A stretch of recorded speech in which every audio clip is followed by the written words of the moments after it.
86 Vol. 3 they called it pride.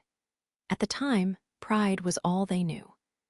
Fredrica Rosnfort, recollections of the battlefield, the crimson of those coquelicots that blossomed as far as the eye could see, illuminated by the sunset that burned all to nothing, was as beautiful as sheer madness.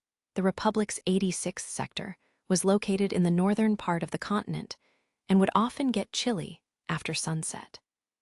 Feeling the dusk wind snuff out the flames of war that had long burned across the battlefield, Shin watched the sky grow dim.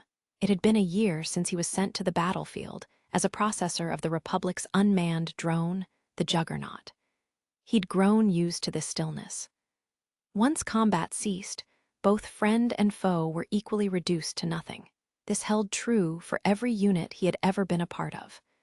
The only thing that never changed was the silence left behind by his comrades who had fallen in battle. It had been like this for a year. He'd gotten used to it by now. The smell of gunpowder and the roar of cannons scared away every animal in the vicinity. And so the silence of the battlefield was complete. Not a single creature's cry could be heard. Not even the chirping of crickets was audible as the world was bathed in evening light. The ghost's unending wails still echoed in his ears, but even those felt distant now. The Legion had retreated to their territories and would remain there again today. Being defenseless on the battlefield like this was an act of recklessness, but Shin wished to stay like this a while longer. He may have grown used to battle, but he was still only 12. His body was still underdeveloped, not having reached adolescence yet. Fighting the Legion, especially after all his consort units fell halfway through the battle, was exhausting. Undertaker, how many of you will be returning? Shin's gaze narrowed as the voice of that hypocritical handler, unaware of their own status as a wretched white pig, surfaced in his memory. It was a question that didn't need to be asked, much less answered. In this battlefield without casualties, the death of the processors, the death of the 86, was natural law. It was Republic citizens, white pigs like this handler, that ordered the 86 to fight and die in place of real humans, while fortress walls and minefields obstructed their path of retreat. And should they survive in spite of their harsh conditions, they would be ordered to march to their deaths in the end. Their parents and siblings died early, leaving them to grow up without the guidance and protection children desperately needed. The only universal constants were the meaningless deaths that awaited them and the scorn and hatred of Republic soldiers. Even from a young age, the processors knew they were expected to die. And so they grew accustomed to the glare of encroaching death, be it a mere moment or 5 years away. It was a bitter truth they had no choice but to accept. If we gotta march to our deaths anyway, at the very least, it might not be so bad with our trusty Reaper there to guide us. And with those words, each and every one of them left him behind. Yes, that might be right, he thought, his scarlet, blood-red eyes narrowing as they overlooked the heaven and earth that shared their vivid color. The first unit Shin was assigned to was wiped out, leaving no one behind except for him. And the same held true for his next unit and the one he was assigned to right now. He was always the only one who survived. He'd become known as a monster that heralds death and hears the voices of ghosts, and he'd gotten used to that label. After all, it was probably true. It's all your fault. It was just like his brother once told him. And though he'd said something so cruel, the final memory Shin had of him was of his back shrinking in the distance as he left Shin behind. Shin reached a lonely hand up to the evening sky, knowing he could never reach it. Brother, why?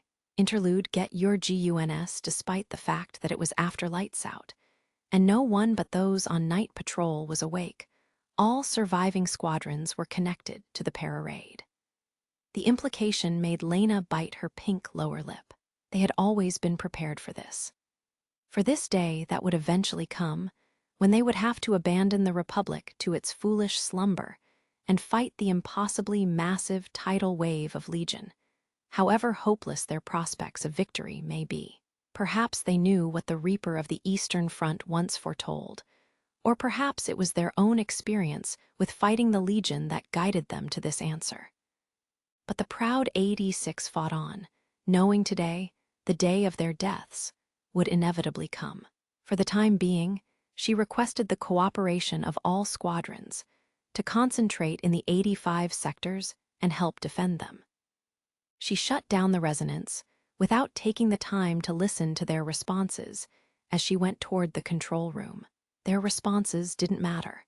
If they had any intention of cooperating, they would make their way into the 85 sectors. But before they could do that, she would have to deactivate the minefields in their way and open the gate of the Grand Mur. She pressed her fingers against the bosom of her blackened uniform, against the inner pocket of her blouse. She did this because that was what they wished for her to do in the end. But as she walked down the corridor, someone stood in the adjacent hallway. "What do you mean to do, Lieutenant Vladilna Milizet?" Lena turned around with a start, feeling a hand grip her arm, and practically growled the name of the man before her. "Commodore Karlstahl?" Shaking free from his grip on her arm, she glared into his eyes as he stood a full head taller. This was the breaking point, the critical moment that would decide whether the Republic, whether the 86 and Lena, would live or die. She couldn't let this one trifling man, who willingly let himself be consumed by despair, stand in her way. "I'm going to deactivate the minefield and open the gate of the Grand Mur. I will gather all the squadrons inside the Grand Mur and intercept the Legion. If we do that, we still have a chance of surviving. Leave it. If they have to rely on calling the 86 for help, the Republic citizens would be better off letting the Legion overtake them. At a time like this, you continue to spout such nonsense." He intended to adhere to the asinine rhetoric that the Alba were the only ones who counted as human beings, and that the 85 sectors were a paradise only for them. Even as his motherland teetered on the brink of ruin, "The 86 won't fight for the Republic." That one sentence stung like a slap across the face. The Republic persecuted them, cast them out, and slaughtered them. They have an obligation to listen to our pleas for help, at most. They would sneer and say that we were getting what we deserved. Lena gritted her teeth bitterly. That much was obvious. They may not be obligated to listen to us, but they still have a reason to. We have the power and the production plants they need. They survived this long on the battlefield, and they know if they intend to keep fighting, our survival is necessary. Karlstahl's scar-ridden face grimaced, like he had just witnessed something unbearable. If only it were that simple. Yes, at first, they might remain compliant. But they'll soon realize that fighting on their own is much more preferable to defending these useless citizens who know only how to complain and demand. And what do you think will happen then? If all that awaited the Republic citizens was a massacre, we would be lucky. But you've studied history, Lena. You know the consequences won't be anything so lenient, especially for a young woman like you. Lena flinched for a moment, imagining the vivid implications of what he meant. It was something she considered, of course. Having taken command of a combat squadron, she may have earned the trust of her troops to at least some degree. But from their perspective, before she was their handler, she was a white pig first, hidden snugly away from harm. So once they were allowed within the walls, the 86 may just kill them. It was a possibility she was well aware of. And of course, there was the possibility that the violence would not be limited to murder. Still, her hand touched the breast pocket of her blouse, where she kept a letter and a photograph stored preciously in a waterproof cover. She cherished them at all times, even as the Legion drew closer by the day, because they were the final words and sentiments they had left her. Even so, I don't wish to sit idly by and wait for death. Even if I die, beaten and powerless, I will fight until the end. Just as they lived and died. Shin and the others believed she could live that way, too, and she didn't want to put that faith to shame. The two pairs of silver eyes clashed for a long moment, and it was Karlstahl who looked away first. As you wish, then. He turned aside and began walking down the opposite end of the corridor. She noticed an assault rifle hanging heavily from his large back, suspended by a strap. It was an official Republic 7.62 caliber rifle. It was well maintained, but the model number on it was one digit lower than the type she knew. A semi-auto, 3-round burst rifle, the type that had been used when Karlstahl was still in his youth.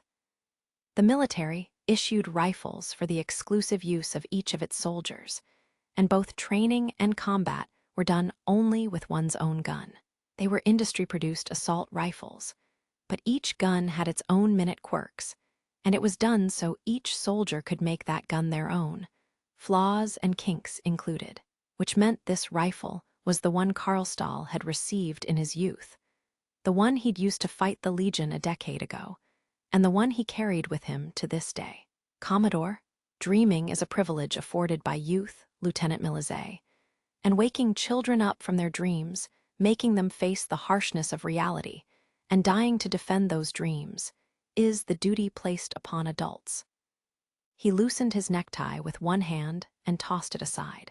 Lena noticed that he wore a pair of field boots, contrasting with his officer's uniform. He planned this from the start. May you taste defeat, Lena. I pray that your childish dreams crumble in the face of reality. Wah! She reached out to her uncle's back, but clenched her fist as she pursed her lips. She then clicked her boots together and saluted his back. May fortune be on your side, Commodore Karlstahl. Whispering those words to herself, Lena set out again through the darkened corridors of the military headquarters, the Commodore's final words echoing in her heart. The letters she read time and time again, carving themselves into her mind, beckoning her to come to their final destination like starlight shining through the blackness. Yes, Shin, I will walk down the same path you did and find your final resting place, no matter the cost. In a chance moment of pause between the clashes of the rampaging Legion, Shin's consciousness was pulled away from the battlefield. He thought he could hear someone's voice. He was in the midst of a large Legion offensive, walking the razor's edge between life and death. But as he focused back on the battle in front of him, he'd all but forgotten about that voice. He never once stopped to consider that it might be the last time he would hear her voice. Chapter 6. Over THERE, there was a news report on TV about the situation in the Western Front and how the Federazi Militoi pushed back a lot of Legion that attacked it. 6-year-old Nina Rance raised her head at the sound of a car pulling over in front of her house.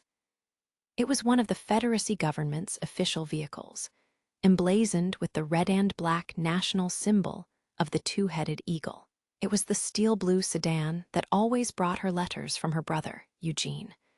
Her aunt greeted them, and they handed her an envelope that was also emblazoned with the two-headed eagle. Nina ran over, believing it was from Eugene. He had left for the Special Officer Academy 6 months ago and had seldom visited home since. She hadn't seen him at all in a month and a half. Her kind, beloved brother, older than her by 10 years. Nina came closer and tried to call out to her aunt, but froze when she noticed something weird about how she was acting.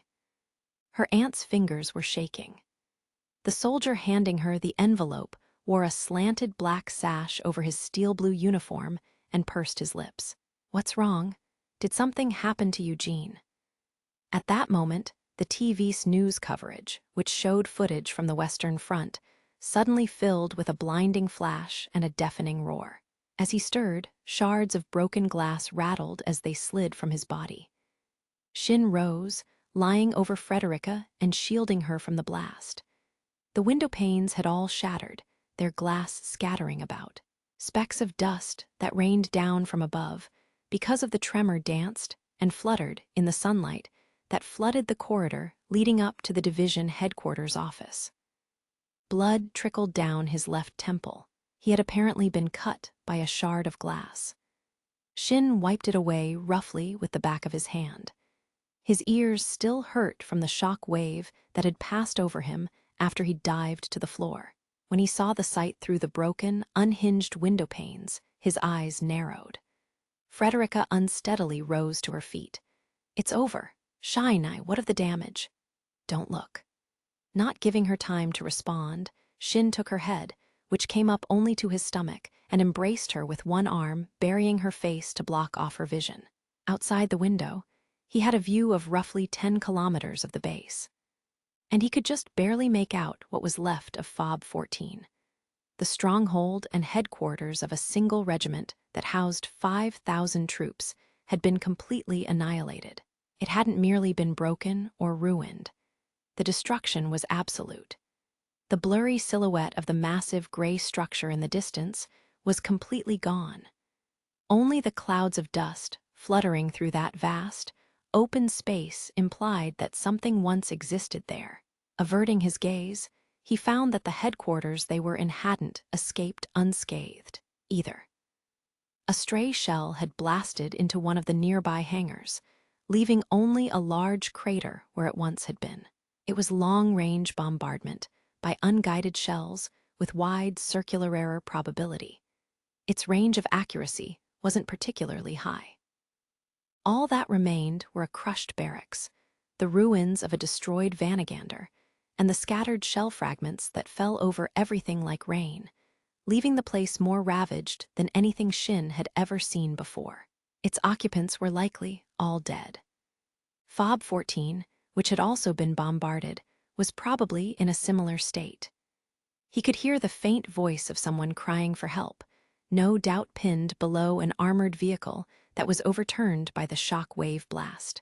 Frederica's body stiffened upon hearing that voice. Forcibly twisting her neck to the side, she looked out the window with one eye, which widened when she saw the ruin. This is Frederica. Kiri did this. Frederica, go back to your room and don't look outside. Frederica suddenly looked up at him, her eyes wavering as she appeared to be on the verge of tears. What? You're not going to become like that, are you? Like Kiri? Of course not. I don't want to become a legion. He had no regrets that would make him want to linger in this world after death. The commander's office door swung open noisily. "First Lieutenant Newson, are you okay?" "Yeah." He was slightly bloodied, but a scratch was nothing given the situation. Biting her lip, Gret motioned toward the office's interior. "Could you tell where that bombardment came from? We have to pinpoint its location if we're to counterattack." "Roger that, but..." As he let go of Frederica and gently nudged her in the direction of her room, Shin shook his head. "Do we even have a way of taking it out after we pinpoint its location? It probably fired from several hundred kilometers away." Shortly after the Federacy was established, it had to delegate the majority of its national strength to fighting the Legion, which meant it never got around to properly establishing legislation. This forced it to rely on ad hoc judgment as a stopgap measure. But thanks to that, the people and departments involved in the action of formulating new laws were quick on their feet. And that held doubly true for the president, who maintained major authority over military and national policy. Henceforth, the long-range artillery type will be designated the Morpho. The Federal Republic of Jayad's presidential residence, Akka the Eagle's Nest, Adler-Halst. During the age of the Empire, it had served as the throne of the emperor and the seat of command for the dictators when they took power. The assembly hall of this grand palace, built in the solemn, overbearing architecture of the late imperial age, now served as the National Defense Council's meeting room. The assembly hall's seats were arranged in concentric circles, with Ernst occupying the central seat of the front row, and looking up at the three-dimensional model of the Western Front projected into the air above them. The first barrage was of 55 shells that impacted Fob 14 in the 8th Army Corps sector. 72 minutes after that, Fob 13 was hit by a barrage of 45 shells. 15 hours following that, Fobs 15 and 30, which belonged to the 5th Infantry Corps, were bombarded with 50 shells each. Luminescence stretched across the 3D model, extending in parabolas from 4 points in the Legion's territory before clashing with the bases. 4 subscreens popped up at the top of the 3D model, projecting footage of each base's current state following the bombardments, illustrating how the bases that were supposed to be there were now gone without a trace. All that remained to suggest anything had once inhabited the area were several massive craters. Each fob was annihilated by the attack, and the 20,000 soldiers stationed in these bases were killed in the process. In less than a single day, 4 advance bases, 20,000 combatants, and base personnel gone. Even as the analyst flatly delivered his report, traces of concealed emotion bled out from his tone. Our current hypothesis, based on the performance of the weapon employed against us, is that it was fired from an 800 caliber weapon, with a maximum range of 400 kilometers and an initial velocity of 8,000 meters per second. We have concluded that the enemy is in possession of an electromagnetic railgun. Ernst's eyes narrowed. A railgun, a projectile weapon that used electromagnetic conduction to fire a round projectile between 2 rails. It consumed large amounts of electricity to do so, and was a weapon that was extremely difficult to make in smaller sizes. It was also capable of firing projectiles at an extraordinarily fast speed compared to normal artillery's limit of 2,000 meters per second. The result granted the projectiles immense destructive power, the warhead's weight multiplied by its velocity. Impact may dampen its power slightly, but it was still a round traveling at 8,000 meters per second. Its weight would easily reach several tons. Even a fortified base would crumble like a sandcastle when pitted against that much force, to say nothing of a prefabricated advance base. The 86 mentioned it in the report they gave us when we took them under our protection, I believe. Indeed, though we failed to develop a countermeasure for it in time. The majority of the researchers working in the Imperial Integrated Military Laboratories, which had served as the cradle of the Legion's birth, had surrendered to the old regime, and their bases had been taken over by the Legion, along with their personnel. Their knowledge, or possibly their brain structures, had likely been assimilated by the Legion at the time. And now that the Republic lacked the minds that had crafted the Empire's superior weaponry, they didn't have the technological means of creating weapons on par with what the enemy boasted. The 15-hour gap between the second and third volleys presumably stems from severe strain on the barrel. We took that time to prepare every cruiser missile the Western Front forces have, and fired them all shortly after the 4th volley in a saturation attack. As we had no way of observing the impact, we have no way of giving an accurate estimate, but we believe that considerable damage has been dealt to the Morpho. The Eintagsflieg's jamming and electronic interference made it impossible to fire guided weapons into the contested zones. It may have been possible to fire a guided missile a mere dozen kilometers away, with the intent of bombarding an entire battlefield. But pinpointing a target that was as large as a building from hundreds of kilometers away was impossible. So if they were to ensure a hit, they would have to compensate for it with numbers, which made them waste what precious little cruise missiles they had all in one go. They were mostly useless in anti-Legion warfare anyway, and the astronomical cost of producing them and launching GPS satellites meant that these were endeavors the Federacy didn't bother to take on too often. The fact that the Morpho has ceased all bombardment and movement since then seems to back our assumptions.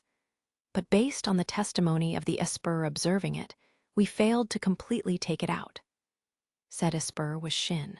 Ernst had only recently learned of his ability, but couldn't blame him for not having said anything. The 86's motherland robbed them of their human rights and made them into living weapons. They knew better than anyone that given the right pretext, human society could overlook any cruel atrocity. They likely didn't want to be taken hostage or killed, or worse, in the name of the Federacy gaining a convenient, accurate warning system. In practice, had Shin's power come to light under any other circumstances, their suspicions would likely have been proven right. As terrible as it was to admit, the range of Shin's ability was abnormally large. He and the 86 would never have been allowed to return to the battlefield. Instead, they would have been sent to a laboratory in some secure base near the capital and kept like birds in a cage. Ernst bit his lip, looking down at Shin's portrait photo, which was appended with a paper clip to his personnel file and report. Shin had hidden his power, well aware of that risk, and despite that, the situation had been so dire he'd informed them of the attack on the Western Front, even though it could have, and indeed had, exposed him. That he was such a terrible excuse for a guardian that Shin never consulted him despite facing such a crisis filled Ernst's heart with anger and shame. It was hard to say if Shin was truly afraid, given his 5 years of experience fighting the Legion. But having to observe that massive army marching in on them, unable to say anything, was likely unbearable. A single silhouette, a low-res hologram that barely allowed all in attendance to make out the person's features, stirred leisurely at the front row of the assembly hall. With regards to the damage estimate, the self-propelled unit that we, the United Kingdom, launched has successfully observed the Morpho at the time of impact. It wasn't a direct hit, but you did deliver a crippling blow. The United Kingdom of Roa Gracia's Crown Prince, Zafar Idanarok. He was Roa Gracia's representative, his image transmitted to them by way of a line that just barely remained active thanks to the legions and the Eintagsfleet's retreat. Surprisingly, it was the Crown Prince himself, not his younger brother, who commanded the southern front where the United Kingdom fought against the Legion. The Crown Prince's authority was second only to the king's, and he served as supreme commander of the military. It went to show that the Morpho posed a great threat to the United Kingdom as well. A thin, elderly woman, or rather, her hologram, sat up and parted her lips to speak. She was a female officer of the Alliance of Wald and commanded its Northern Defense Force. Her name was Lieutenant General Bel Aegis. Ever since the Alliance's founding, it had upheld a policy of universal conscription, and so men and women alike were conscripted. Their nature as staunch advocates of armed neutrality hadn't changed at all. If you've gotten so close to it, couldn't your country's machines have disposed of the Morpho? The Crown Prince smiled gracefully. I'm sad to admit it lacks the payload required of such a feat. As I'm sure you've surmised, they owe their ability to sneak into the Legion's territories, even on relatively even terrain, to their small stature. Yes, you could say that as far as armaments are concerned, its carrying capacity is equal to that of a young maiden. And we had to sacrifice quite a few units to allow it to penetrate that deeply into enemy territory, which was rather taxing on my younger brother's nerves. I must ask that you do not demand the impossible of him. That was probably why the younger brother didn't make an appearance. Judging from the prince's statement, it was likely a small recon or observation drone remote-controlled from afar. And since the younger prince was the one controlling it, one could assume that certain restrictions limited exactly who could control it. Lieutenant General Aegis scoffed. My, this is quite the magnanimous display. They did not simply sacrifice a large number of units in the name of reconnaissance. They also revealed some of their military prowess. Hiding secrets from my partners in an upcoming joint operation wouldn't do, now would it? Trust is the greatest adhesive that exists between fellow humans and fellow nations alike. He was most likely lying. He lauded his country's achievements, emphasized their sacrifices, and exhibited the power they could offer. Making demands and keeping the other side in check. This was something of a gamble he made to ensure the United Kingdom's terms in the upcoming joint operation would be even slightly more favorable. Sitting on opposite ends of the front row that was arranged in a semicircle, the representatives of the two countries stared each other down in a stalemate. Ernst, who sat between the two, smiled. They had been segregated from each other for over a decade, but this was diplomacy at its core. This was how countries maintained their relationships. Lieutenant General Aegis wore a cold smile.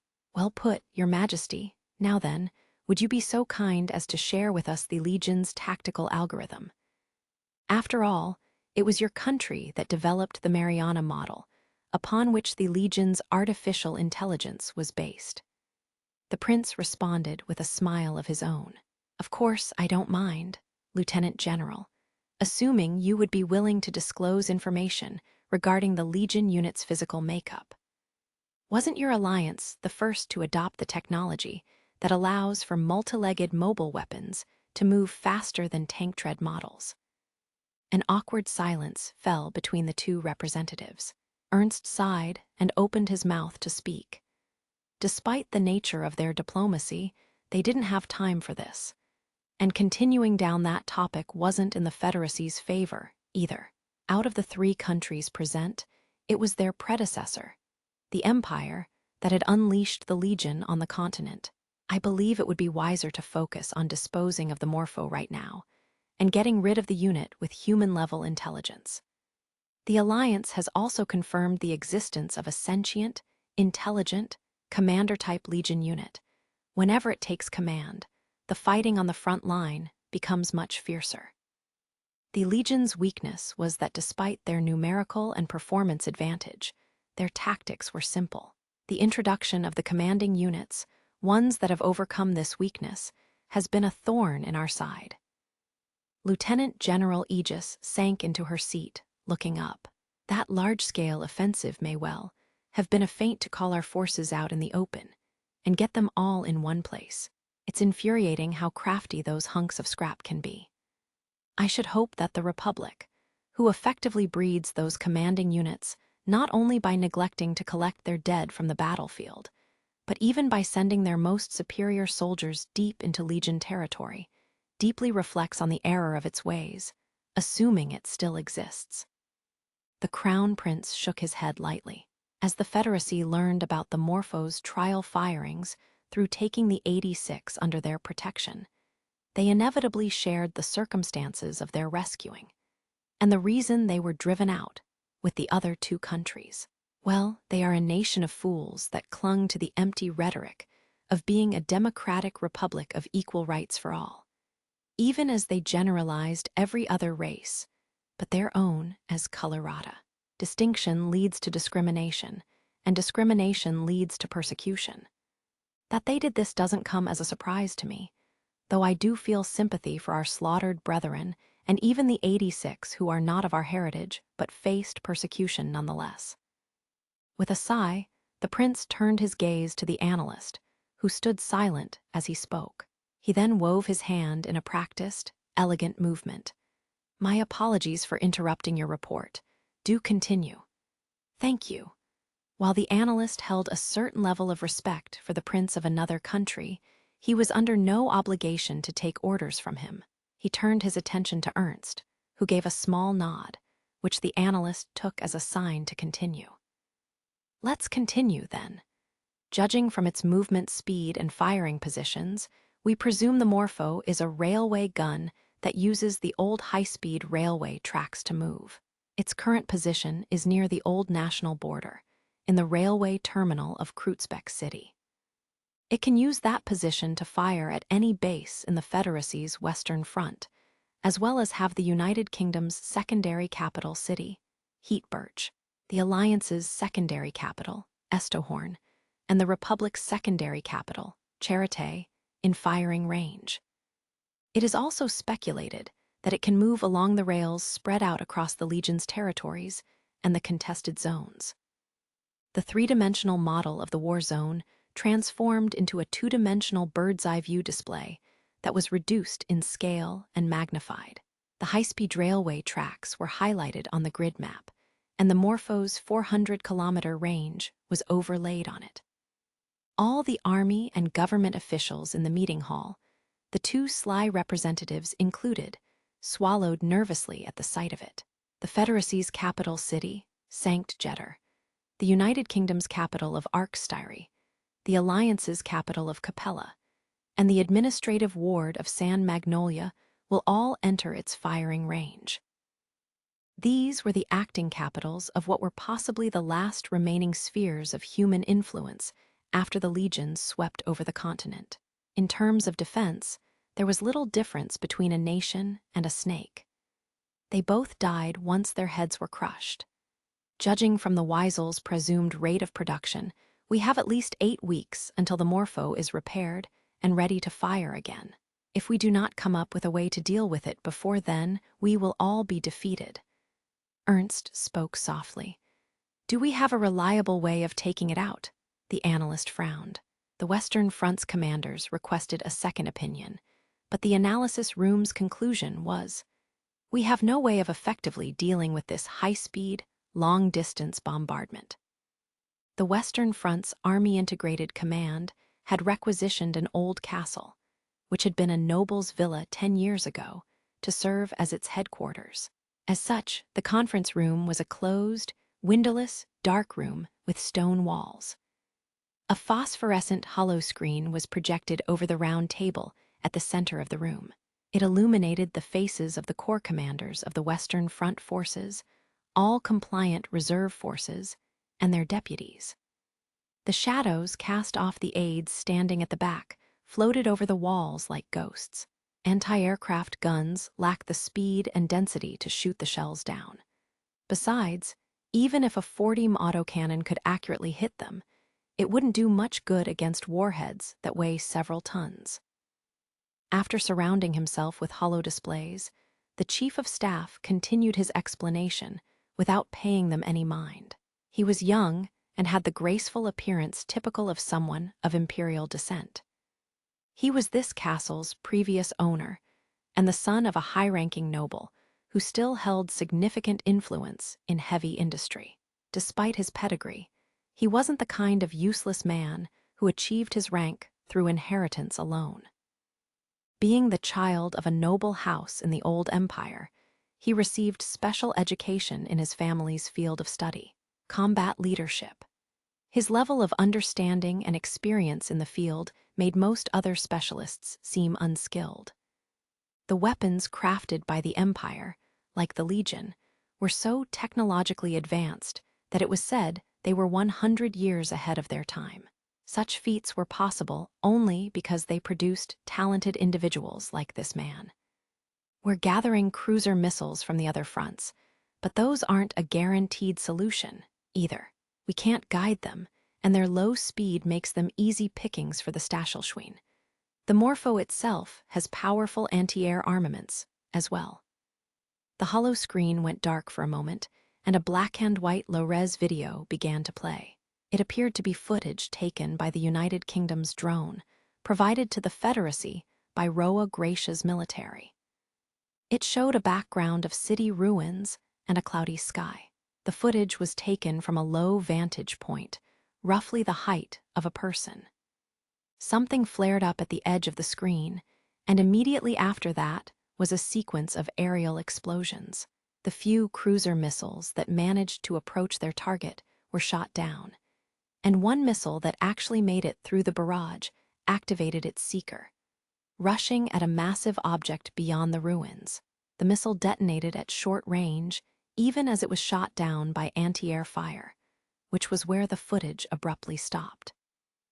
These are the most likely results for any method we attempt, however. Artillery fire lacks the range to hit it, and with the Eintagsfliege and Stachelschwein deployed, we won't be able to take air superiority. Staging an airstrike would be impossible. Aside from the Stachelschwein, the Legion's anti-air defense was also handled by the Eintagsfliege that were deployed out in the skies. In addition to their main role of electronic jamming, they would attack aircrafts by swarming in their path and jamming their intake vents. The mechanical butterflies were the natural enemy of fighter jets, and, in a sense, the most vicious of all Legion. Though, first of all, one Commodore, who had transferred from the Air Forces, chimed in. There may be some transport pilots in the rear, but all the fighter and bomber pilots changed professions to Vanagander operators, and most died in battle over the last 10 years. There are hardly any survivors fit to pilot, even if we did go on an airstrike.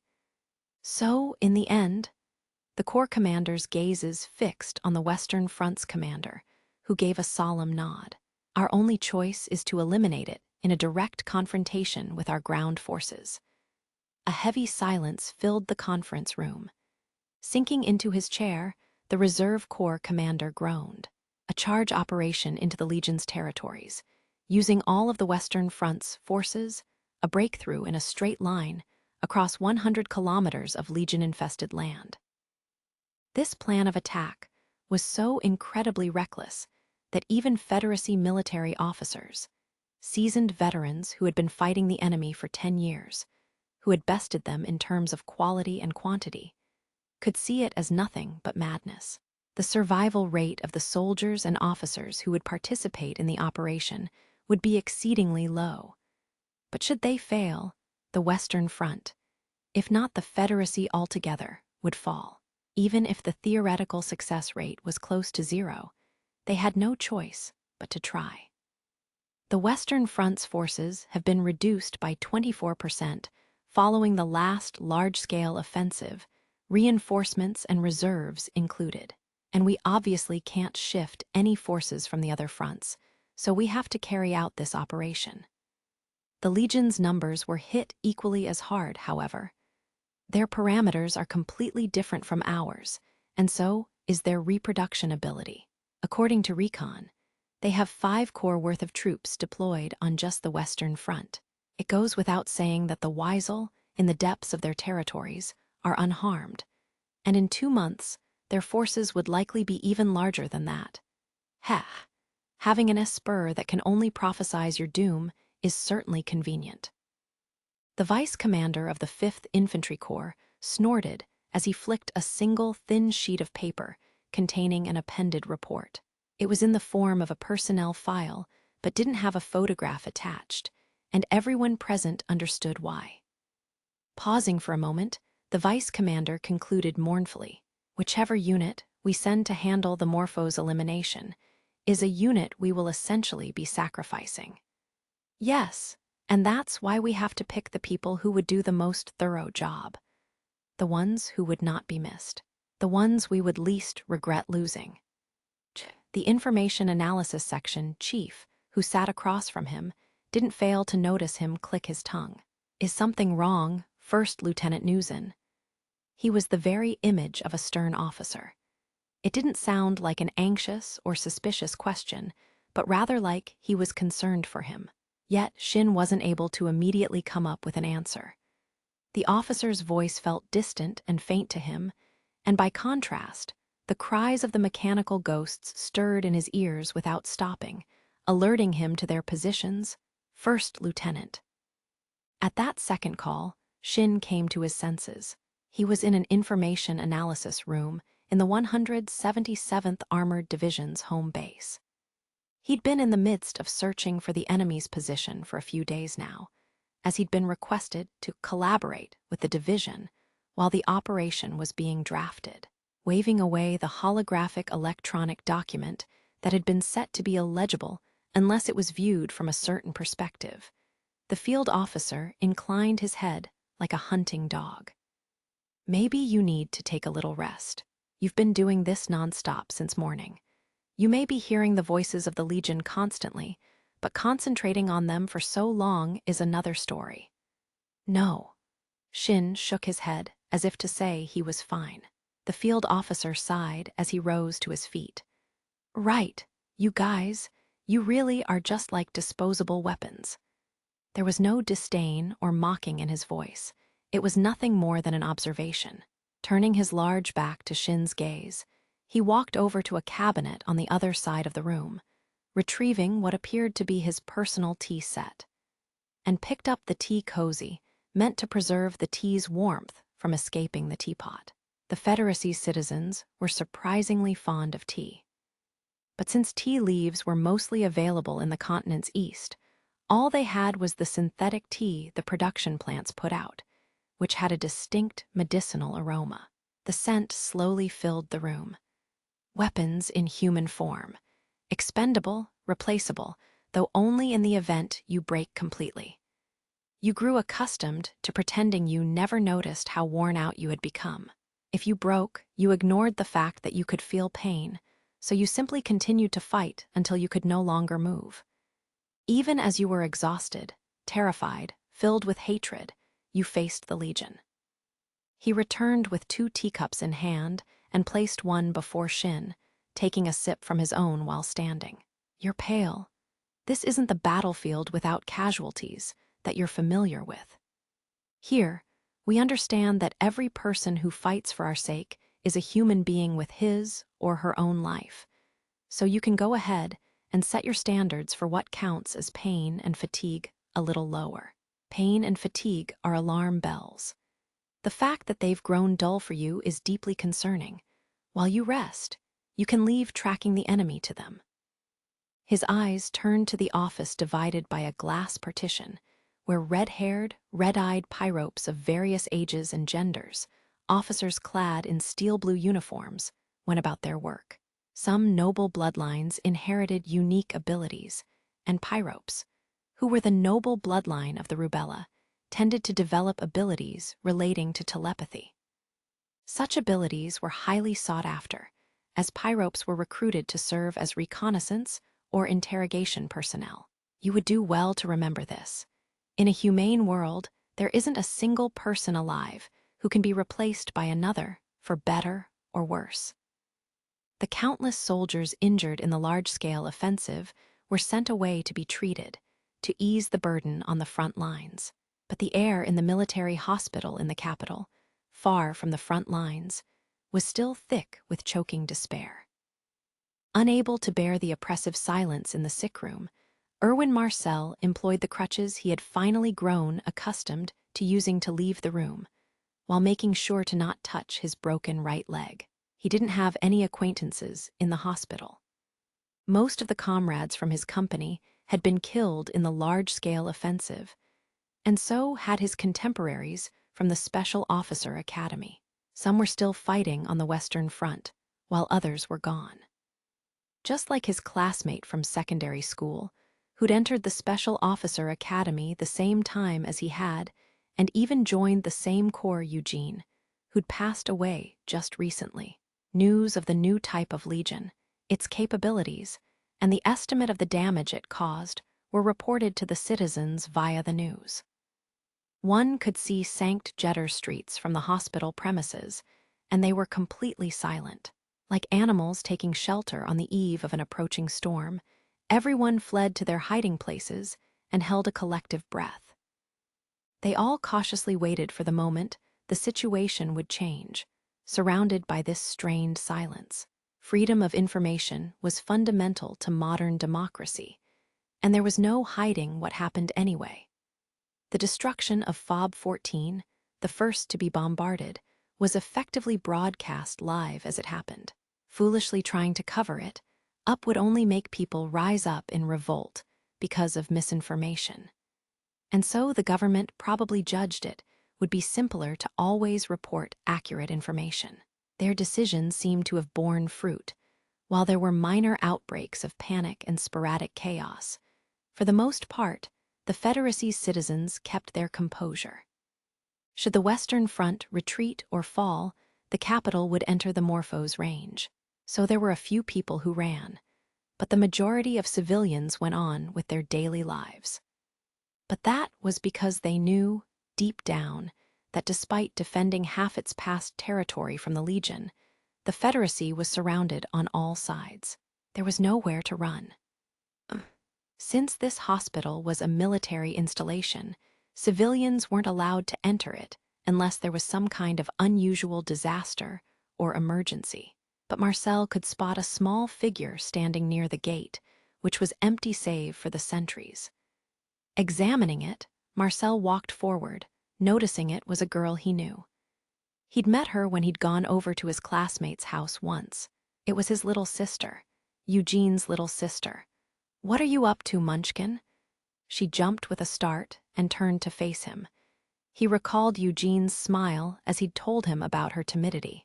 Eugene himself had been very sociable, so he'd jokingly wondered where she'd gotten that nature from. That was also why he'd approached that reaper from a foreign land. The girl's large silver eyes widened as she looked up at Marcel, blinking in surprise as she realized she recognized him.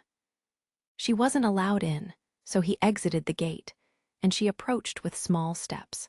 "I'm looking for Eugene, but they won't let me in." Marcel sneaked a fleeting glance at the guards.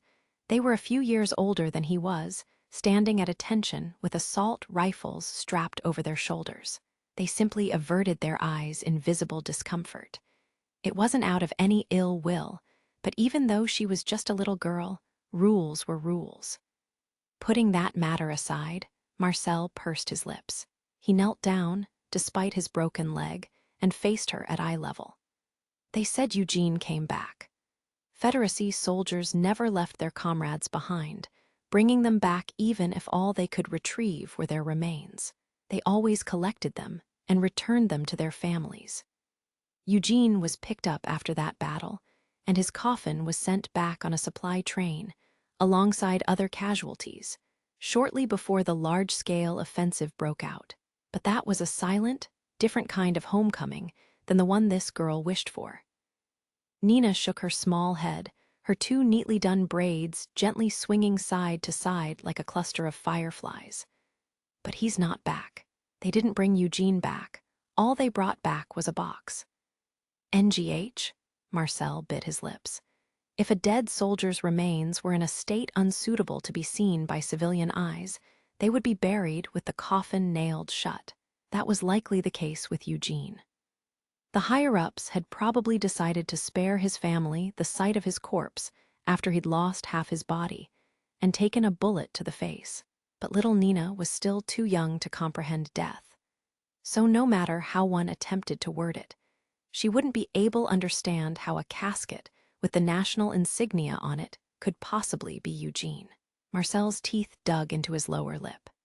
He recalled the battlefield in the Western Front's deep forest. That scene enveloped in otherworldly, viridian mist.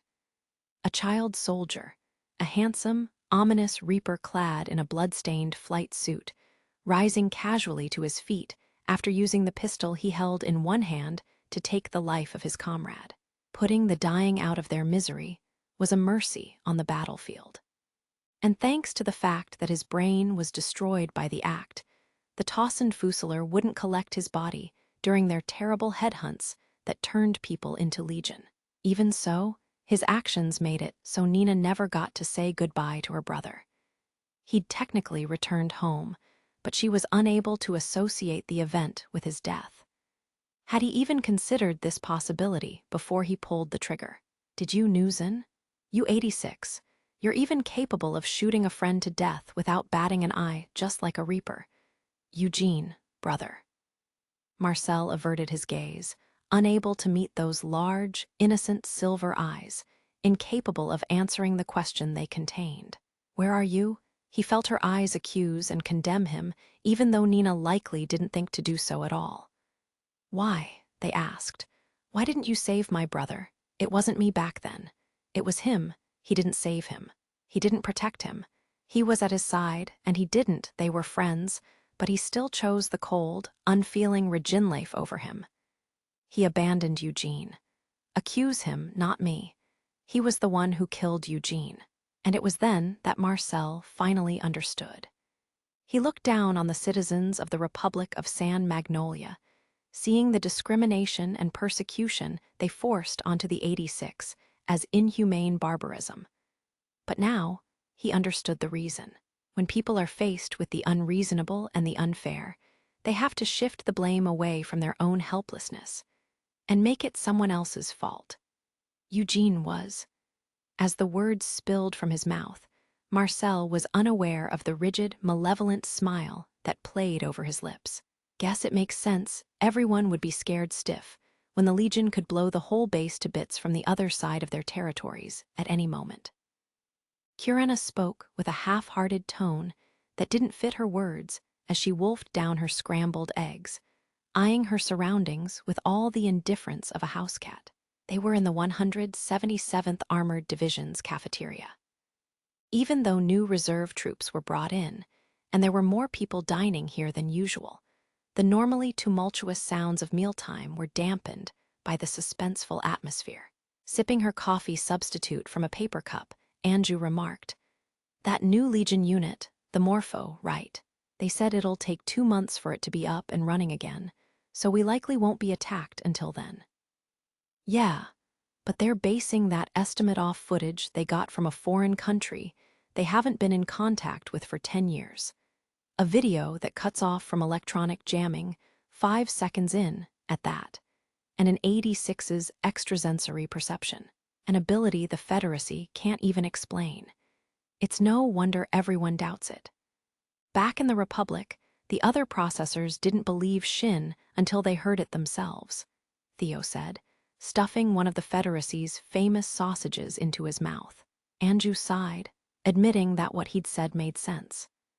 It was surprising, if anything, that the high brass of an organization as realistic as the military accepted the existence of Shin's special ability so easily. Still, they went public with the situation, and there wasn't even any panic over it. The Federacy's military has some impressive skill. Agreed. If it was the white pigs of the Republic, I bet the handlers would shit themselves and try to bail as quickly as possible. Theo smirked at first, but his smile suddenly died down. If something did happen to them, I wonder if the Major's still alive. Theo held his tongue as if he'd just been rebuked. Shin cocked an eyebrow, feeling everyone's gazes on him. "What? Huh, what do you mean, what? Don't tell me you aren't aware by now." Shin still looked puzzled, and Raiden sighed in exasperation. This whole thing with the Morpho, the situation getting critical like this, is kind of making the people of the Federacy aware of the fact that they might die tomorrow without being able to do anything about it. The battlefield was always like that to begin with, but not everyone was fully aware of this. This kind of environment was the most unusual of all for a living being that prioritized its own survival. But Kurena puffed her chest and proudly declared, "That much is obvious for us." Life on a battlefield where tomorrow wasn't guaranteed. The 86's fate was to die at the end of their service, after all. But Shin couldn't help but think. Not fearing death even as it stares you in the face, accepting the fact that you could die tomorrow, it may have been necessary to adapt to those things for the sake of surviving in the Republic's battlefield. But somehow, he felt that it wasn't something to take pride in.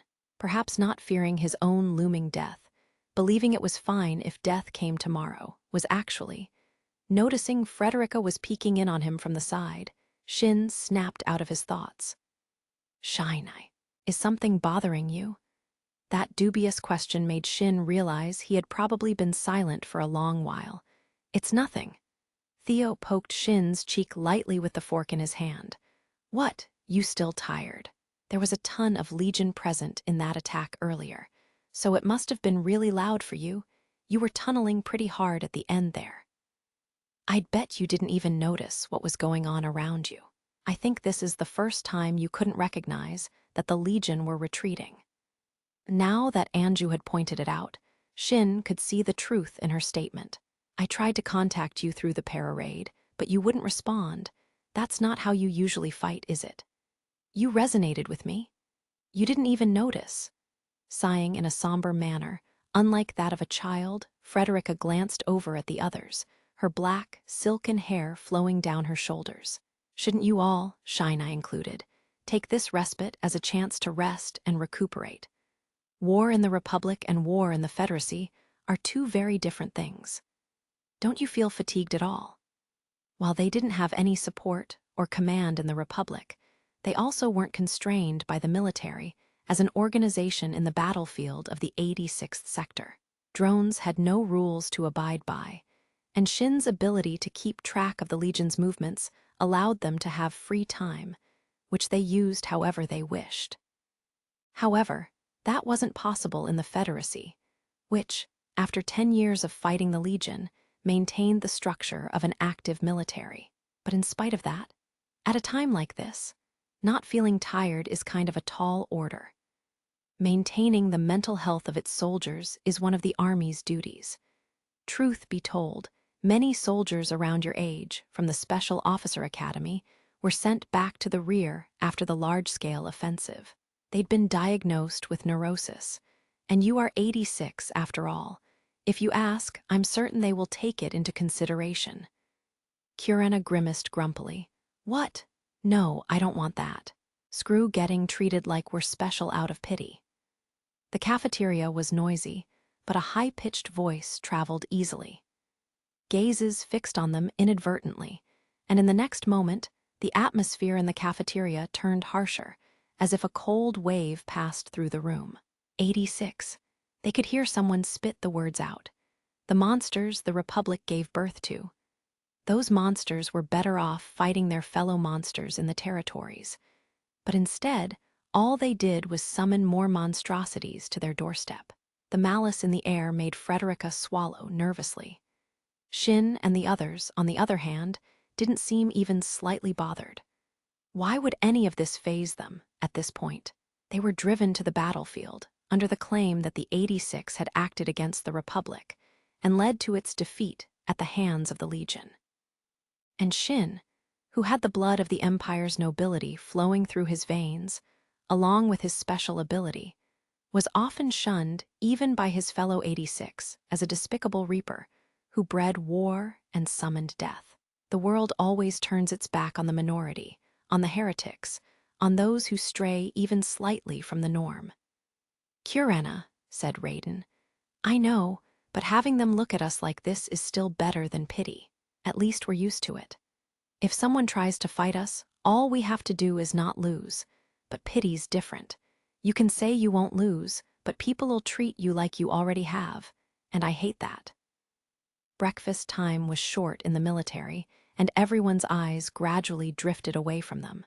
But the cold atmosphere lingered, and Frederica glanced around uneasily. Raiden scoffed. But all they managed to do was buy us 2 more months, huh? I don't see them coming up with anything in that small amount of time. Assuming they think of anything, period. Apparently, they want the operation to start 2 weeks early. I doubt any solution they'd come up with would do any good, though. The Federacy can be pretty heavy-handed. Not that I blame them. The Legion have them trumped when it comes to performance, numbers, and information, and there's no bluffing or shaking their will, either. The Legion had no morale to lower or ambition to take advantage of. They didn't even hold their own lives in high regard. They lacked any weaknesses that would prevent them from walking all over a human army. Any clever scheme one would attempt to use against them was a gamble more than anything. Trying to plan against the Legion was simply unthinkable. These autonomous drones were graced with strategic excellence and would trample any half-hearted plot made against them with sheer numbers. The only true way to face them was through honest strength, a frontal assault. They don't have enough missiles, their artillery can't reach, and the Air Force is out of the picture, which leaves a ground assault. Don't know if they'll try to sneak behind enemy lines or smash their way through, though. Just then, a steel-blue silhouette appeared in the cafeteria's entrance. Attention! That deep, booming voice rippled throughout the cafeteria. Army discipline had firmly registered the voice in every soldier's mind, and all present stood at perfect attention. All except for the young mascots, who cowered in fear of the thundering bellow and were late to stand up. Even the 86, who were a bit lacking when it came to discipline, were no exception. An officer with the rank insignia of a colonel observed the Federacy military's spotless organization with green, wolf-like eyes and nodded. The operation's been decided. All officers serving as company commander or above are to gather in the briefing room at 900 hours. It was still 7:30 in Federacy Standard Time. Heading to his room in the residential sector by himself, Shin once again sank into his thoughts. The words Theo had spoken earlier were still on his mind. If something did happen to them, I wonder if the Major's still alive. There was nothing to wonder about. He was the only one who knew the truth, and there was no need to tell anyone, so he decided not to share the fact that the Republic had already fallen. He had learned the truth when he helped the Federacy detect the Legion's movements in their territories. He could hear the Republic's chaos, washed over by the mechanical voices from far beyond the territories, away from the Federacy. From what he'd heard, shortly after the large-scale offensive, the Federacy detected unusual seismic tremors. Those were probably caused by the Grand Mur's fall. He'd expected the Legion to use the Morpho in tandem with their offensive, but the reason they fired it at them only after the fact was likely because they'd already conquered the Republic by then. It had been a week since the large-scale offensive happened and the Grand Mur fell. That country, which forced the 86 onto the battlefield and then enclosed itself in a shell of empty dreams only to forget how to defend itself, even last a few days. It was a country he couldn't consider his homeland, and all the memories he carried of it were little more than fuzzy images from his childhood. Even if the Republic was crushed or wiped out, Shin felt no emotional attachment. But maybe someone will come to help before the Republic falls. So until then, you have to stay alive, Major. They didn't make it in time. Shin sighed, gazing at the shards of glass still littering the corridor. Major, could you please never forget us? If we die, even for just a short while, could you? But it seemed Shin ended up being the one to remember. He couldn't help but think that he was always the one left behind, by his comrades who died in the 86th Sector's battlefield. Everyone he spoke to. Everyone he was ever involved with. Sooner or later, he and everyone he ever got close to would be parted by death. The Reaper who buried their names, their memories, in aluminum grave markers. He'd never once thought that way of life was a bitter one, but don't leave me behind. She was the one who'd said that, so why? Why did even she leave him behind? Shin paused, noticing an envelope inserted in the gap under his room door. He grimaced as he thought. Not again, he sighed, recalling the letters sent by well-intentioned civilians, using them as pretext to send the poor 86 luxury items out of pity. It was when he was about to tear it up and throw it away without checking that he realized. The envelope was still sealed. The Federacy military always opened and checked any letters sent to soldiers, for the sake of security, but the envelope didn't seem to have been opened.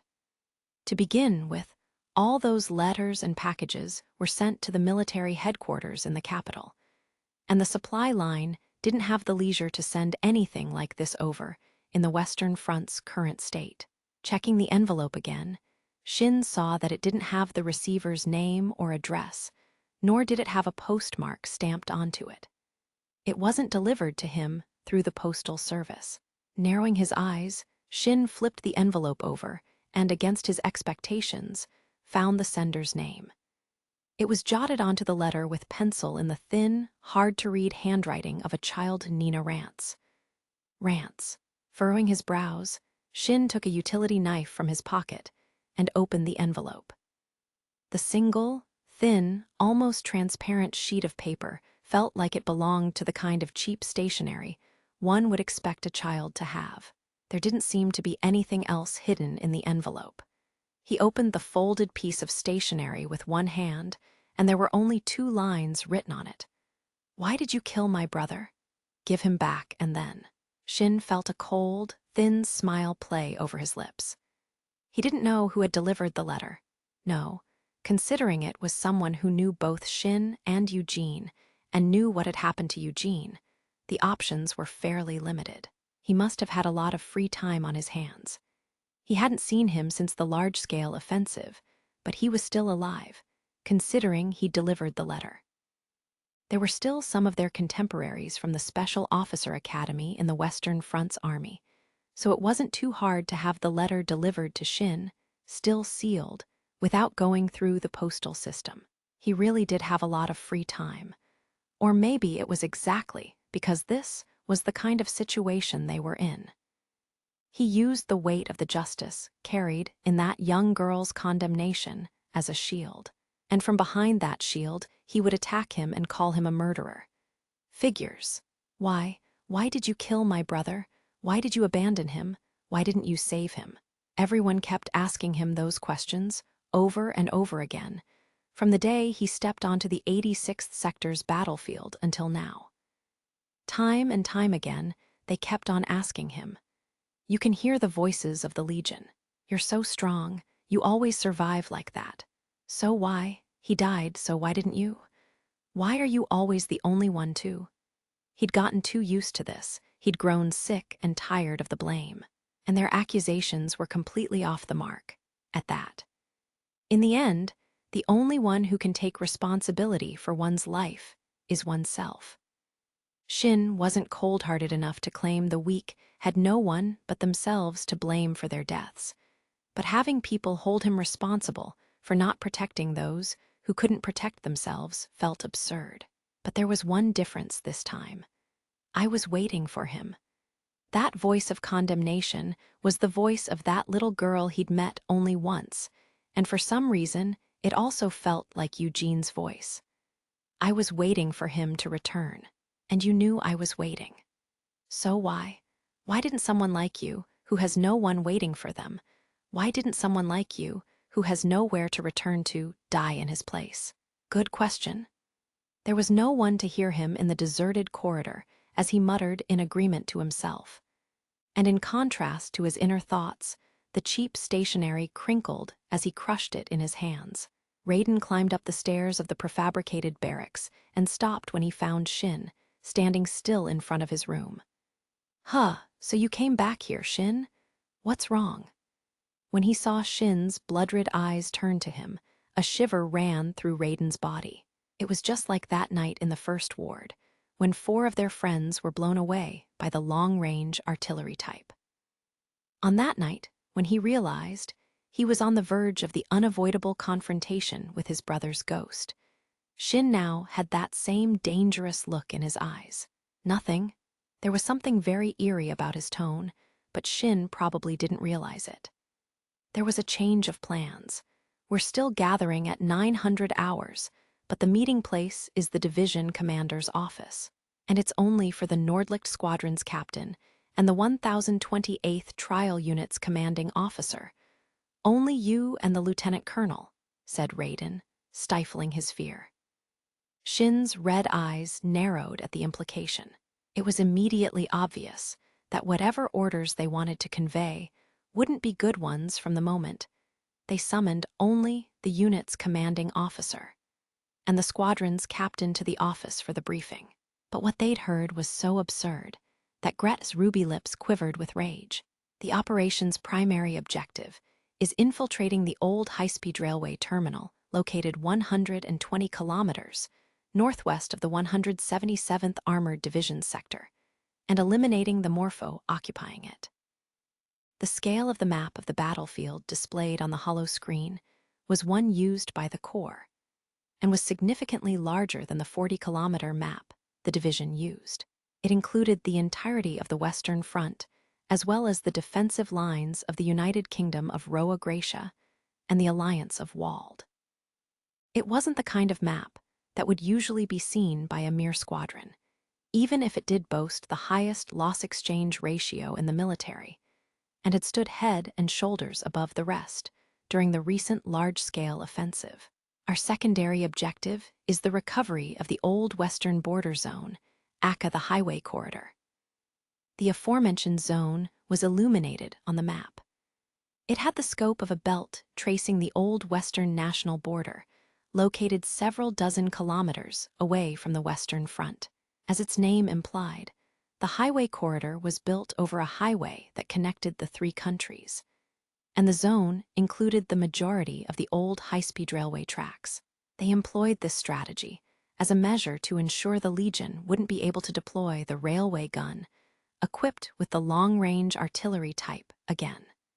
To seal that deadly weapon away for good, there was the chance they could set rails somewhere else, but be it a highway or a railway line, it would in most cases be a place that was already accessible. Should they insist on building it over unfavorable terrain that had been passed on before, it would increase the burden on the Legion's engineer units. The forces participating in the operation will be the entire Western Front's forces, all complying reserve forces, the United Kingdom's Southern Front forces, and Royal Guard Corps, and the Alliance's Northern District Defense Forces and Central Response Corps. Both countries currently have their secondary capitals in the Morphos Range. It seems they're not in a position to hide behind their shields any longer. The United Kingdom and the Confederacy were separated by natural defenses. The Dragon Corps mountain range between the United Kingdom and the Alliance was a collection of small nations based on a steep mountain district that had the holy mountain, Mount Wormist, in its center. Both used their natural defenses to face off against the Legion and establish their national defensive lines. But those were useless against the long-range artillery types bombardment, which soared straight past them. The operation's outline is rather simple. The combined armies of our three countries will advance into the Legion's territory to deceive them into thinking they're the main force meant to eliminate the Morpho. They'll attract the attention of each sector's main force and detain them. Using this distraction, we will airdrop a small strike force into the depths of the Legion's territories, which will proceed to eliminate the Morpho. It went beyond being simple. It was reckless. Shin's ability to track the Legion's movements made it clear just how great their numbers were. There were several 100,000 in the Western Front alone, a number that equaled 5 corps, and the Legion didn't have any non-combatant units, except for their supply and communication units, which meant the Legion's large numbers translated to pure military might. If the countries were to clash with them directly under such numerical inferiority, it would no doubt cost them dearly, and in all likelihood, the strike force wouldn't survive. The Major General was well aware of this, but continued his explanation calmly. His single black eye contrasted with the purple eyes looking down at him. After the Morpho is annihilated, the strike force is to defend the terminal until the main force arrives and then link up with them and return to base. We've decided the strike force? He tore his single eye's gaze from Gret and instead fixed it on Shin, who stood behind her. Will be helmed by First Lieutenant Scheineinusen, along with 15 units of the Nordlicht Squadron. Shin's expression remained unchanged. The Major General looked at those red eyes that refused to meet his gaze and said, "You will be the spearhead that breaks through the Legion's defenses in the greatest joint operation in the history of humankind. Never forget that, and strive to fulfill your mission to the best of your ability." When he considered what this strike force was established to do, the metaphor using his former squadron's name rang like a very hollow joke in his ears. Or perhaps it was said on purpose, in which case the irony was far too cruel. "May I ask a question, Major General?" Gret asked in a raspy tone, visibly restraining her anger. "Yes, Lieutenant Colonel Wenzel. Why pick my Nordlicht squadron?" The Major General scoffed, as if it were a foolish question. "Our criteria for the strike force were rather strict. Vanaganders are too slow, and they're also too heavy to carry by airplane.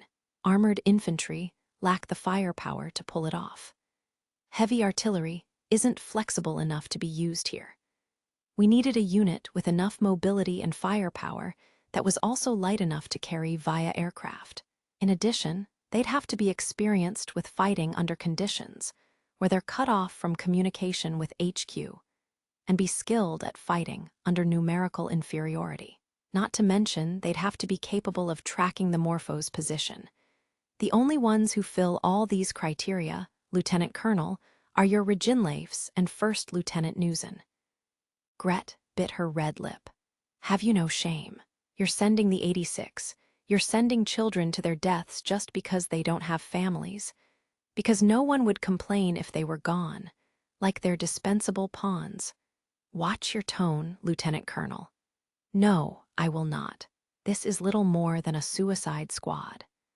You're thinking of using the First Lieutenant to draw the attention of the Morpho and the rest of the Legion, and advance the main force, because that would increase the chances of shooting it down with missiles. At worst, they'd at least help exhaust its anti-air defenses. That was your idea, wasn't it?"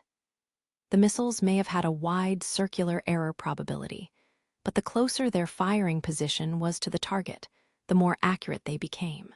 If they were to push into the Legion's territories and fire a saturation attack of similar density to the last one, there was a better chance of a direct hit.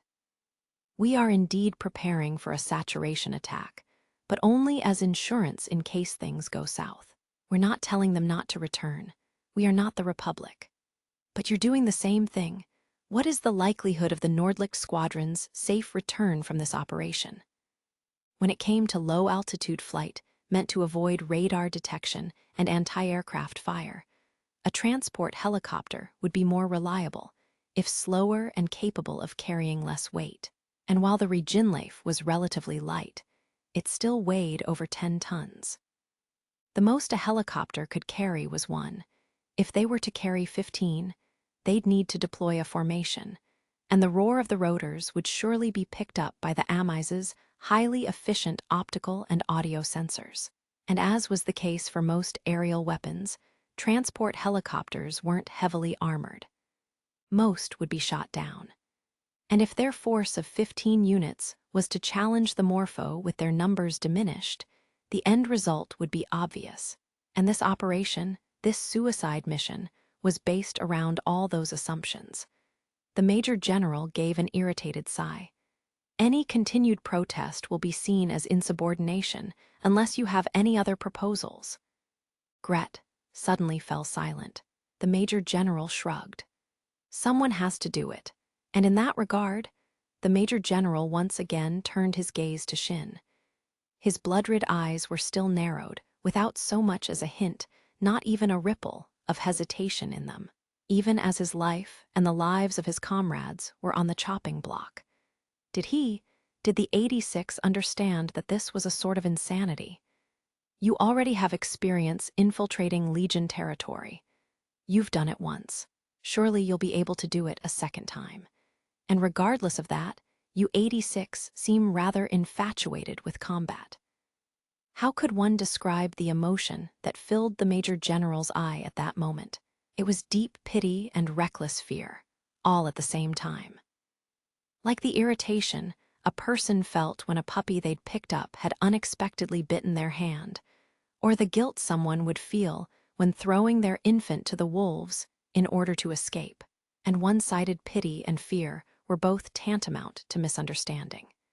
Be it pity and loathing or fear tinged with awe, the emotions stemmed from not viewing the other as an equal, out of forfeiting any intention to ever understand them. And when the other acted differently than was expected of them, they received nothing but ire.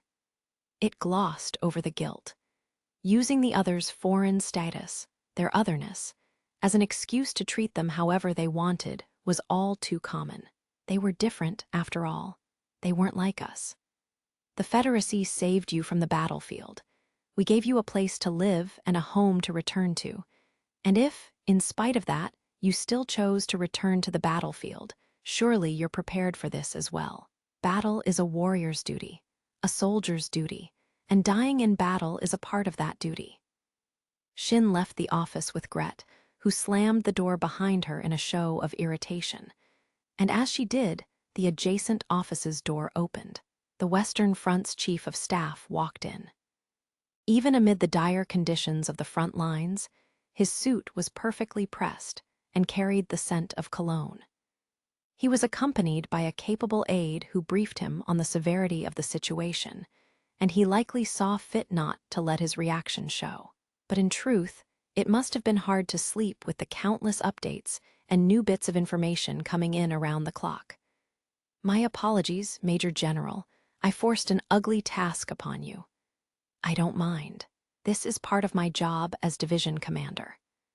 It was a commander's duty to order their subordinates, be they fathers, siblings, or children, be they young men and women with futures ahead of them. It was a commander's duty to order them to die. Or rather, to fight against the enemy even at the cost of their very lives. Even so, it wasn't often that he had to give such an order. The Major General sighed as his thoughts swam. Do you think they'll return? Would even one make it back? This man, with the black hair and black eyes of a pureblood onyx, was yet another one of his younger associates from the military staff college, the same age as Gret. Despite that, one went on to become the chief of staff for an entire sector, while the other became a trial unit's commander and a field officer. That was because he was the heir of a powerful noble family that was heavily involved in the empire's politics at the time, while she was the daughter of a mere merchant, albeit the owner of a large company. And while their backgrounds put a considerable distance between them, there was also a difference in their values and dispositions.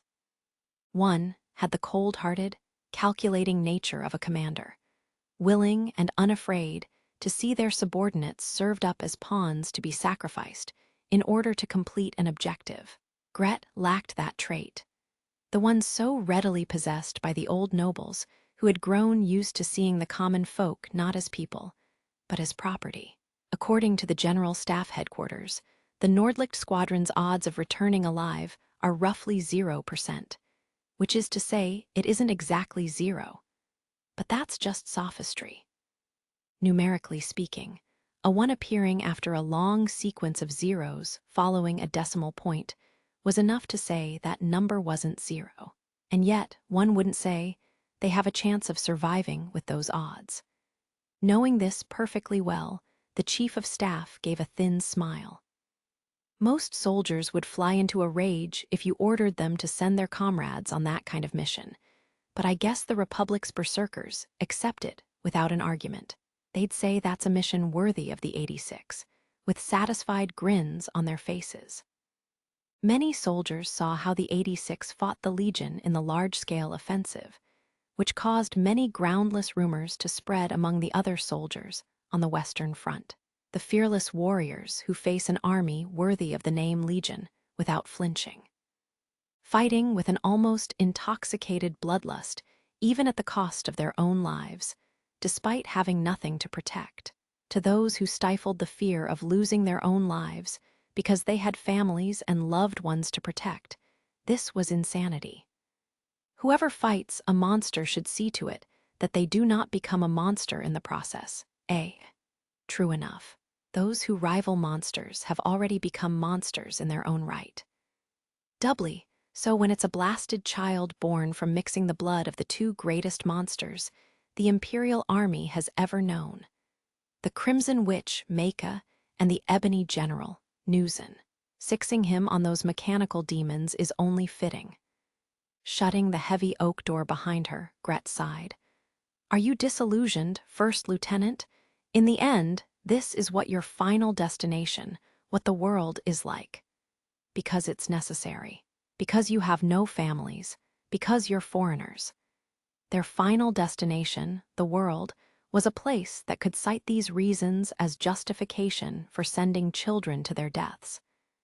I think it's an appropriate decision, given the situation. If you don't do everything in your power to destroy the Morpho, the Federacy won't be able to hold the line any longer.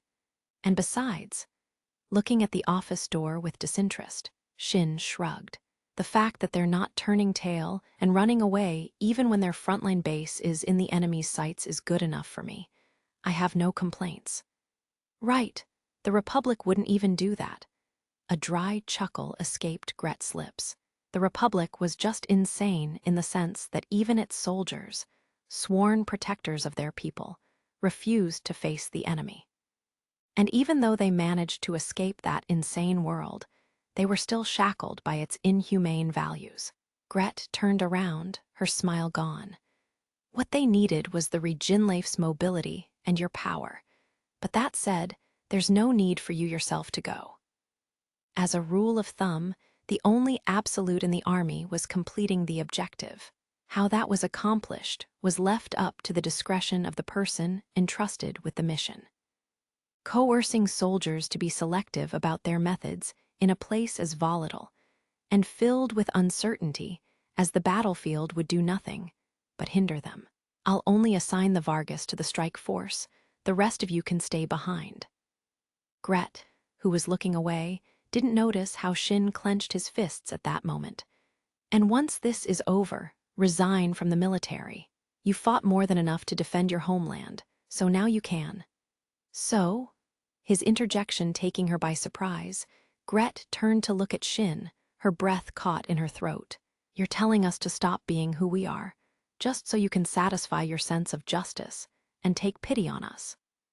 The boy standing in front of her wore an expression she hadn't seen cross his face in the 6 months since he'd been taken in by the Federacy, even during the large-scale offensive, an expression befitting a boy his age.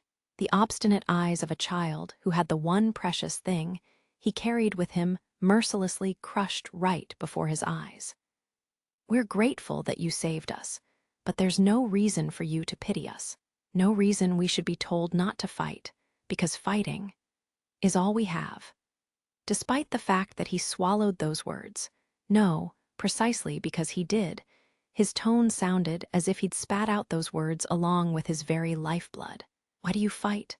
Why do you keep on fighting even when you have no reason to? There was no question more insulting to the 86. Pride was all they had. They were robbed of everything save the pride they took in fighting for their lives until the very end. Any family they could have protected was long dead, and they had no place they could truly call home. History and tradition died with their relatives, and the culture they should have inherited was forgotten in their infancy, just like the pages of the picture books read to them every night. Their so-called homeland stripped away their dignity and expected nothing more from them than their sacrifice. They had no reason to go on, and yet they clung to life. They shaped their lives around their shared sense of pride. In that battlefield of certain death, locked between mechanical ghosts on one end and their persecutors on the other, their pride, their drive to fight on, was the one thing keeping them from falling into despair. Even if one were to ask them why they fight, they would never answer. Why? Because they didn't have an answer. They had nothing to fight for, nothing to defend. They fought on because they found dignity in it. It was a source of pride they refused to relinquish, even if it meant dying in the process. If we ran away from the battlefield and left the fighting to someone else, and simply sat back waiting for death to claim us, we'd be no different than the Republic.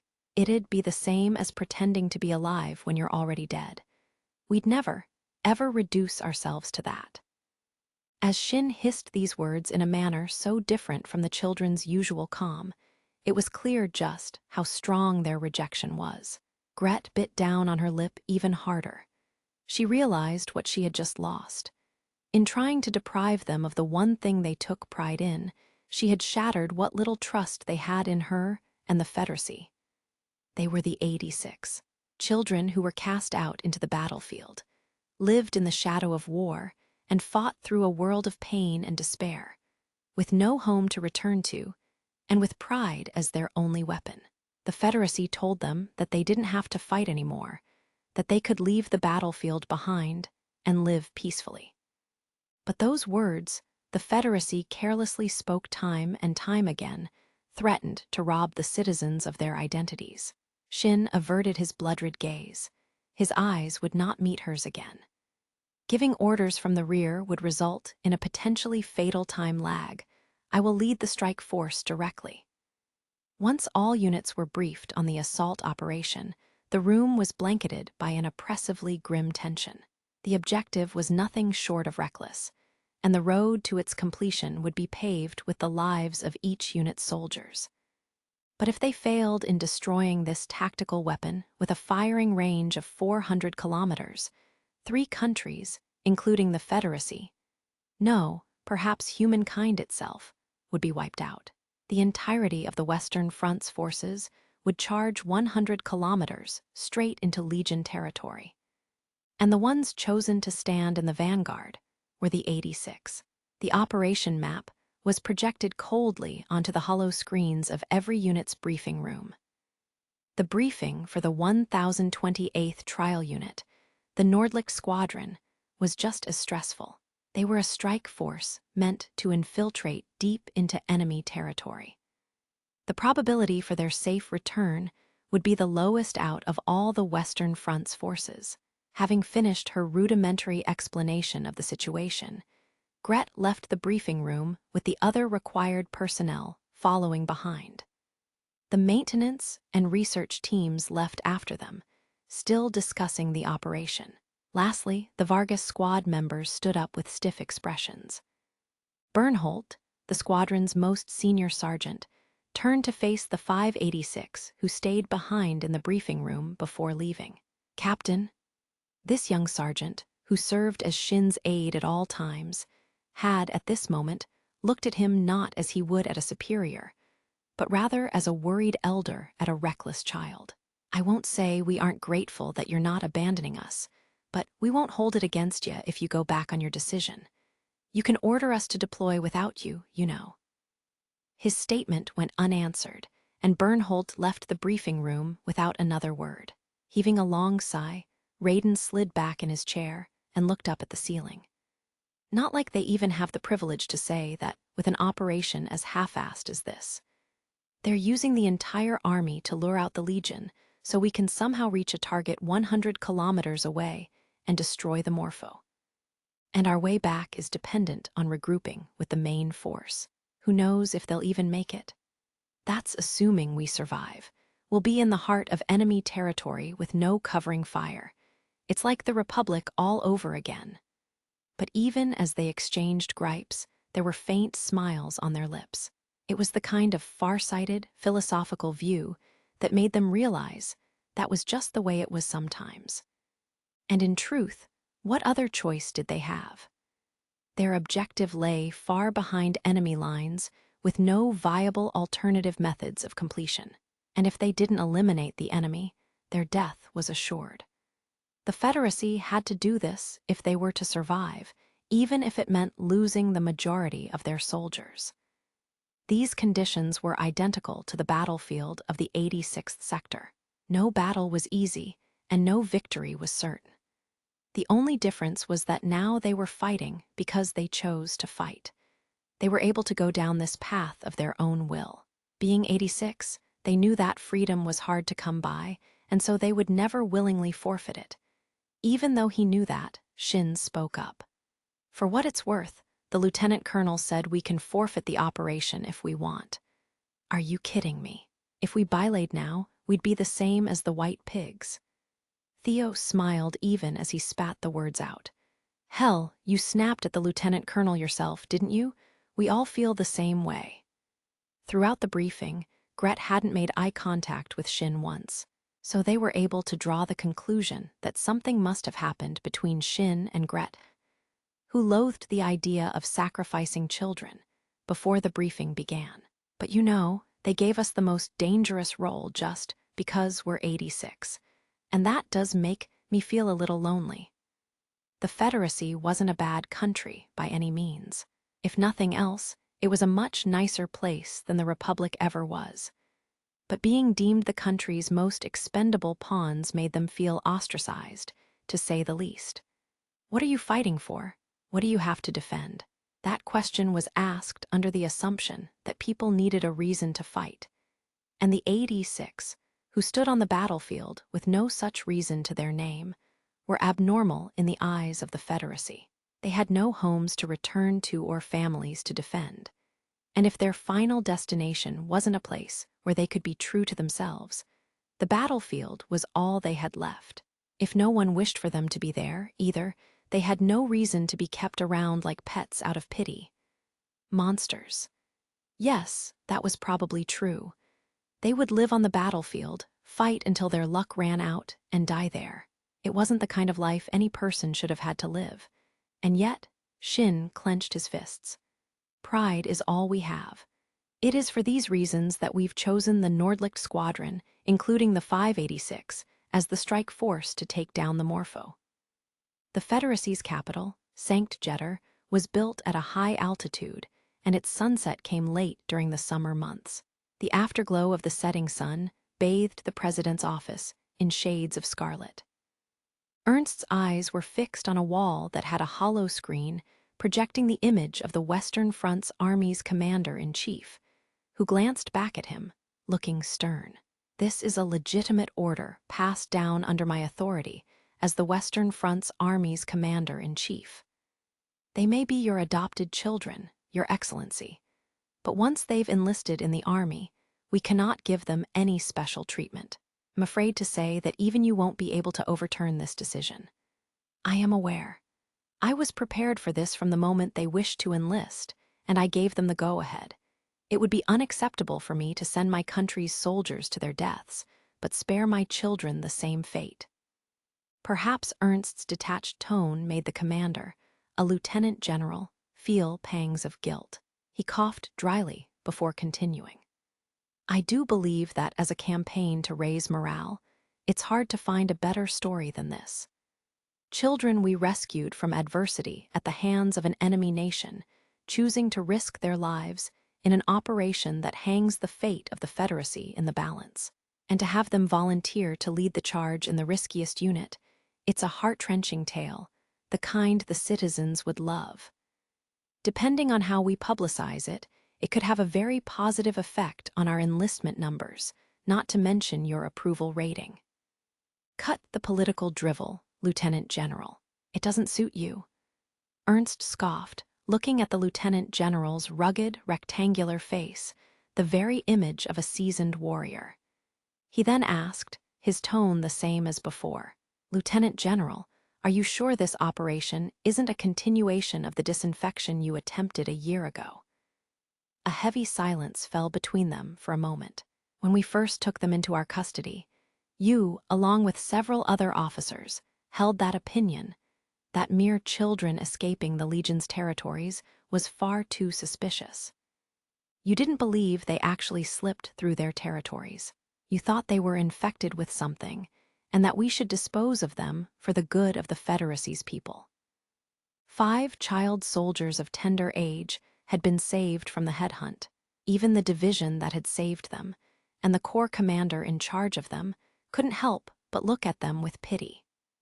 The drone recovered with them, the piloting of which seemed akin to suicide, the way they would shy away from strangers, the countless battle scars on their bodies. These various elements together painted a clear picture of the persecution by their homeland and supported their testimonies. But every one of those elements could also be fabricated, if one had a mind to do so. There was no way of confirming that they weren't spies sent by the Republic on some sort of secret mission. The fact that the Legion were forbidden, by programming, from employing biological weapons, and that the children went through the regulated inspections and isolation period, was not proof they weren't infected by a bioweapon, or that they weren't the bioweapons themselves. There was no proof whatsoever that they were clean. Had they been Confederacy citizens, the Army would have accepted the risks. But they were foreigners. The Confederacy had no obligation to defend them, and there were firm requests from some of the officers that they should be disposed of if need be.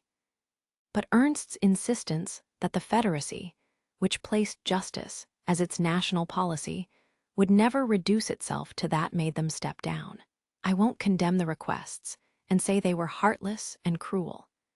Discrimination can stem from good intentions just as it can from ill will.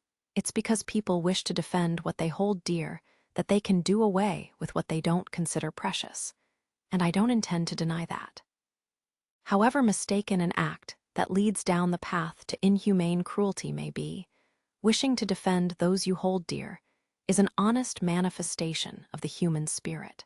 But those who claim to be human and never use or rely on words, instead using violence to achieve their means, are wrong in every sense of the word. This isn't you agreeing with me superficially and using this crisis as pretense to secretly overthrow my decision correct. Of course not. Then, why did he pause before he replied? But do consider this. In practice, they aren't pitiful children, but despicable, combat-crazed berserkers. Do you truly think these monsters would find a place in our Confederacy? Is that really what we should aspire to? It was admonition steeped with bitterness, but Ernst simply smiled. Why, of course, Lieutenant General. If nothing else, this Lieutenant General wasn't some lunatic intent on slaughtering children. And knowing this, Ernst replied without a hint of hesitation. Because that's my ideal and the ideal of the country I lead. I do, after all. For 10 years, the majority of the Federacy's citizens had continually elected him. Represent the opinions of the Federacy's citizens. Proud, noble, and just. Suddenly, the lieutenant general's breath caught in his throat. The vision of an ominous, fire-breathing dragon intersected with the appearance of his president, passionately speaking these ideals from the bottom of his heart. It was the second time they had to tidy up their personal affairs before an operation with slim chances of returning alive. But just like last time, they didn't have that many personal articles to sift through. But there was one piece of luggage Shin needed to send back to the rear, and he was currently knocking on her door. Frederica, it's open. Opening the light plywood door, he stepped into the cramped room, its furnishings all set to one side in a flat line like a corridor. Frederica was sitting on her small bed, her chin sunk into the head of her stuffed animal. She turned her face away from him in a sulk. "The operation," she murmured over her shoulder. Shin raised an eyebrow in response. "You've consented to undertake it, have you not? That reckless, suicidal operation from which there can be no return." "I thought I took off my raid device. You were watching us." The details of the operation were a military secret, and they were forbidden from carrying any communication devices, namely, the raid device, into briefing. Especially in the case of this operation, should any details leak out to the public, it would cause serious mayhem and upheaval. And if the Legion were to pick up on it and somehow decipher their intentions, the results would be catastrophic. But for Frederica, who had the ability to view the past and present of those close to her, seeing the operation map projection on the hollow screen and its movements was child's play. This allowed her to easily guess the objective of the operation. "That saves me time explaining things. Then go back to the capital as soon as you can. Once the operation begins, there might not be a transport line to take you back. A mascot is held captive by her soldiers. I could not return even if I wanted to." The mascots were nothing more than a burden on the battlefield, but they still weren't permitted to return. These girls were held hostage to serve as daughters or little sisters for the soldiers as a means of preventing them from fleeing the war zone. They came from varied backgrounds. Some were orphans without relatives. Others were sold off by their parents to reduce the numbers of mouths they had to feed. And there were those who were illegitimate children of noble families, given up in favor of legitimate heirs under the guise of national loyalty. Now that the base was under constant threat of attack, the chances of soldiers deserting were higher than ever. So there was no way the mascots could be relieved of their duty. And even if they were given permission, the mascots would have nowhere to return to. The girls served their roles as mascots until the age of 12, and once they'd finished their service, they would go on to the training academies, aspiring to become military personnel. With no other place to call home, they would grow accustomed to the battlefield, eventually becoming unable to leave it for the rest of their lives. And so, before that happened to Frederica, you would be able to go back. Now's not the time to be picky about your methods. If I use that petty paper pusher's authority, I might be able to do so, yes. But why are you telling me to go back? Was it not you who said you did not wish for others to decide your way of life for you? I also said you'd be better off not getting needlessly involved with other people's deaths. His family going off to war and never returning. His consort units getting blown away on his juggernaut's main screen. His comrades begging him to put them out of their misery. Those who committed suicide, unable to endure the voices of the dead echoing from the resonance. He would have been better off if he hadn't had to witness these atrocities time and time again. The majority of the soldiers involved in the coming operation would likely die. And that wasn't a hell Frederica, who could see the present of those she knew personally, needed to witness. This wouldn't normally be approved, but the odds are heavily stacked against us for this operation. We'd be lucky if we only got pushed back. At worst, we'll get counterattacked, and the front lines will crumble. And if that happens, this base won't be safe anymore. Though, if that was to happen, the capital wouldn't be any safer either, but Shin left that unsaid.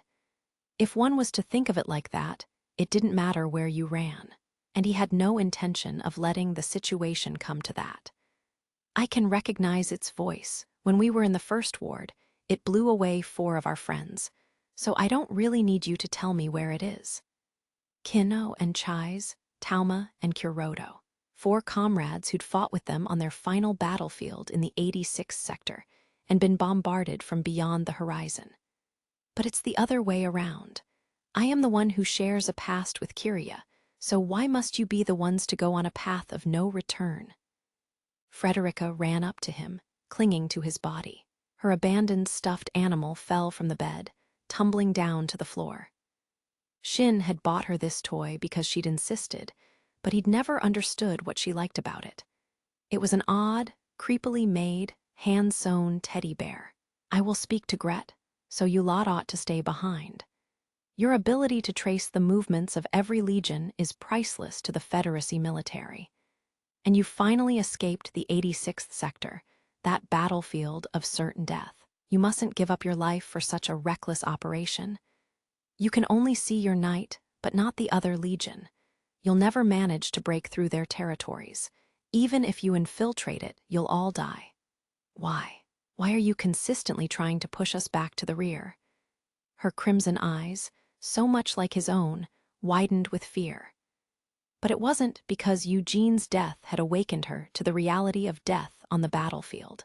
In the first place, Frederica had asked them to help her extinguish the ghost of her knight if they returned to her battlefield, but she never told them to fight in order to do so. Didn't you want us to gun down your knight? If you know the Federacy has to deal with the Morpho, even if that means losing every soldier they have, why are you trying to lower their chances? I think the truth is that you don't want it to be destroyed.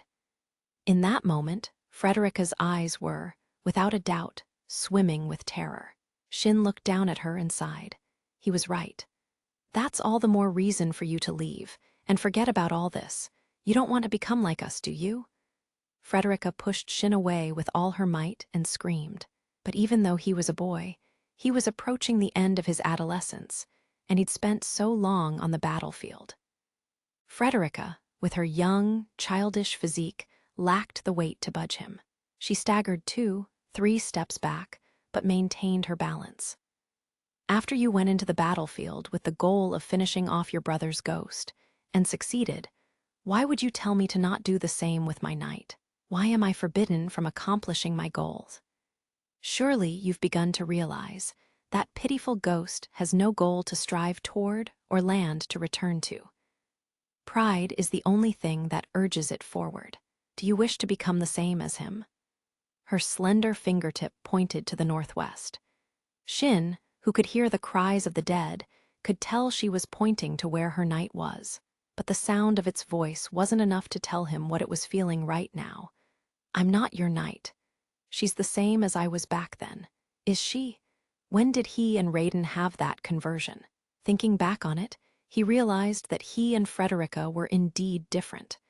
He had to take his brother out, no matter what he had to sacrifice to do so.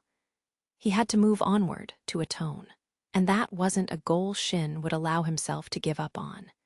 Feel free to see him and me all you want, but don't foist your regrets and need for atonement onto me in the process. It's annoying. You obstinate fool. Frederica finally lost her temper and shouted. The girl's high-pitched voice echoed around the small room. I am telling you not to go, so obey me, you insufferable idiot. Clenching her fists, she stomped the ground in a childish tantrum. Her red eyes filled with tears as she glared at him. Surely you regret not having said these words to your brother, do you not? You still regret saying nothing and watching him leave for the battlefield he would never return from, do you not? Then why do you do the same thing your brother did? Why must you force the same painful experience your brother put you through on me? Having screamed from the depths of her small body, Frederica panted heavily. With each heave of her chest, tears streamed down her cheeks, as if all the anger she held back broke the dam and gushed forward. Frederica, don't go. Her voice was fleeting, fragile. I do not wish to lose another brother. I do not want you to die as Kiri did. I wish to never again see a brother of mine driven to the battlefield by my hand, only to die. I do not wish for anyone else to die, so please don't go. It was the dead of night, and already lights out for all bases in the Western Front. But the workday for field officers and commanding officers was far from over. The 177th Armored Division's commander's office was dark. But the Major General continued his work under the light of the hollow screen projected onto his heavy desk. A modest knock on the door made him raise his head, and he furrowed his brow at the sight of his visitor. I'm not listening if you're intending to ask me to reconsider the operation.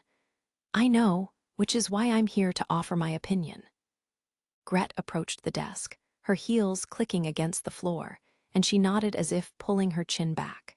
Refusing orders was forbidden no matter what rank you were, but officers reserved the right to offer an alternative plan.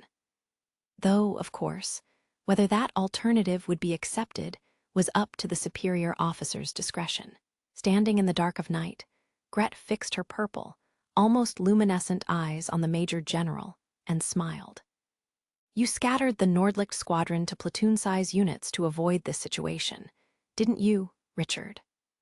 The processors may have had godlike combat abilities, but a platoon-size unit was limited in how much it could achieve, so it could accumulate only so much fame and infamy. It was only natural, given the small scope of enemies they had to face, and their allies' numbers equaled their own, so word didn't spread regarding their exceptional combat prowess. It would, at most, become a ghost story to pass the time on the battlefield, as many such rumors often became. But suddenly, those platoon-size units became a squadron and were placed in the center of such a delicate operation, to boot. Juggernaut, was it? When I saw the records on that defective weapons mission log, I couldn't help but do so. And the records of their first campaign, too, where an entire company was destroyed, but only First Lieutenant Newson survived. The only things you cared about were their results, and the data for their high-mobility fighting style, though. The Juggernaut's mission recorder stored all its data files from the moment of startup in a condensed state, and the Major General had already checked it. It contained an extraordinary number of combat logs and an equally impressive number of enemy casualties. According to the testimonies the 86 gave them when they were questioned upon being rescued, it was only one of 3 spare units Shin used in circulation whenever one was seriously damaged. So it wasn't deployed all that long, as hard to believe as that was. The Major General knew that sending him out to battle wouldn't result in anything good. Compared to the common Federacy soldier, Shin was like a far too sharp, overly whetted cursed sword. Recklessly making a display out of him would result in either his being loathed or his breaking from overuse. But as it turns out, he was actually a mad sword that spilled even more blood than ever anticipated. Don't get too attached to him. He's certainly a pitiable child, but once he had been made into what he is, he was beyond saving. He had grown into someone who makes the battlefield his roost and lives between one skirmish and the next. It seeped so deeply into him that there's no removing it by now. You can try to protect him as kindly as you wish, but war is all he knows. No. The Major General raised his one-eyed gaze at this stern denial. Her violet eyes glared at him in the darkness. He's not pitiful, and that's not for us to decide. The only thing we can do for these children is make sure they're given the time they need to make a decision. They were so used to combat, so much more dependable than any other soldier, it was easy to forget. These child soldiers felt so much like veterans, with so much more experience than anyone else, that even Gret had managed to forget. But they were only children, barely past their mid-teens. It hadn't even been a year since they came to the Federacy, and it would take anyone time to get used to a new environment. That was doubly true when the environment they came from was a radically different place, where they could trust no one. They hadn't yet adapted enough to the Federacy to consider reaching out for something they had never known. In this rapidly changing environment, they struggled just to scrape together a semblance of a daily life, unable to consider anything more. They might know how to survive, but they didn't know how to live, because they were still treating every day like it might be their last. So even if all they had was their pride, that was enough for the time being. They had no one to protect and nowhere to return to, so that would have to do. But someday, once everything settled down, they might wish to regain what was stolen from them. And even if they chose to live on the battlefield despite everything they'd been through, that choice should be theirs to make, and no one else's. And one mustn't choose for them on the assumption they wouldn't make the choice themselves. There was no telling how many years it might take. But someday, they may be citizens of the Federacy right now, but they originally came from another country. Do we really have any obligation to do this much for them? Of course we do. It's our duty. That is, unless we intend to be arrogant enough to treat living, breathing humans like drowning puppies we've picked up from the side of the road. Giving them food, a roof over their heads, and a kind owner. It may have been done with good intentions, but they treated them the same as pets and never took their dignity or individual wills into account.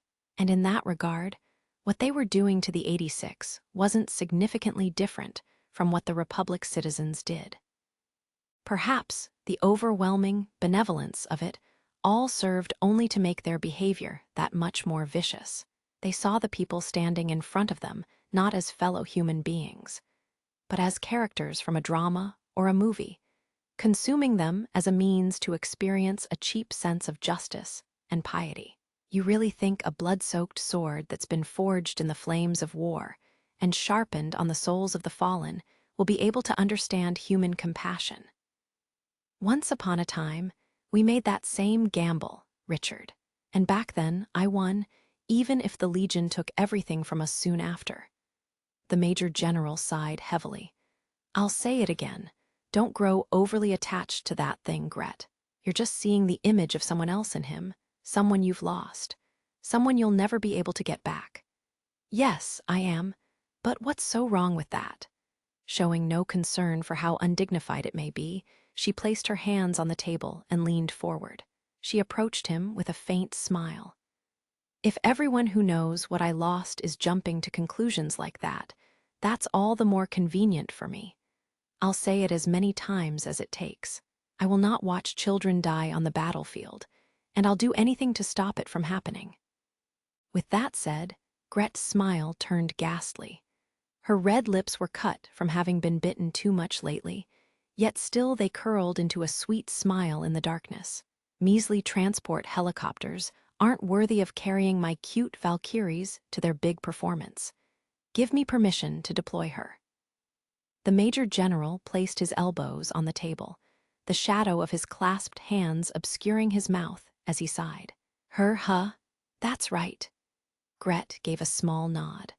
On the left breast of her uniform shone the winged emblem of a pilot, and she wouldn't remove it even if the very fabric was torn off.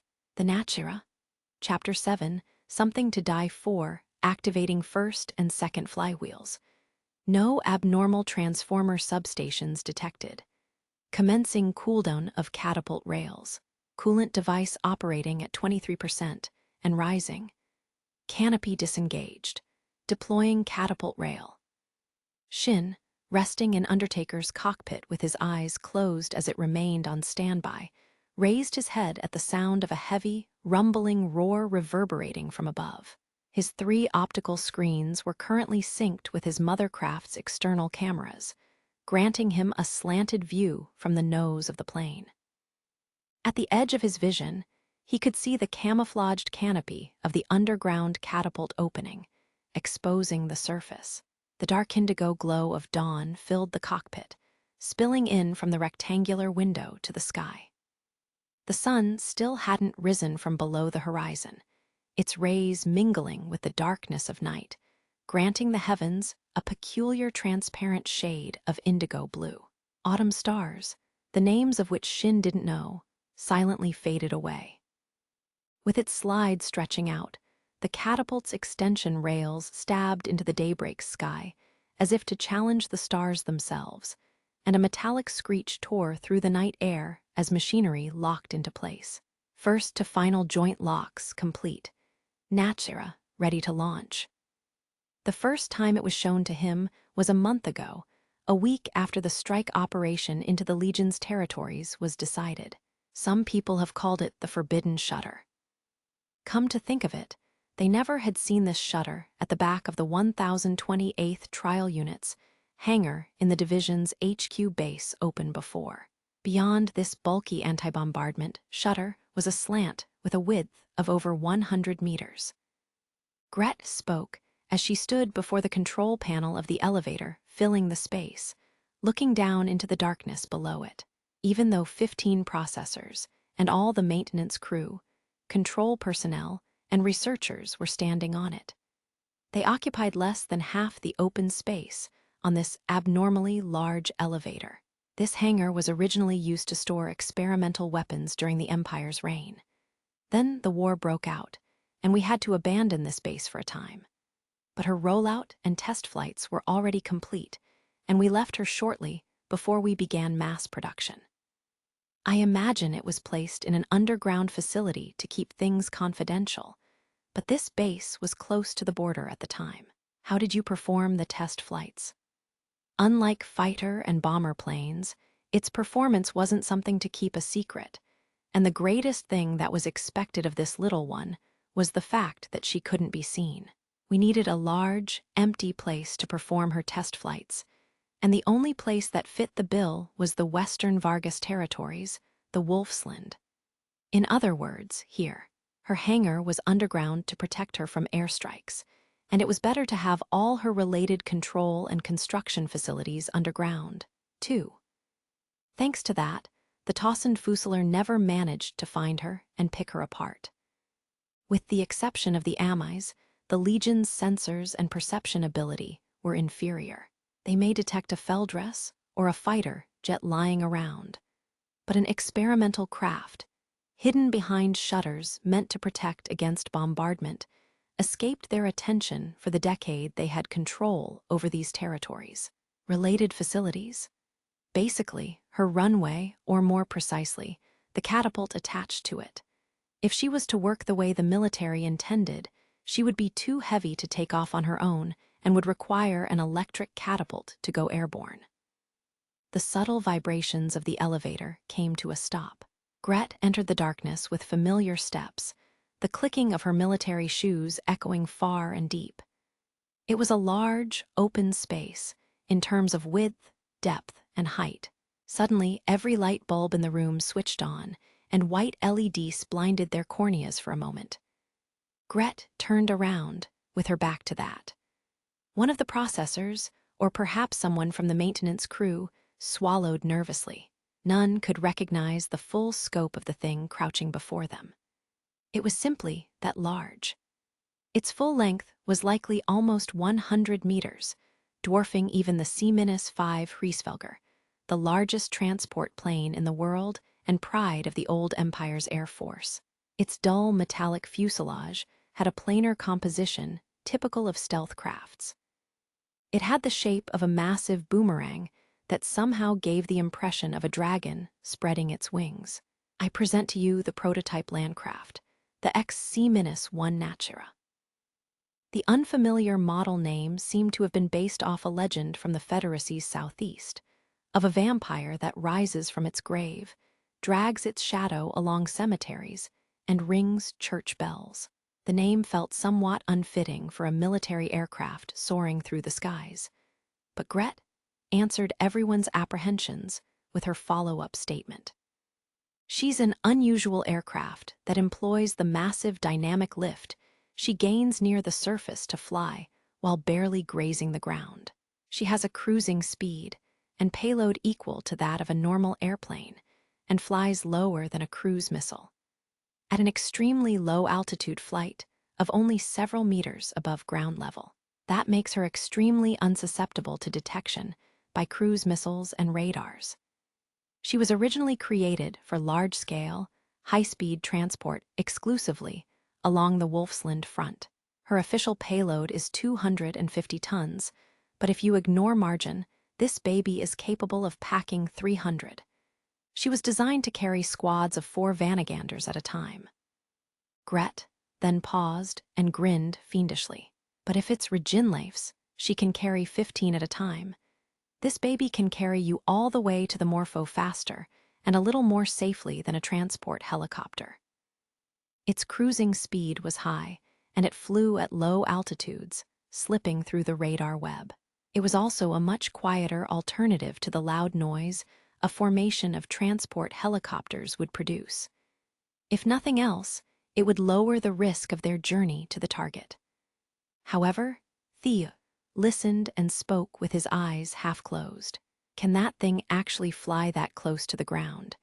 If it's just a few meters above ground level, it'll collide with a building or a house. It presented a whole new set of risks. The area this operation takes place in might be Legion territory right now, but it used to be Empire territory. We've got maps of the area and its topographic data all lined up. If we were up against people, it would be one thing, but the Legion don't build houses or erect towns, so the terrain should have remained mostly the same.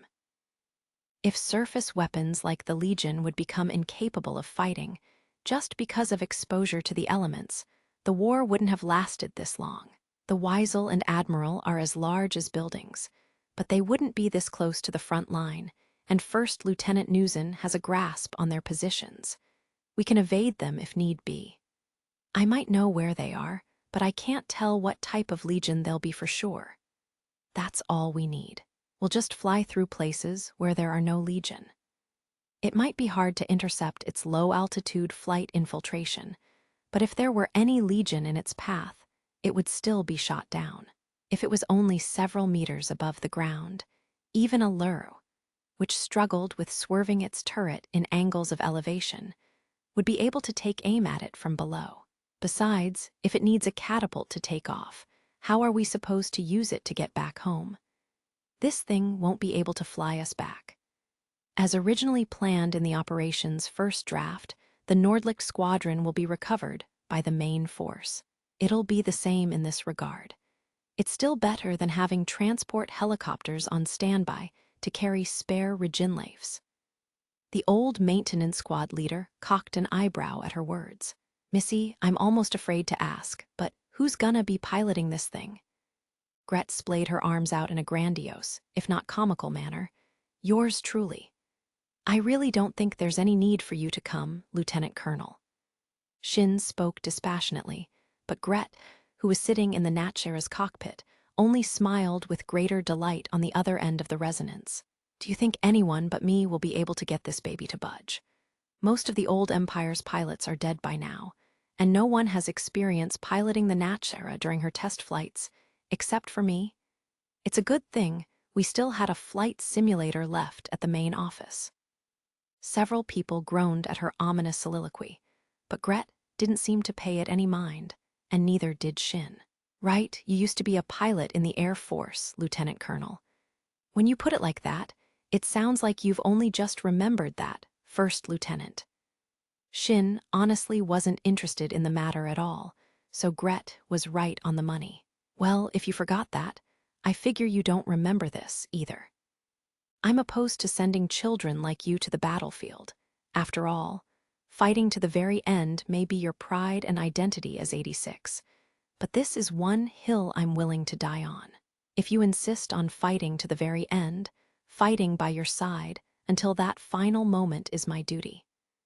This country you risked life and limb to reach was a far cry from paradise. But I do want you to remember one thing. No one in this country wishes for you to die. On the contrary, we all wish for you to live. Me, the division commander, and him. It's been a while, everyone. Shin blinked in surprise at that calm, unexpected voice. It didn't come via parade, but from a wired communication line outside the Natchera. What are you doing here, Ernst? Hey, I'm the Federacy's supreme commander, you know. This is a decisive battle with the lives and territory of the Federacy and its neighbors on the line. It's only natural for me to come to urge my soldiers to battle, isn't it? Especially when you're the ones who'll be the linchpin of this mission, right? Ernst took a deep breath, and his tone switched to that of a leader, a man who directed the Federacy for many years. The fate of the Federacy, its neighbors, and indeed humanity itself hinges on the Nordlicht Squadron's success. Destroy the Morpho, no matter what, we're counting on you. Yes, sir. And I have another mission of the utmost importance for you. Lifting his head, Ernst nodded earnestly. Come back to us. All of you?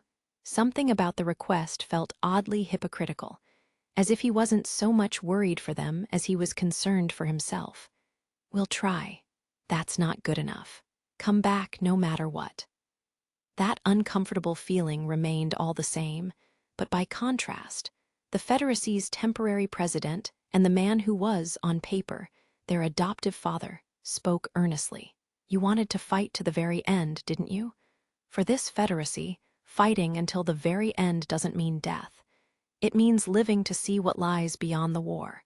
So come back to us, no matter what, as many times as it takes. Yes, return to me, no matter what, Ernst whispered after closing the intercom. He was in the commander's seat of the Western Front's integrated headquarters. He had taken off the mass-produced blue business suit that had become his trademark as president over the past decade, now donning the Federacy military's steel blue uniform in its stead. He'd met them for the first time here, on the Western Front, although the exact place was a bit off. He'd come to the battlefield to encourage the troops and received a report that they'd recovered child soldiers from a foreign country as they'd defeated a tank type that was out on a headhunt. He'd taken pity on them at first and wanted to give them the joy he could never grant to his unborn child. But more than anything, the temporary president narrowed his ash-colored eyes as he felt a cold, cruel, empty smile play over his lips. A country that wouldn't save wounded children, a country where children aren't allowed to be happy, a world that doesn't hesitate to send children to their deaths, just to meet its own ends is as distant as can be from the vision of humankind she believed in. Ernst gave a long sigh, like a fire drake exhaling flames after having grown weary of the world, as if wishing to reduce anything and everything to ash. Or else, I will destroy this world. A countdown to the beginning of the operation was displayed on the headquarters main screen, currently clocking at 5 minutes. The chief of staff, who stood at the information center at the bottom of the room, cast a glance at Ernst, who gave him a small nod. October 9, 2144. First light. The temporary president, sitting on the commander's seat, nodded to the lieutenant general occupying the vice commander's seat. The chief of staff began to speak. He was clad in the Federacy's steel blue uniform and cap. His hands rested on the hilt of a thin saber, still in its scabbard and bound in leather straps, with its tip against the floor, acting as an impromptu conductor's baton. All soldiers, at attention. The chief of staff's voice was broadcast to all units in the Western Front's army through a secured line. The Western Front's army will now begin its march into the Legion's territories. Everyone held their breath as they listened to the cold voice, their tension strained to its maximum. Each unit had the operation's objective explained to them, as well as their role in it during a briefing prior to their sortie. There was no need to go into any further details. The Western Front's army, the United Kingdom's military, and the Alliance's forces' objective was the retaking of the highway corridor. And the strike force would act as the spearhead that would penetrate the depths of the Legion's territory and destroy the Morpho lurking there. This operation was tantamount to facing the full bulk of the Legion's forces. Neither failure nor retreat could be considered. This operation is not just for the sake of the Federal Republic of Jayad, the United Kingdom of Roa Gracia, or the Alliance of Wald. This is the largest operation in the history of humankind, and will influence the fates of our neighboring countries that may have survived the Legion's onslaught, as well as the fate of the human race. You will act as the stalwart shield that guards our allied neighbors and the mighty sword that will cut open a path for humankind's future. Never forget that the god of war never favors the cowards, but gives his blessings to the valiant. Go forth and defend the flag of the two-headed eagle with your lives. Attention! 10 kilometers east of the front line, an artillery unit was deployed, lining up the muzzles of its cannons. The 155 traction howitzers stood majestically, their turrets extending like spears poised against the heavens, and 155 self-propelled artillery cannons of the same type were loaded onto trucks. Only a few old type 105 howitzers and discontinued 203 howitzers were deployed along the battery. Multi-launch rocket systems aimed their magazines of 40 toward the dark western sky. Our mission is to provide covering fire for our allies' advance. While they're crawling through the mud, let's help them out by blowing those shitty scrap heaps straight to hell. The stressed artillery soldiers cracked a strained smile at those words that ridiculed the armored infantry and felddress who fought with their heads down in the quagmires of the battlefield. The artillery forces commander looked around and nodded. The long black hair under her cap was proof of her youth, and her soft, pale face was accented by black-rimmed glasses. For our comrades on the front lines and those warriors going even farther beyond, keep shooting, no matter what. Even if the gun barrels burst and angels rain down from heaven to claim us all, never stop shooting. All hands prepare for bombardment.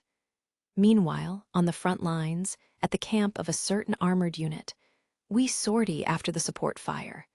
Don't ya chicken out and hold us back, you hear? Anyone who falls behind's gonna have the letters they wrote for their girlfriend read out loud. Any virgins who don't have a girl back home will have the letters they wrote to their mommies read out loud instead. As the armored unit's commander's coarse voice echoed loudly, amplified by a speaker, Vanaganders awoke from standby one after another, and accompanying combat trucks loaded with armored infantry revved their engines. As their power packs began picking up their RPM, the high-pitched screeching of the Vanaganders blended with the staccato of diesel engines. This grating harmony pierced into the azure sky, still rich with traces of night. They didn't bother connecting the data link in the first place. It would be useless in the Legion's territories, under the Eintagsfliege's influence, anyway. Gazing at the ranks of his consort planes through his unit's 3 optical sensors, a young officer, hardly in his mid-20s, brought the external speaker's receiver to his mouth. Don't sit idly by and let the Republic's monsters protect you. Show those crazy berserkers what the pride of the Federacy is all about. Hearing the cry of the armored unit's commander echo into the dark purple morning air from his external speaker, the armored infantry commander smirked inside his vehicle. I swear, if nothing else, these youngsters sure know how to get fired up. He was clad in an armored exoskeleton and shouldered his favored 12.7 rifle. The helmet covering his face was now turned up, revealing the rectangular, aged face of a man in his 40s. He feigned ignorance, out of some sort of tired listlessness, as his subordinates joked that he looked less like a veteran armored infantry soldier and more like an exhausted office worker in a crowded train. He looked around at the clumsy, bulky silhouettes of his subordinates seated on sheets in the darkened cargo hold, closed by an armored pane, and he parted his lips without a hint of enthusiasm. Well then, boys, I'll leave all the grand speeches about pride and glory to those who know how to make 'em.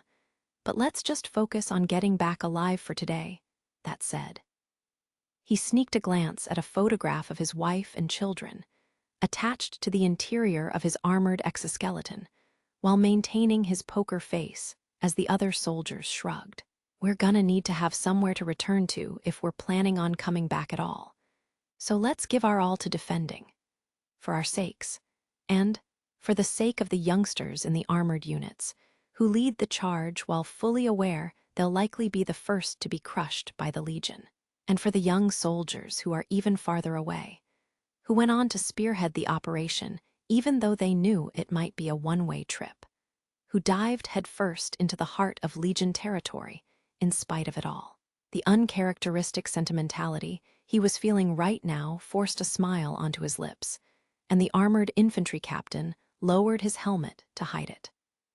The optical feed projected directly to his retina overlapped with his sight, and at its edge, the countdown to the operation's beginning ticked down. 10 more seconds, 3, 2, for our brothers in arms and the homeland will return to 0. The Western Front's commander-in-chief nodded back at the chief of staff, and Ernst parted his lips coldly. He was clad in a steel-blue uniform and a regulation cap, and wore his overcoat like a cloak across his shoulders. Commence operation. Fier, as ordered, the entire artillery formations, howitzers, and multi-launch rocket systems, as well as the infantry unit's mortars, roared in unison. The shock waves kicked up clouds of dust behind them. Shells flew into the heavens in a parabola like flaming arrows, leaving only tremors in their wake. They covered the eastern skies like a wall of steel, blocking the faint morning starlight before reaching their zenith and descending with shrill screeches as they pierced the Legion's defenses. Orders to charge are in. Come on, boys, go, go, go. Don't let the morons in the strike force cut ahead of us, men. Anyone who needs a pick-me-up is entitled to one swift kick in the ass from yours truly. The rear artillery unit's support fire was still going strong, not giving any mind to the barrels overheating. The bombardment raged on even as they changed positions. Between the incessant, earth-shaking cacophony of the high-aperture shells, an armored unit of Vanaganders got into a wedge formation and began their advance. They reached maximum speed in the blink of an eye. Combat cars filled with infantry followed swiftly behind. With their engines and power packs roaring a ferocious battle cry, the deluge of steel rushed over the battlefield awash with dawn's light. The contested zones lay in the boundary between the territories of the Legion and humankind. There, as the silhouettes of autonomous machines standing at attention intermingled with the darkness of dawn's hour, a single scout type turned its bearing up to the eastern sky. Suddenly, its highly efficient optical sensors picked up a flash. In the next moment, a violent bombardment rained down upon it. A swarm of self-forging warheads dispersed into the skies above, each with its radar activated and locking onto a target. They soared over the armored weapon at 2,000 meters per second, crashing onto the Legion unit like a sledgehammer. The impact repeated in quick succession, powerful enough to skewer even the Dinosauria. The ground trembled as sediment soared into the heavens, forming a brown curtain over the horizon. But that veil was soon torn to pieces as a unit of Vanaganders rushed in, pursuing any remaining Legion with the ferocity of a pack of starving wolves. The integrated headquarters main screen displayed each unit's desperate struggle as icons shifted and clashed. The Legion's forces outnumbered those of the 3 countries participating in the operation, and yet their forces' blue icons progressed into the autonomous machines' lines, cutting through their forces, drawing them in and crushing them. They moved, we lured them out. A Legion armored force began descending from the enemy territory to intercept them. Turning around to confirm that the Chief of Staff gave them the go-ahead, a member of the control personnel spoke into an intercom with a sharp voice. We've successfully lured the Legion's frontline forces. Shifting to Phase 2. Integrated headquarters to 1028th Control Room. The Natchira is permitted to take off. Let's go. As the high-pitched screech of the 4 jet engines on both the Natchira's wings reached Shin's ears, the electric catapult kicked the 400-ton fuselage into the air. The intense acceleration was unfamiliar for his body, which was used to both a transport plane's takeoff and the Juggernaut's high-speed maneuvering. The electromagnetic waves scrambled white noise over his main screen, and the next moment, a faint blue dawn sky spread out before him. Traversing the underground runway in less than an instant, The Natchera leaned as it flew out above the surface, soaring with the force of its acceleration. His screen's view of the chilly azure skies of autumn switched to one of the sleeping plains, which then drifted away behind them in the blink of an eye. The Natchera's speed was blinding. To think a low-altitude flight could be rapid enough to allow for the possibility of such a sight. This is scarier than I thought. What lunatic thought of making this thing? Gret cackled from the cockpit, a shrill laughter that was unlike her usual demeanor, as if she was high on adrenaline, like her blood was pumping from being in a gambling hall for the first time in ages. Having fearless soldiers like you say, that is an honor.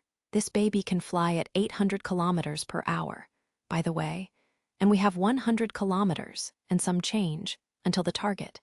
Enjoy your 9-minute ride while it lasts. In the sky, 2,000 meters above the Legion's territories, a single Legion unit hovered, gluttonously receiving countless reports of clashes and skirmishes with the three countries. The Eintagsfleet's parent unit, the Observation Control Type, RAIB. Commanding the Eintagsfleet and the Stachelschwein, this airborne early warning system kept a vigilant, all-seeing eye over the state of humankind's military movements. Its 122-meter-long wingspan was equipped with solar-powered generated panels. This gigantic silver raven would remain airborne until it was shot down or until its lifespan as an autonomous machine came to an end, linking up with the Eintagsfleet as its extensions. It also integrated and analyzed communications between the Legion and relayed orders it received to their appropriate recipients, serving the double role of the Legion's delegation unit. As it received a constant deluge of information, it instantly analyzed and judged it. Concluding that the network under its jurisdiction had insufficient forces to withstand the assault, it launched an appeal to the wide area network. As it launched that report to the Supreme Commander unit that supervised the wide area network, the RAIB kept a vigilant eye on the enemy force's invasion and swiveled its wings as it continued its lax, high-altitude flight. Acknowledged. No face to all units linked to First Area Network. Invasions from the Federacy, United Kingdom, and Alliance confirmed. The Supreme Commander unit's directives circulated through the First Area Network, consisting of the military forces divided between the Federacy, the Republic, the United Kingdom, and the Alliance like an electronic tone traveling through the air, a voiceless, wordless whisper from one machine to another. The Supreme Commander unit was a shepherd whose call sign was no face. It had lost the ability to even discern the faces of its wife and beloved daughter, but its human conviction alone remained intact. The fact that this ghost was capable of enjoying such cruel irony was proof of the education it had been graced with during its lifetime. The Supreme Commander unit judged that this situation was within their predictions. If guided weapons were insufficient, and they lacked long-range artillery weapons to match the Legion's, their only remaining option was to stage a direct assault. It seemed the three countries chose not to adhere to their defenses and await the conclusion where the railgun reduced them to ash. They were different from his old motherland, which chose to shut itself away inside its walls, only to eventually be crushed under their weight. If nothing else, their offensive against the Republic was going according to schedule. Their efforts having been hampered for the past 2 months, they launched that attack after biding their time during the four-sided offensive.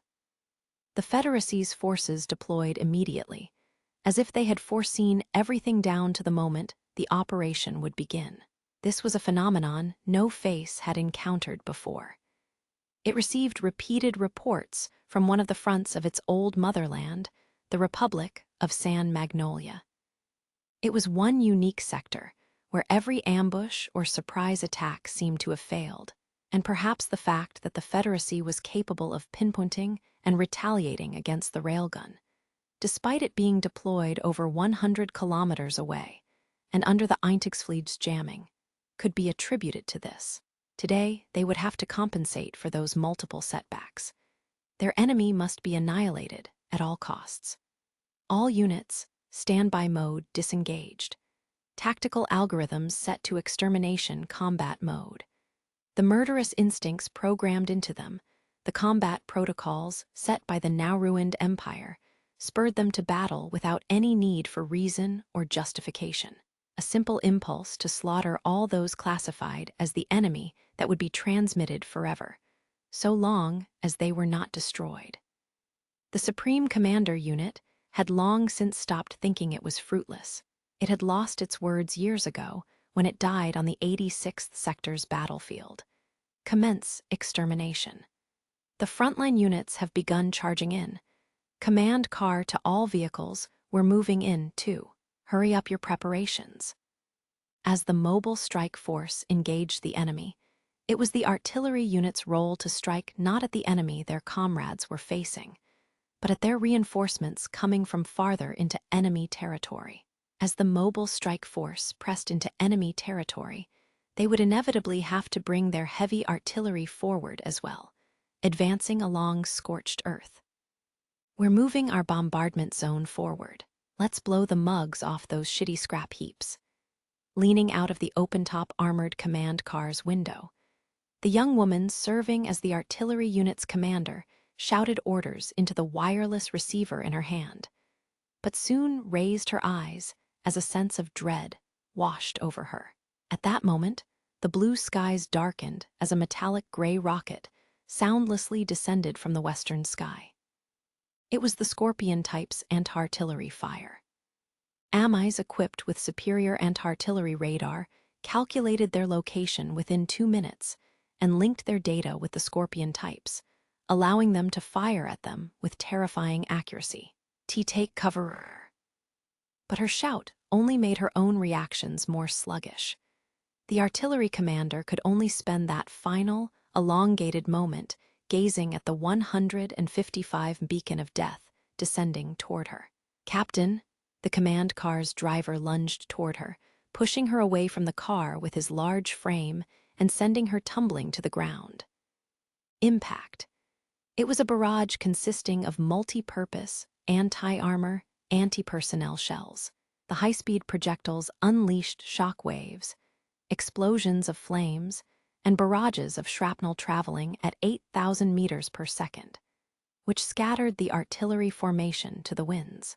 After taking a direct hit from a 155 shell, capable of even destroying a Vanagander at point blank, the command car was blown apart. The artillery captain's now cracked black-rimmed glasses were knocked off by the blast and went flying through the air. She watched from under the driver's body, which hung over her. In case of bombardment, facing toward the blast and docking minimizes injuries to some extent. And compared to open air, a human body is much thicker and serves as a far better shield against shrapnel. Thanks to the driver guarding her with his own body, the artillery captain escaped any fatal damage. The driver, however, feeling the driver's body suddenly become heavier, the officer struggled to crawl out from beneath him as his weight bore down on her, and then she felt her breath catch in her throat. Corporal, in all likelihood, the thing lying before her was what remained of the driver. Retrieving her glasses from the ground nearby, the artillery captain got to her feet. Looking around, she couldn't find a single trace of the artillery formation anymore. Her unit had been reduced to mounds of flesh and steel, decorating the vision of hell that descended upon the battlefield without warning. Without a microphone in her hand, she shouted from the pit of her stomach, a crazed look in her eyes as she filled her lungs with the stench of blood and burnt flesh. Damage report. This battle isn't over yet.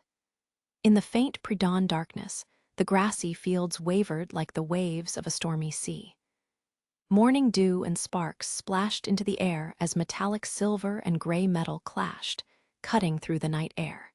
The armored unit, consisting of Vanaganders, armored infantry, and combat trucks, faced off against a mixed force of Dinosauria, Luro, and Amis in a melting pot of strife and battle.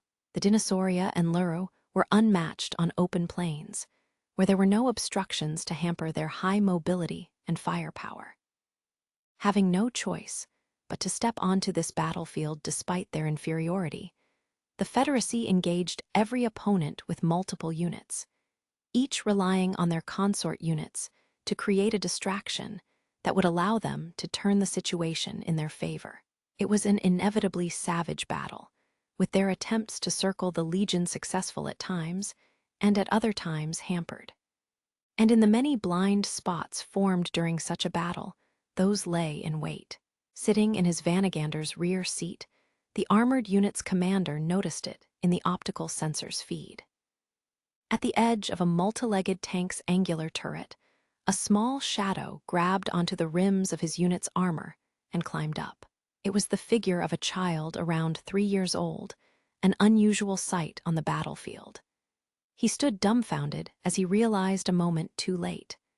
It crept up over his turret, and he noticed its lower half was severed and missing. A human would not be able to move in this condition. This was, without a shadow of a doubt, a fatal wound, which meant this wasn't human, an anti-tank self-propelled mine. They were weapons used in the early stages of the war, when there were still civilians on the front lines. They caught the attention of soldiers by appearing under the guise of children. His Vanagander's heavy machine guns were equipped behind its turret, and as such, the mine dipped in an angle out of their range. As soon as it clung to him, there was nothing to be done. The infantile human-shaped explosive crept over the turret. He stared at its large, faceless head through his optical sensor. The synthetic voice of a child being emitted from it was oddly clear, despite it not having a mouth. "M.A.M.A. Oh, you motherfuckers. Sorry, not letting that happen." A light impact shook the Vanagander, an armored exoskeleton, a mere 100 kilograms compared to the Feldress weight of 50 tons, climbed on top of it. An aged, joking voice spoke to him via a direct line. "You kids can't die before we do. Your parents'll never stop crying." There was no time to shoot the 12.7 heavy assault rifle in his hands or to rush over and kick it away. So the armored infantry captain jumped at the self-propelled mine. The gross weight of his body within the exoskeleton was much lighter than the Vanagander, but it still wasn't a weight the child-sized self-propelled mine could support. Its hands let go of the armor, and they rolled off the Vanagander's gun turret together. Then there was a flash of light. "Captain!" The mine carried an explosive designed to penetrate a Vanagander's armor. Not a scrap remained of the thin, flimsy armor of the exoskeleton or the frail body it had protected.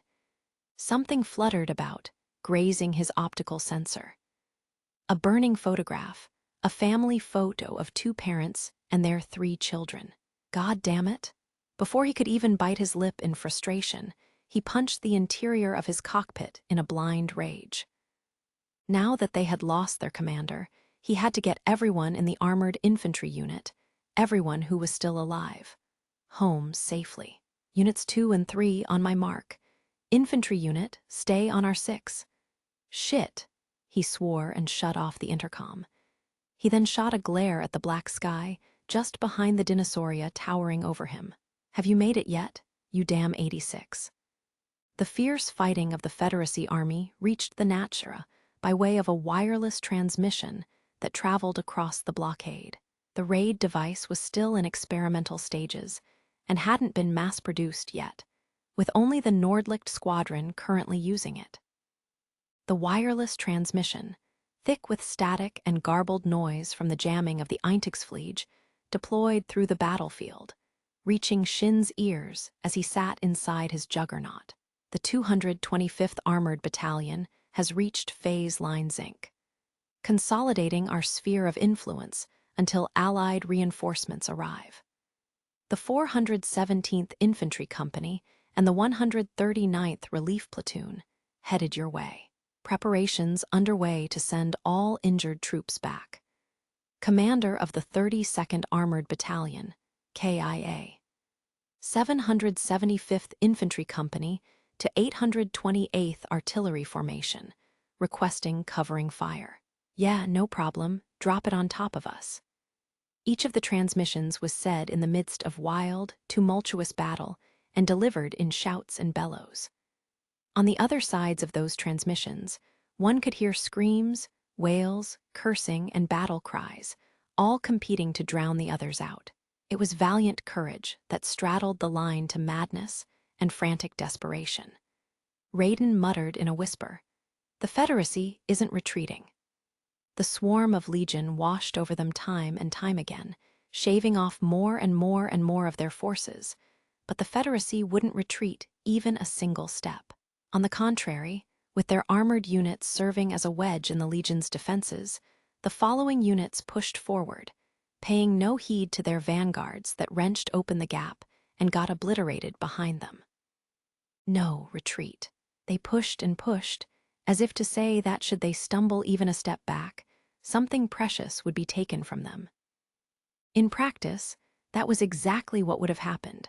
Should the front fall apart, should the Morpho be allowed to advance to this position, all that lay behind them would be exposed to its hellish onslaught. For the 86, the Republic wasn't their homeland, and the Alba who did call it home would never think to fight for it.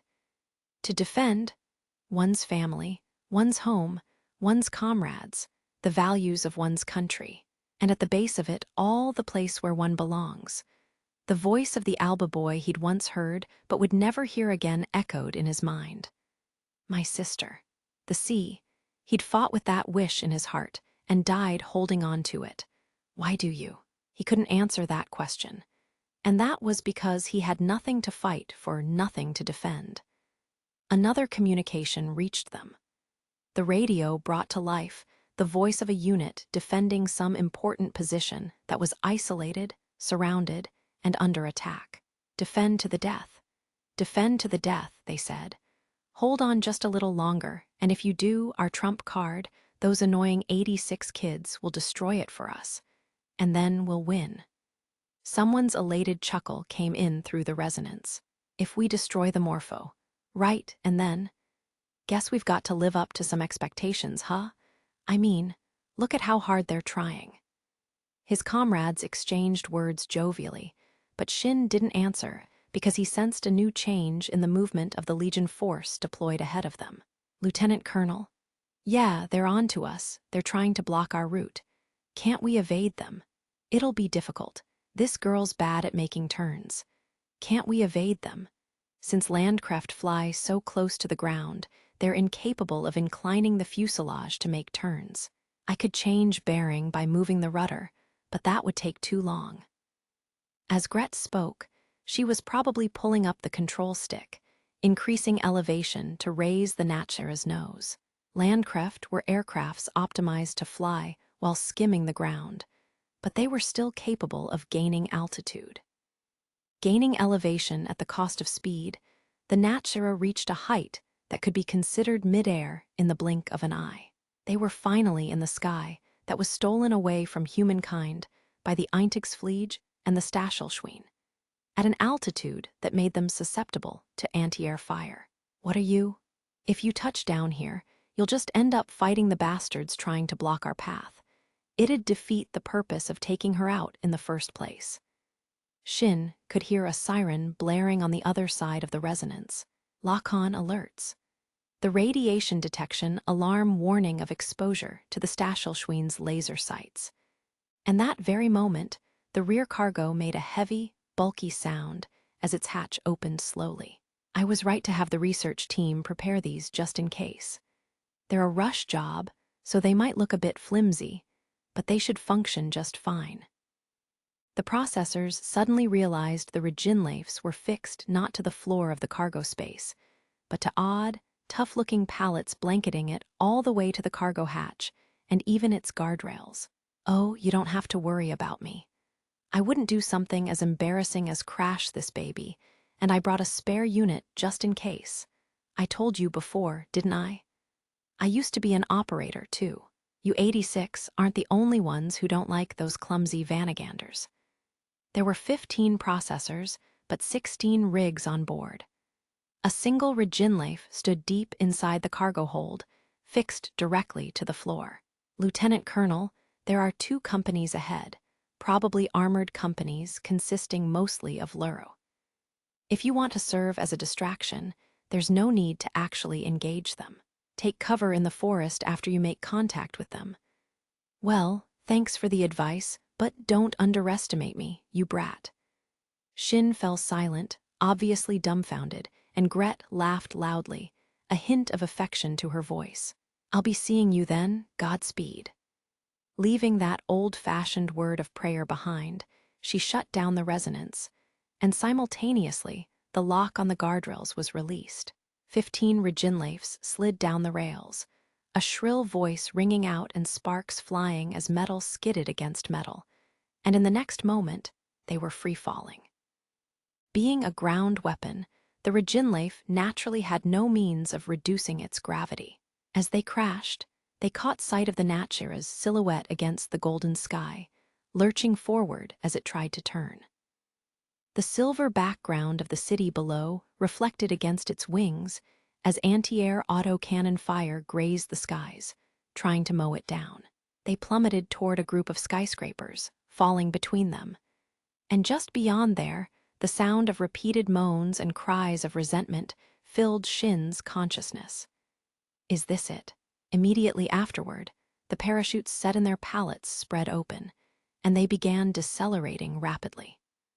The sudden deceleration pushing them from behind made the pilots lurch forward, but the 4-point seatbelts yanked them back. When they next raised their heads, the descent pallet touched down on the ground. The Natchira's ascent and subsequent loss of speed softened the descent of the parachutes, but it was a hard landing at a speed that couldn't be called safe under any circumstances. Even with the pallet's buffering system, the powerful vibrations rattled even the processors, who, despite being used to the Reginleif's high mobility movements, had to hold back from biting their tongues. Gouging into the green fields and dyeing them black, the airdrop pallets stood still. Their locks releasing automatically, 15 Reginleifs staggered unsteadily onto Legion territory. Fido's optical sensor was also unfocused as it descended. Was it even possible for an AI to get dizzy? They shook their heads to drive away the nausea, and then raised their heads, on the other side of the forest, cutting into these uninhabited plains. A pillar of black smoke, generated by jet fuel, billowed into the sky, as if serving as testimony for the force of the flames that created it. And Natchira, signal lost. The Natchira signal has been cut off. The 1028th Trial Unit's control personnel practically screamed this report, and a confirmation immediately followed from the integrated headquarters. The Chief of Staff asked promptly, trying to ascertain the situation. "What has the Nordlicht Squadron's status?" "They were airdropped before we lost the Natchira's signal, and they landed 5 kilometers away from the target area, but..." As they made the report, the control officer bit their lip. The Reginleifs were fast. While the Legion swarmed the Natchira, they should be able to advance into Kreutzbeck City. First Lieutenant Newsen reported they've encountered the enemy. They're currently engaging the Legion unit in the vicinity of the Morpho. A heavy, skillfully fired barrage of 4 155 tank turrets, a 76 coaxial secondary cannon, and a 14 revolving machine gun swept through the streets. As they infiltrated the city, Shin squinted at the sight of a platoon of Dinosauria lying in wait for them. For the Legion, the Morpho was a strategic weapon that served as their anti-Federacy, anti-humanity trump card. It was only natural they would tighten their defenses around it, but it was still a nuisance. While it may be better than the Republic's aluminum coffin, the Reginleif's armor couldn't guard against the ludicrous strength of a 155 tank shell. Tracking the white shadows of their evading opponents, the Dinosauria swerved their turrets. Relying on their high-fidelity automatic recharge devices, they viciously continued their rapid-firing cycle as they pursued the juggernauts. Walls were pierced, pillars were gouged, and buildings collapsed as rows of bullet holes ripped through them. On the other side of the crumbling rubble, 8 turrets locked onto Bernhold's platoon as it tried to sneak around their enemies. Undertaker landed behind the Legion's backs. As it did, the high-frequency blade it swung down slashed through the rear armor of a Dinosauria, and then fired at a second one. A moment later, Laughing Fox jumped down from another collapsing building and fired mid-somersault in a stunt-like maneuver, downing the other 2 enemies. "Shin, the next one's coming." Shin didn't need to be told. Undertaker and Laughing Fox jumped to the left and right, evading a barrage of machine gun fire that grazed the ground where they'd stood not a second prior. The Federacy armored even its infantry, so normal 7.6 tomb bullets were inefficient against them. As such, the Amis that attacked them were instead equipped with anti-light armor 14 heavy machine guns. In the next moment, the line of fire the 2 had just vacated was filled with a barrage from the rearguard juggernauts. Werewolf was nestled between the remains of 2 Dinosauria. Snow Witch fired from behind rubble, and Gunslinger scaled the surface of a building to shoot. Their grappling arms were equipped with heavy machine guns that roared ruthlessly as they fired a spray of bullets. The lightly armored Amis were torn to bits by the concentrated fire, and the Nordlicht squadron used that gap to advance deeper into the enemy's territory, with Shin taking the lead. Fido, who had hung behind during combat until needed, linked up with them, and after a short while, Bernhold and his platoon joined the row as well. "Are you all right, Sergeant?" "I could ask you the same thing. What the hell were those insane stunts you pulled?" "Yeah, no casualties so far, First Lieutenant. But when they've tightened their defenses this much, even those sharp ears of yours won't help us get through without a fight." Even though Shin could perceive the Legion's movements, with the enemy lying in wait for them, their only choice was a frontal assault, being a highway to the neighboring countries, and a place where the railroad network converged. Old Kreuzbeck City placed more emphasis on its appearance than most other old imperial cities. High-rises made of glass and metal stood close together, and the multiple overhead structures that were linked in a nearly organic manner made the city look like it had been pulled out of the near future. And in those many hiding places, the Legion lurked. The Grauwolf stampeded across the walls of glass-paned buildings, crushing them as they sped through. Luro dashed across the overhead highway. The Amis crawled in the gaps between buildings, their sensitive sensor units glistening faintly, and the Scorpion type's anti-armor projectiles soared over the skyscrapers. Through the intervals of the Legion's movements, 15 juggernauts sped through the city ruins, taking the shortest route they could to the high-speed railway terminal in the city center, where Frederica's knight lay in wait, his lamentations being their guide. "I'll kill them all." The blind, hollow, murderous intent Shin had grown used to hearing was directed at them. "Kill them all." They were getting closer. The Morpho's moans roared over them like a thunderclap or cannon fire, its intensity penetrating their bodies like a shock wave. The blood-curdling screams rumbled all the way to the pits of their stomachs, freezing them in terror and making them clench their teeth. Does ceaselessly, mindlessly raging like this ever give you peace? Does being reduced to a killing machine, consumed by bloodlust and madness, mean you don't have to think about anything else?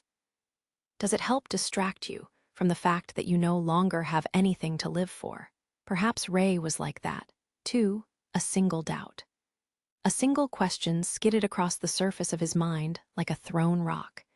If I had died before reaching him, if, on that final battlefield on the 86th sector, I had gotten killed, if my body had been destroyed in such a way that the Legion couldn't take me, would Ray have lost his purpose and become like this ghost just ahead?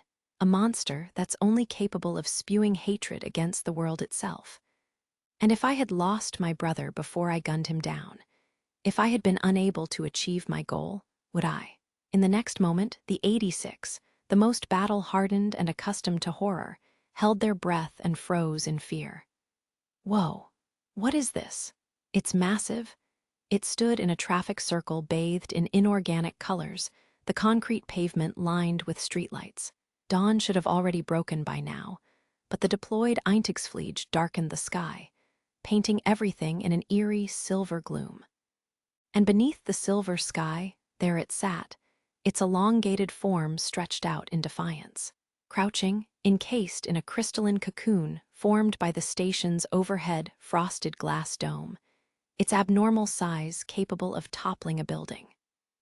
A normal residential building could easily fit in its stomach, with its cannon's barrel, large enough for a person to comfortably walk on top of it, now perpendicular to the ground. It was like bearing witness to the seven-headed dragon of Revelation. Looking at it, through their sense of scale, completely out of whack. Just being near it made them feel threatened under the sheer weight of its menace. It made Shin recall a sensation he'd since forgotten from his childhood. It reminded him of a sight he'd seen in a museum once, probably before they were sent to the internment camps. A specimen of some primordial whale's skeleton, large enough to fill up the entire hall. The sheer size of it had made young Shin doubt he was looking at the bones of a creature that had once been alive. He couldn't imagine something of that size living and moving about. He couldn't believe a creature of that size existed in the same place he was. It was a creature on an entirely different scale. All he could do was hold his breath and stare. He couldn't recall the last time he'd been awestruck. He opened his mouth, trying to shake off the fear. 1028th Control Room, we've got visual on the target atop the Kreuzbeck high-speed railway terminal. Preparing to engage. Lerather HQ, roger that. The United Kingdom's recon drones have arrived nearby as well. It really is a railgun that size. First Lieutenant. Bernhold cut into the conversation, his voice thick with tension. Above the probably newly erected double rails, on the other side of the frosted glass dome, a blue optical sensor lit up, glaring at them like a will-o'-the-wisp. A creaking reached their ears even from hundreds of meters away. As the massive turret on its rear began swiveling, the rumbling of its interior mechanisms rattling the silvery sky. It's moving already? Are its repairs complete? I know the Legion don't operate on the same logic we do, but still, this is insane. No, the lower part of the Morpho's hull had multiple leg-like appendages folded into it. It wasn't moving. The Legion put its mobility as a railway gun on the back burner and prioritized restoring its firing functionality. Shin felt a sense of unease settle in the back of his mind. When fixing it, would they really exchange the heavy barrel before the legs that supported it? Suddenly, the voices of the Legion around them receded like a retreating wave. Before Shin could even question why, the answer became evident. The Morpho looking down at them, on the other side of their locked gazes. Its voice was the voices of the shepherds who served as the Legion's commanders rang especially clearly, standing out even among a large group. That was how Shin perceived them, and the cries and curses of the Morpho, which drowned out the countless moans of the Legion, its countless screams of resentment, all disappeared. And at the same time, the same screams swelled up somewhere in the distance, roars of hatred and murderous intent toward all humankind, toward the world itself. The blind, enraged voice of his blood relative. The knight he'd never met in his lifetime. A new raid user joined their sensory resonance. The desperate scream of the girl who had not joined them for this mission echoed in his ears. "Get down, Shinai." It was Frederica, whom they had left behind at the base. "That thing you're looking at right now isn't Kiri anymore." The moment he understood, a shiver ran up Shin's spine. We've been tricked. Shin turned his gaze, feeling a pair of frozen black eyes open slowly and fix on them. Tracing that stare, Shin zoomed his main screen onto a single point. A thin gap between two buildings. An elongated shadow leaned against a steel pylon bending under its weight, far in the horizon. It raised its head like some ancient serpent god from the myths of the Far East, aiming the muzzle of its massive gun in their direction. "All units, retreat, right in." What appeared to be a muzzle flash, but was, in fact, the flash of an arc discharge, blinded them. The railgun's bombardment, fired at a flat trajectory, then leveled an entire section of the city. Pale rider to no face. Fixed firing schedule complete. Kiria transmitted his report to the Supreme Commander Unit from within the new body he'd been transferred to. Luring of special hostile element, call sign. Belager successful. Estimate, target eliminated. For years, the Shepherds had taken note of this special hostile element capable of sensing their incoming raids, discerning their assault routes, and identifying commander units. At first, it appeared in the Republic's eastern front, but over the past year, it crossed their territories and moved to the Federacy's western front. There were no multiple instances of this element detected. In other words, it didn't employ any technology or knowledge that could be replicated or transmitted. In all likelihood, it was the unique ability of a lone individual. Its threat level was extremely high, and its removal was set as a priority of maximum level. Fortunately, Kiria had faced a mobile unit piloted by this hostile element twice in battle. While he hadn't gathered sufficient data to make a perfect analysis, it did know enough to make a simple one, enough to discern a weakness in that hostile element. The results of the analysis were correct. Belager cannot detect spare units in a state of stasis. The hostile element was observed to have a unique fixation with a certain heavy tank class. However, it did not react in any way to another unit carrying the same dead person's data until it activated. It didn't notice the Shepherd's spare unit when it was in a state of stasis, before the destroyed Dinosauria's brain structure data was loaded onto it. A command from the Supreme Commander Unit returned.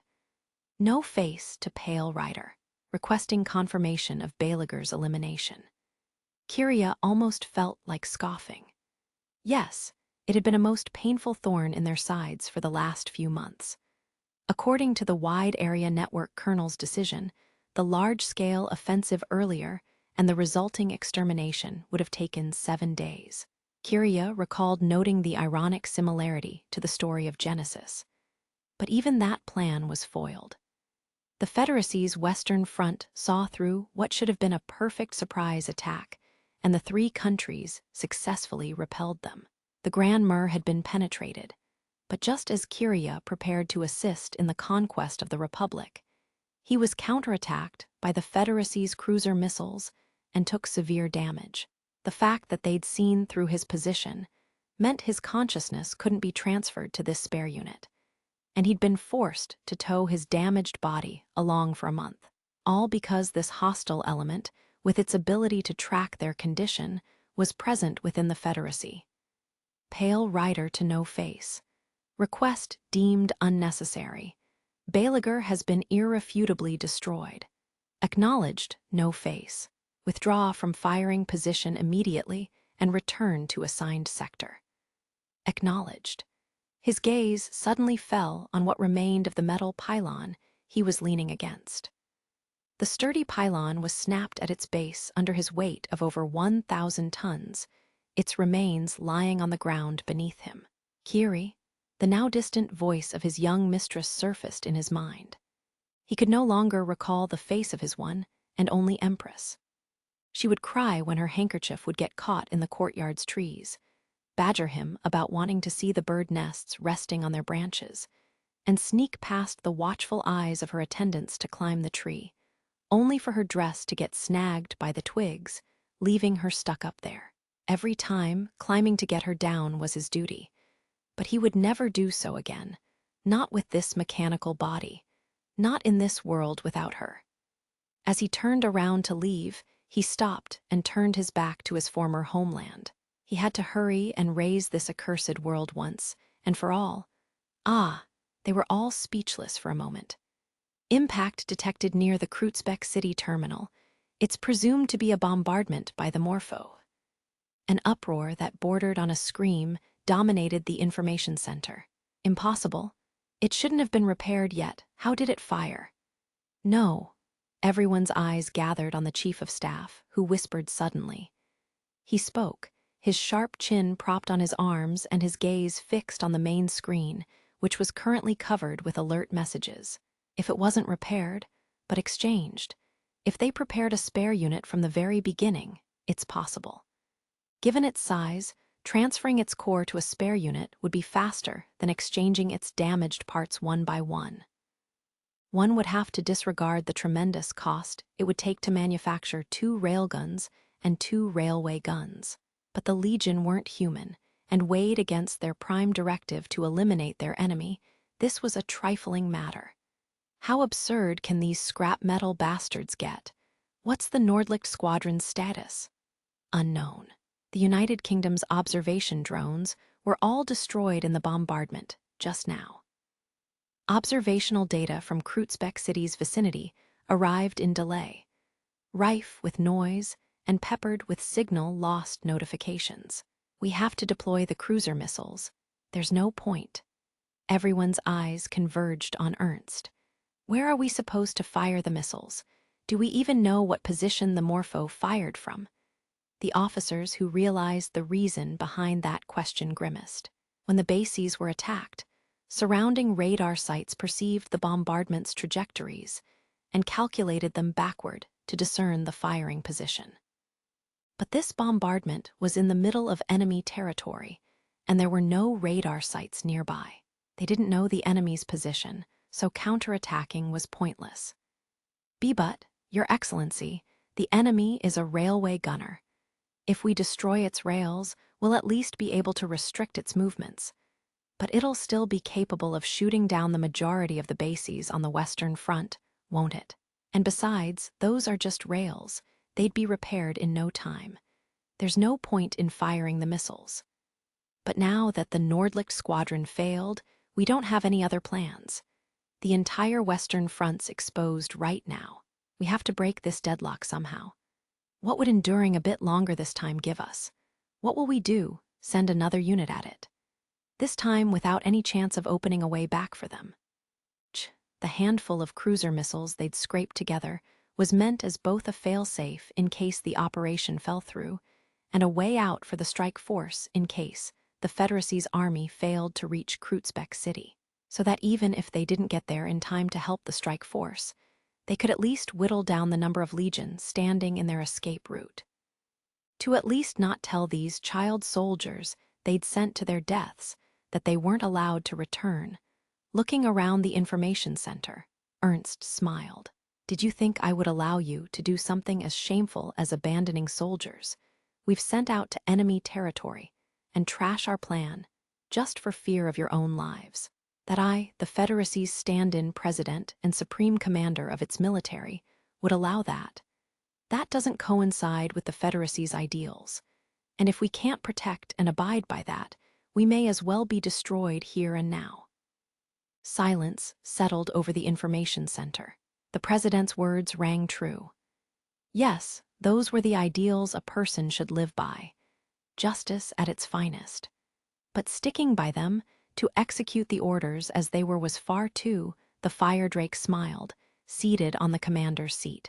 This irrational monster, capable of trampling human life in the name of those slogans, of ideals that should be nothing but lip service, laughed as it made a show of the madness inhabiting it. That's your responsibility, since you're the ones who chose me as your president time and again. If you say we have no other way but to go against humane values, you will have to die, embracing my ideals. The intercom's message notification rang out. The chief of staff took the call in place of the communications personnel, who sat there stupefied. Looks like we won't have to do that after all. We just got a report from the 1028th control room. All of the Nordlicht Squadron's units are intact. They're proceeding with the Morpho's elimination operation.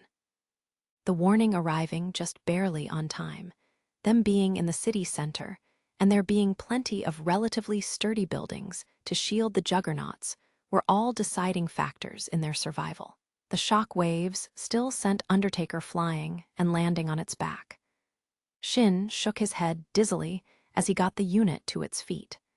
He was in the ruins of the city, with the white of concrete filling his field of vision.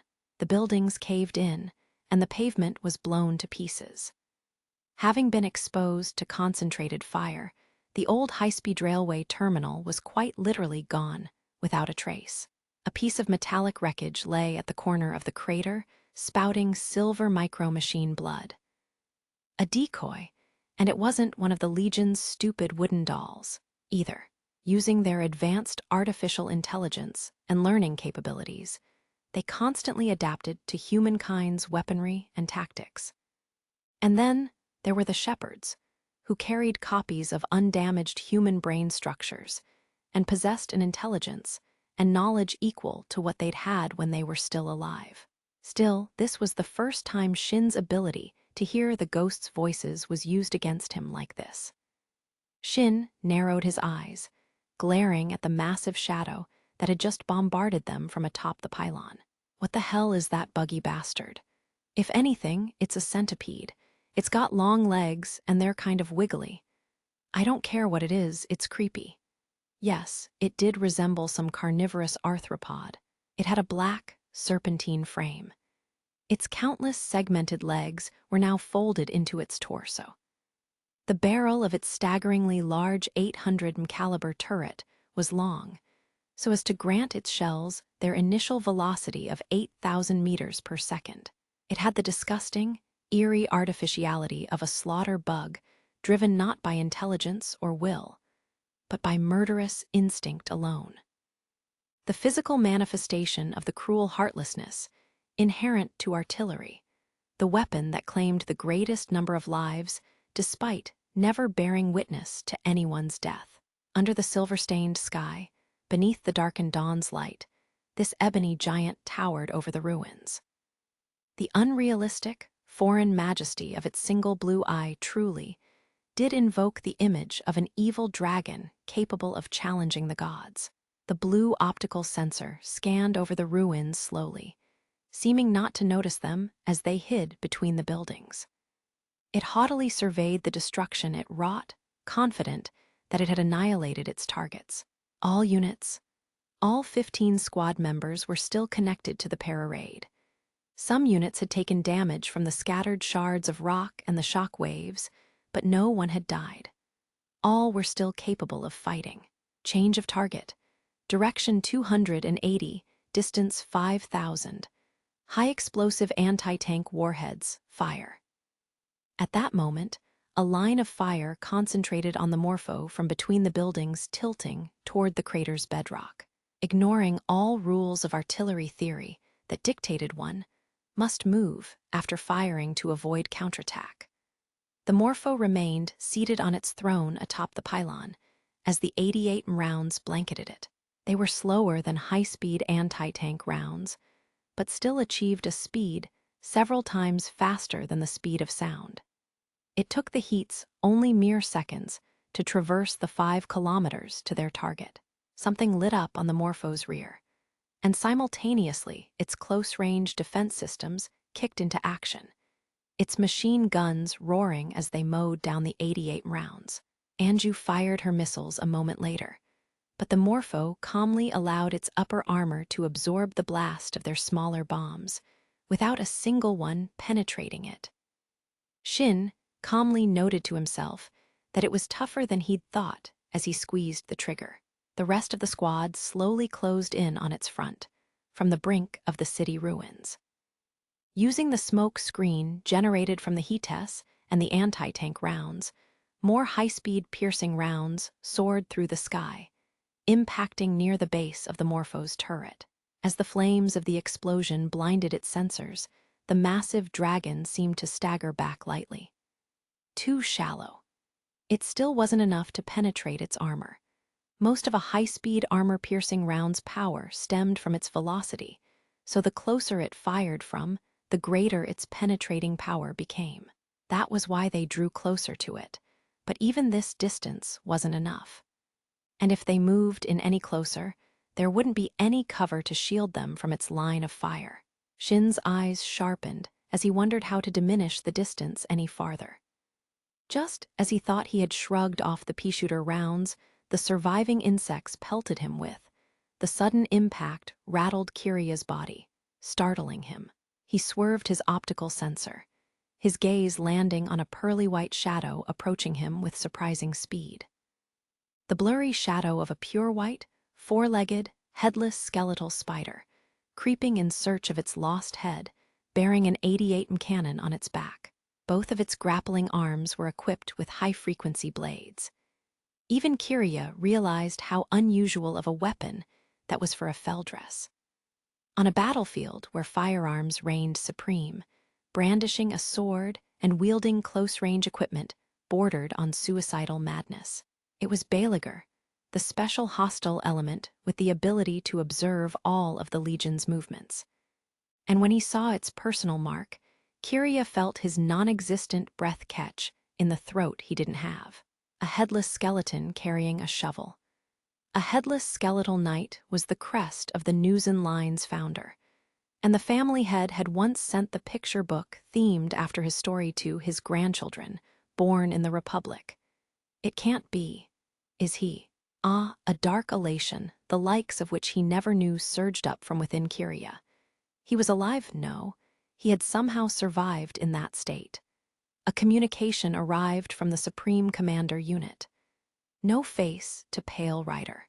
Entrust handling of the enemy unit to your assigned forces and retreat immediately. Kiria was filled with disappointment at this hindering order. What is he saying? Pale Rider to No Face. Cannot comply with given order. Hostile element must be dealt with immediately. No Face to Pale Rider. I repeat. Entrust handling of the enemy unit to your assigned forces and retreat immediately. Your presence in this combat sector cannot be approved. How stupid, but contrary to Kiria's flaring anger, order violation warning alerts flickered in his liquid micro-machine mind. The programming hardwired into him strictly prohibited him from arguing any further. Even shepherds, who carried the minds and personalities of the war victims, couldn't refuse an order from a superior commander unit. At your current relative distance to them, you are at a disadvantage against their tank turrets, their main armament. In addition, with your current equipment, there is a high probability you will kill Belager. Due to the aforementioned reasons, further combat in this area cannot be approved. Return to appointed sector is mandatory. Fall back and attack the designated sector. Acknowledged. His Legion instincts forbade him from giving any other response. But even that may have been a good omen for his desire to burn the world to the ground. He spared a final glance toward the rubble, to his kin whose face he never knew. He had lost his homeland, had it steal away his family, and yet he lived on pathetically.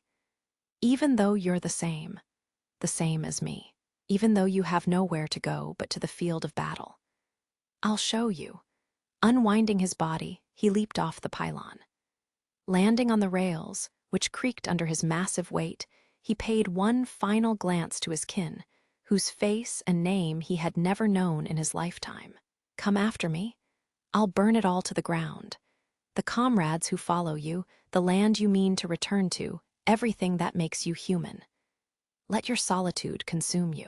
It turned a glance toward him, and Shin, his senses sharpened from the adrenaline, could feel the cold smile contained in that gesture. Come after me. Tearing its gaze from him, the Morpho writhed its many segmented legs and drove its massive form forward with the sudden acceleration unique to the Legion. The bizarre metallic sounds of its segmented legs moving along the 8-track railway spread out like the pattering of rain, and it rapidly widened the distance from Shin, quickly gaining the speed of a falcon pursuing its prey. Moving at a speed unmatched even by the Luro and the Dinosauria, like the high-speed train itself, the sinister shadow slithered away from the city ruins. You're not getting away. But at the moment, he narrowed his eyes and prepared to push down the control sticks. Shin. Raiden's voice burst in, bringing him to his senses as if his consciousness had been yanked back by the collar. The noises that had disappeared suddenly returned to him. The Legion's moans and lamentations. The growling of his Juggernaut's power pack and actuator. the reports and instructions exchanged by his squad mates over the sensory resonance, the familiar tumult of the battlefield.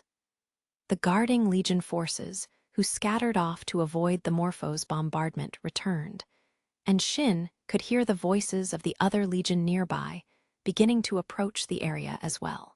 He suddenly realized that if they didn't respond somehow, they'd be surrounded. What do we do? Do we go after it? The Nordlicht Squadron's specified objective was to eliminate the Morpho occupying Kreuzbeck City. Neither the squadron nor the Western Front's army predicted they would have to advance any deeper into Legion territory. Yeah, we keep going. What? Are you insane? Raiden nodded silently, but in his stead, Bernholt, Shin's aide and the most senior sergeant in the squad, cut into Shin's words, abiding by his role and position. The operation's objective is eliminating the Morpho, not to suppress this city. A momentary silence fell between them, disturbed only by the sound of Bernholt punching his console, which Shin heard through the resonance. God damn it, everyone's been holding out because they were expecting the main force to arrive. Why are you 86 so keen on throwing your damn lives away for a country that isn't even your homeland? That wasn't really it. They weren't doing it for this country or for its army. The only reason we fight is for ourselves. Fucking hell, the moment I started working under you is the moment I ran out of luck. Talk about pulling the short straw, all right? Boys, all units, turn around. Under Bernhold's order, the mercenaries turned their 10 units course, facing the direction the ghosts' voices were approaching from straight on. Rejoice, boys. The hell you all love so much is headed our way. Even the 86, who made the battlefield their home just like the Vargas did, had trouble understanding this roundabout method of encouragement. It was equal parts despair, but their war cries did indeed echo loudly as they disappeared beyond the high-rises. Bernhold's unit alone stayed behind, its optical sensor turned their way. We'll take over here. You guys go on ahead. It pisses me off to admit it, but we can't keep up with your crazy mobility. The majority may have been in their late teens, just like the 86. They may have had 10 more years of military experience. But the mercenaries spent most of their service piloting heavily armored vanaganders. They lacked the experience in high-speed battle and intuition the 86 had gained from overusing an ultralight Feldress. I'd rather die than end up slowing a bunch of brats down. Good luck out there. Chapter 8, Run Through the Battlefront. Let's begin by explaining our current status. The first voice that connected to the resonance after 7 hours of silence was one of a young man Shin had never heard before. The recapturing of the highway corridor by the 3 countries' armies is at present nearly complete. It'll take some time for us to have it under our complete control, and the United Kingdom's army's advance is a bit behind schedule. But, well, it's all within permissible range.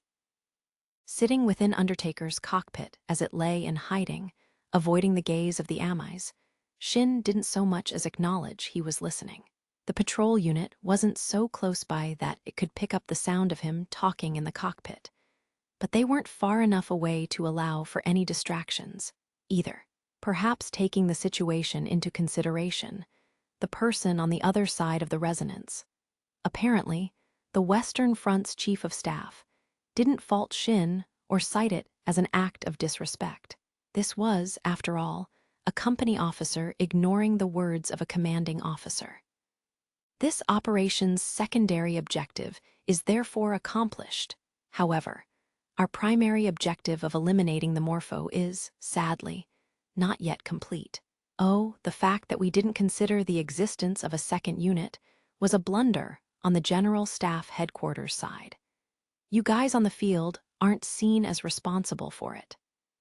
An apathetic silence was exchanged between his comrades, who weren't participating in the conversation, but were connected to the resonance.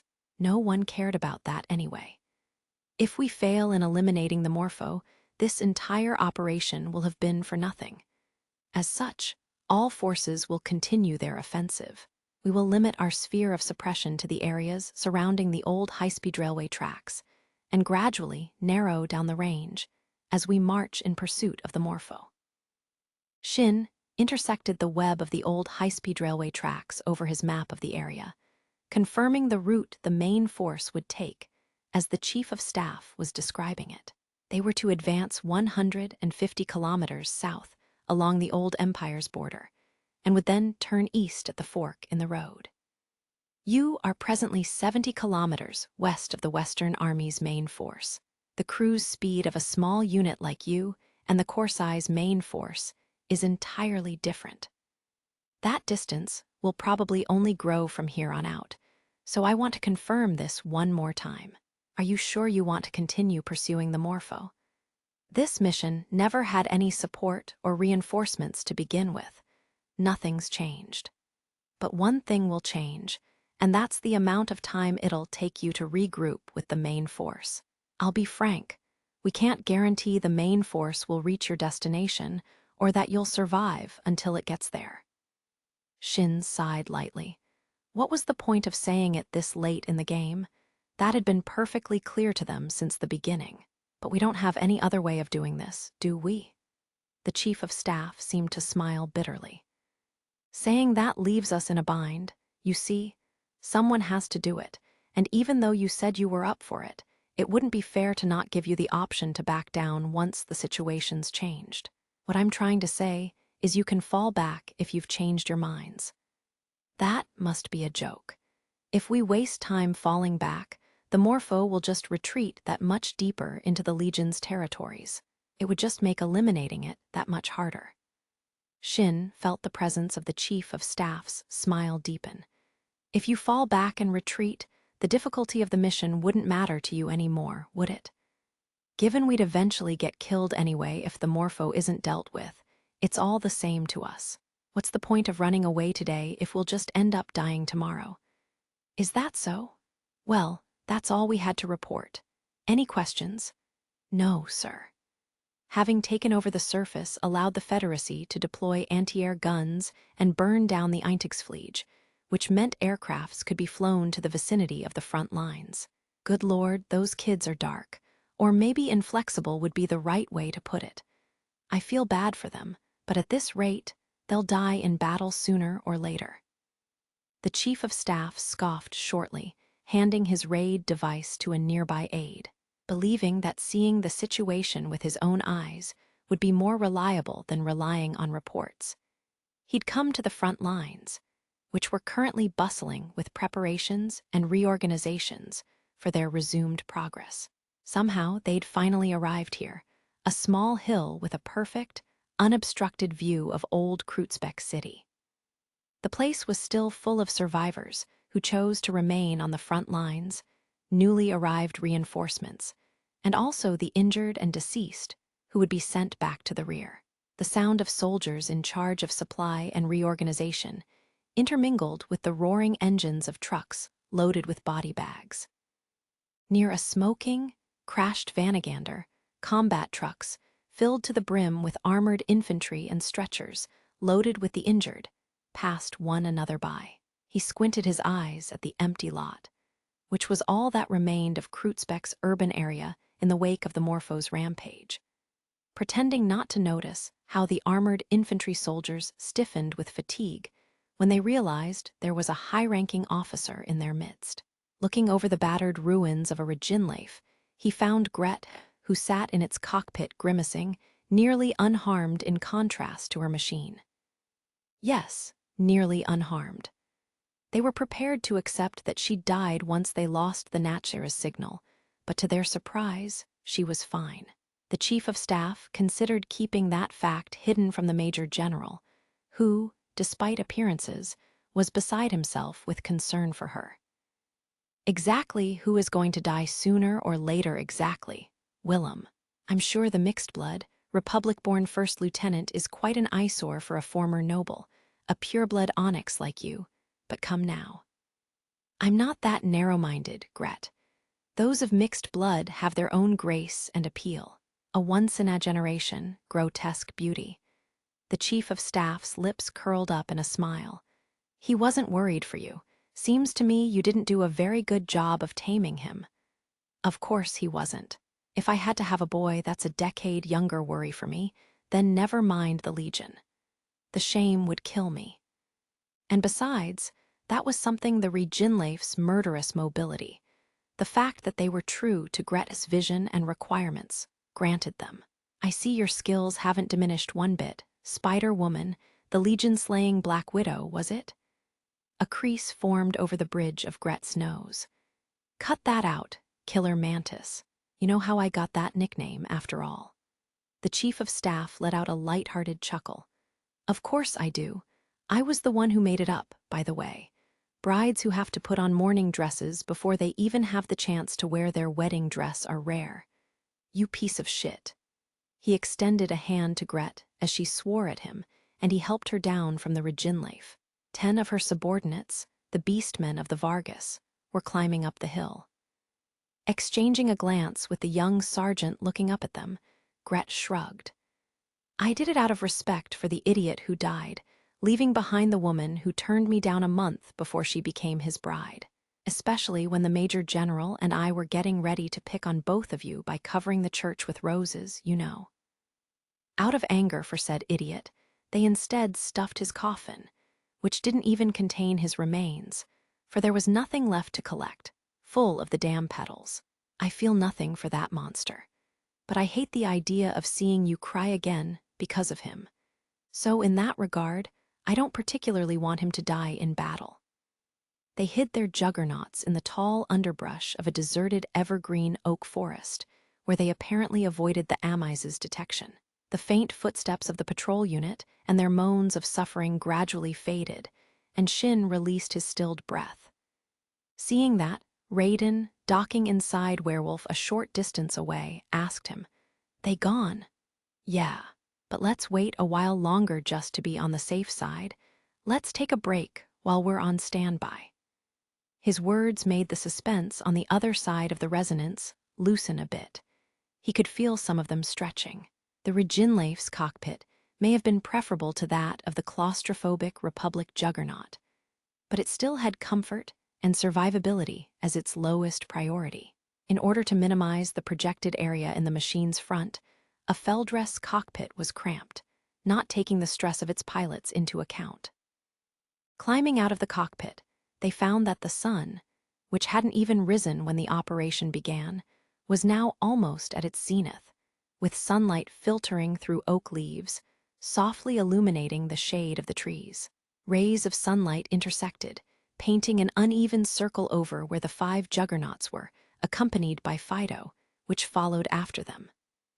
Now, then, all their gazes gathered on Fido, or rather, on the container it was towing.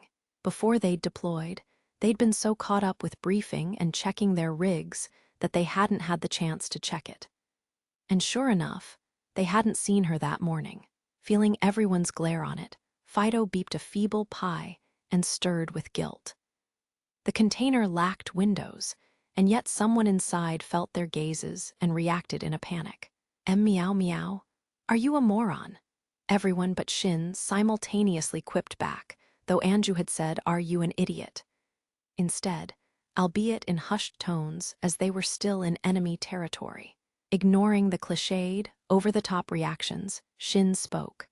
"Fido, pie."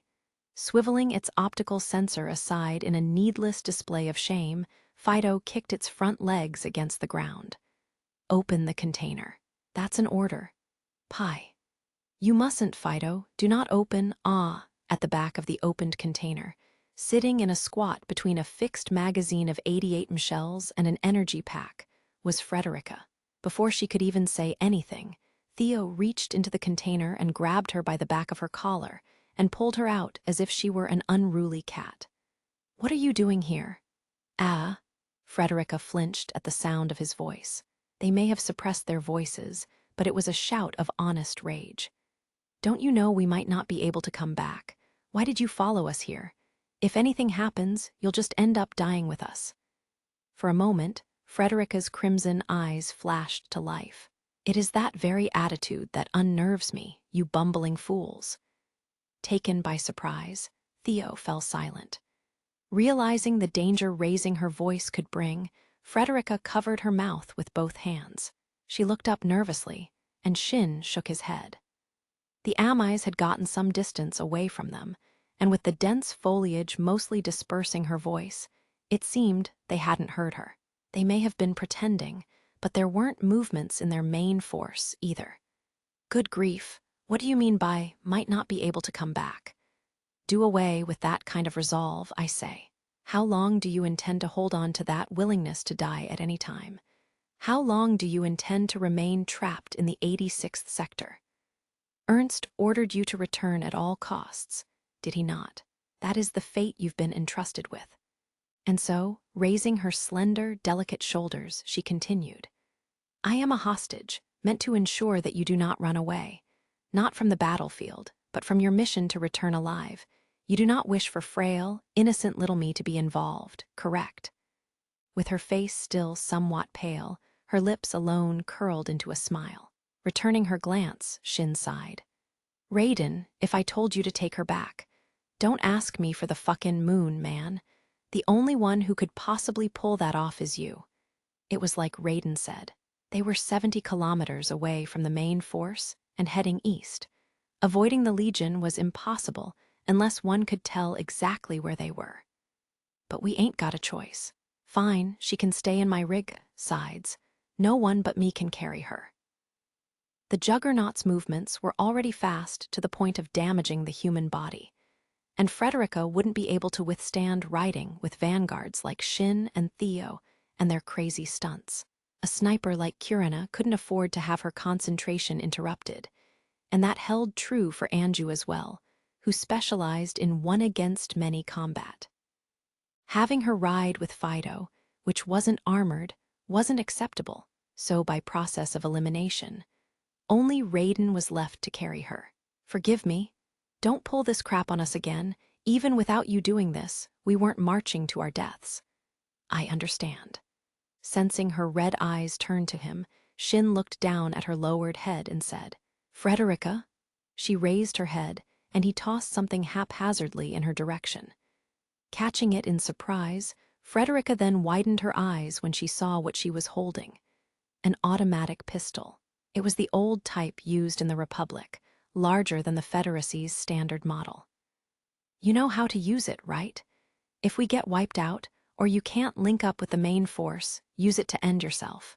The Legion don't toy with their prey, but they don't finish off those who failed, either. He'd seen comrades who were beyond salvation, but couldn't die begging to be finished off more times than he cared to count. And it was this very pistol that put an end to their lives. He had no attachment to his old rig or his Republic uniform, but this pistol was the one thing he refused to part with. Are you certain? This is the pistol you used to deliver the final blow to Eugene and your other comrades. Didn't I tell you to close your eyes?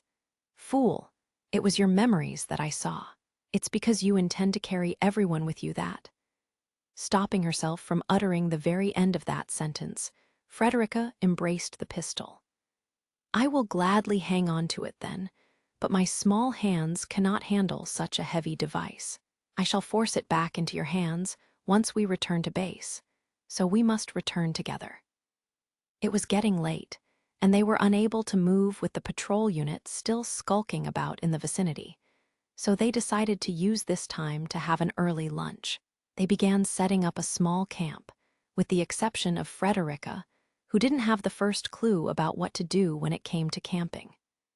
They couldn't afford to start a campfire, so they made do with combat rations, which came as part of the Federacy's standard gear. The rations were filled with packaged, sterilized food, and out of consideration for situations where fire wasn't an option, came in laminated, water-based self-heating packets.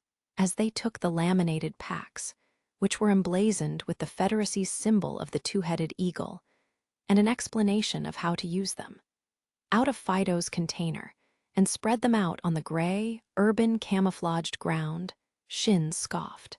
I guess they didn't write what's in each pack because they wanted to make the meals even slightly more interesting, but at times like this, it's a little annoying.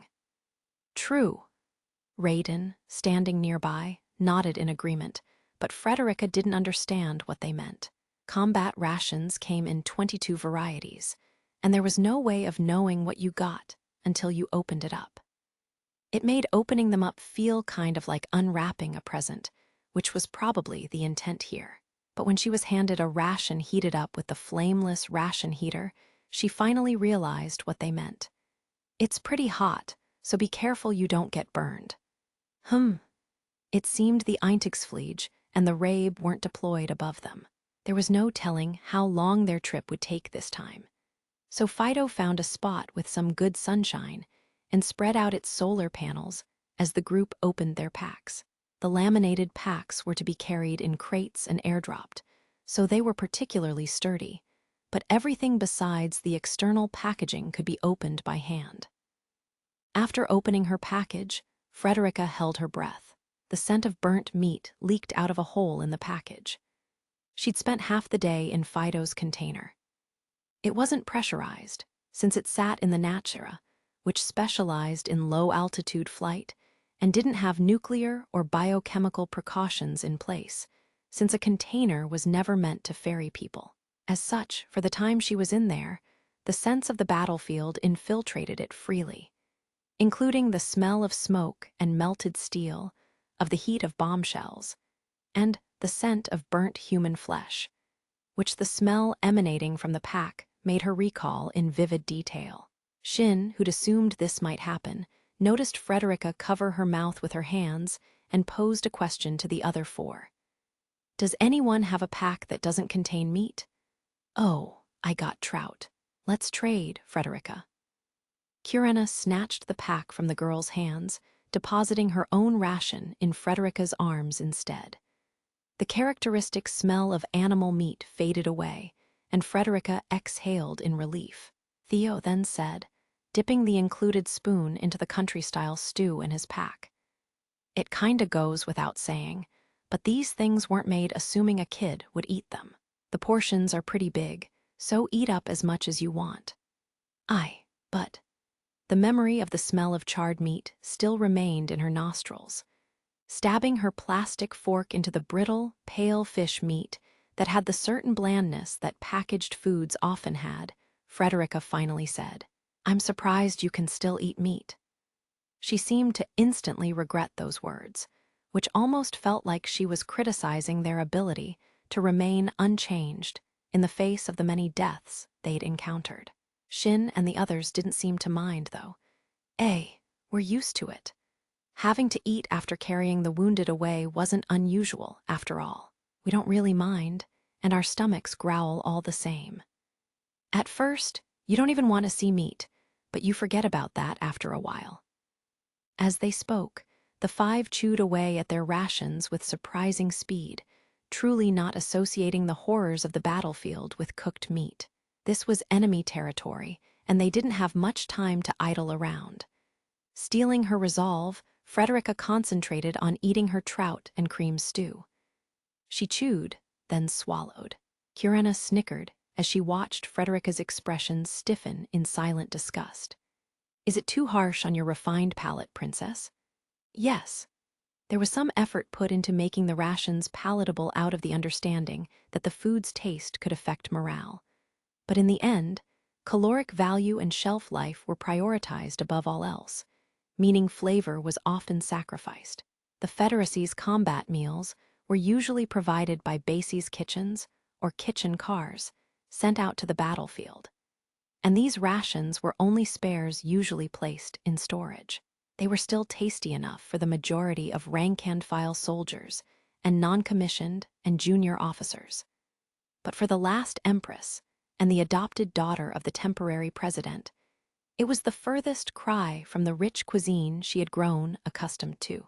Sadly, it was only natural, given it was meant for exhausted soldiers on the battlefield. But the seasoning was too thick, and it was so soft that it didn't have a texture to speak of. The unpleasant scent of heated preservatives clung to her nostrils. "I apologize for having to say this again, but I'm surprised you can eat this." Thankfully, they didn't take it the wrong way and chuckled in response. Apparently, it's still a step up from the rations they used to serve. Bernhold says the old rations felt like they were eating starch. It's pretty funny how people always compare bad food to something you'd never eat in a million years. Like soap, or a sponge, or clay, or a rag used to wipe away spilled milk. But starch, you say. The Far East apparently had some folk story or myth about how eating the starch of small birds would get one punished by having one's tongue cut off. But that was probably starch made by crushing rice. The starch Bernholt was talking about was more likely the kind used to make synthetic glue. Not that Frederica had any interest in eating the kind of cornstarch that Far Eastern story told about. Even that's probably 100 times better than the trash they gave us in the 86th sector. You could search the world over, and you'd never find anything nastier. What did it taste like? At her question, the 86 all exchanged looks and answered in one voice, including Shin, who'd held his tongue for the majority of the conversation. That made Frederica realize that, yes, it was probably that bad if even he, who placed no importance on the flavor of his meals, made an incomprehensibly disgusted expression. Plastic explosives. Apparently, it wasn't even remotely close to being food. It stopped. Shin narrowed his eyes in suspicion and whispered it just as they were about to set out. Apparently, the Morpho had stopped moving after advancing far to the east and hadn't budged since. Maintenance. They might be changing its gun barrel. Probably. Whatever the case, they knew where they had to go now. Their current position was the northwest corner of the old Empire's borders. Taking the shortest route to the Morpho's location in the southwestern sector required them to cut diagonally through the Legion's territories. 5 juggernauts and 1 scavenger rushed onward through the old forest. This afforded them plenty of natural cover, as the Luro and Dinosauria could not traverse it due to its many intertwining roots and the undergrowth. As decided at noon, Frederica rode inside Werewolf. The Juggernaut's cockpit had a collapsible auxiliary seat to transport and fix wounded soldiers onto, but it was made for emergencies and wasn't meant to be in use for prolonged periods of time. In other words, it was extremely hard and small. As such, Frederica got up from it soon enough and was currently sitting obediently on Raiden's lap. According to Shin's estimate, there shouldn't be any fighting in the immediate future, and with Raiden's height, she wasn't getting in his way, so he let her do as she wished. Though, if the others were to see this, they likely wouldn't stop teasing him about it for the rest of his life. Thank God real life wasn't anything like the Giantrobot cartoons he'd watched as a kid. And there were no hollow windows that let them see each other's cockpits in real time, he thought with a sigh. Once the fighting starts, go back to the auxiliary seat, and don't say a word. You'll bite your tongue. I know, do not treat me like an infant.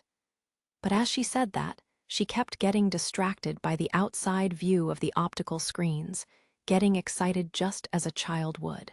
She may have tried to hide it, but her eyes were glittering with curiosity and excitement. Oh, those were deer. Raiden, there are deer over there. Yep.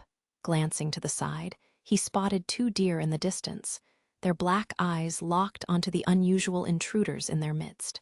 One had no horns, presumably a mother doe, and the other was a slender, delicate fawn. Realizing that his feelings about how tasty they looked probably wouldn't go over well, Raiden kept those thoughts to himself. Raiden had seen so many dark forests in the 86th sector that were virtually free of human influence that he had already grown tired of them. But for Frederica, it was a different story entirely.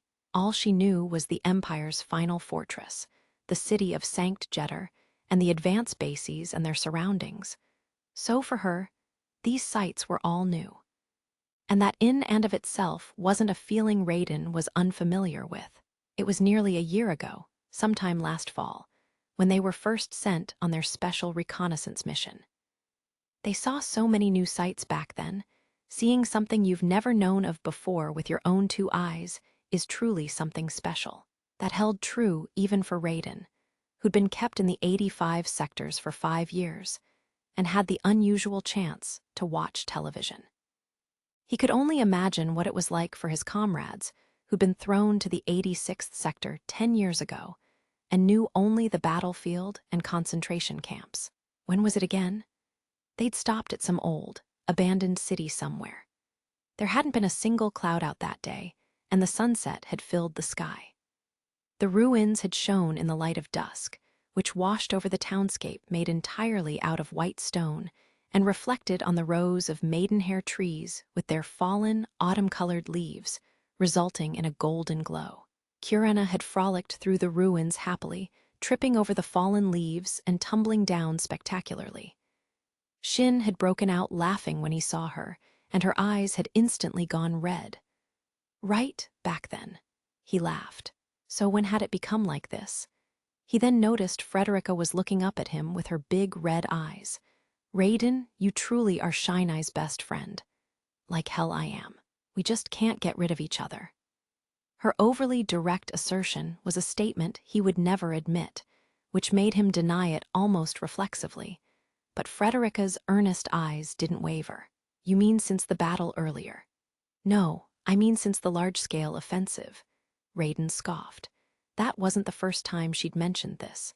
None of us had any idea what was going on back then during the large-scale offensive, to be honest. There were so many enemies back then, I thought he'd just lost track of what was around him. The enemies would come time and again, no matter how many they shot down. The screeches and lamentations of the ghosts were endless. It was that kind of messed-up situation.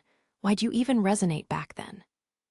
They strictly forbade her from resonating with them before they went on the offensive because they couldn't allow for any distraction when things were that bad. And they didn't want her to hear anyone die, not to mention that the sheer magnitude of the ghost's shrieks made even Shin go pale. And he wouldn't want to see young Frederica's heart break. The Republic, the Grand Mur collapsed, so I wanted to inform you. The moron knew and kept it bottled up, didn't he? Raiden thought bitterly. Shin could discern the movements of the Legion, even from far away, so there was no way he wouldn't know if the Republic was destroyed. And while Shin didn't care for the indulgent white pigs slacking off in the Republic, we're off, Major. He did care about their final handler to an unusual extent. Frederica curled up her body, hugging her shoulders with her slim hands as if a chill had run through her. But he would not answer me. At that time, he was the same as Kiria at the end of his days. That was a worse answer than Raiden had anticipated. That bad, huh? He was incapable of seeing anything, nothing but the enemy before his eyes. It was the same as when you were fighting earlier.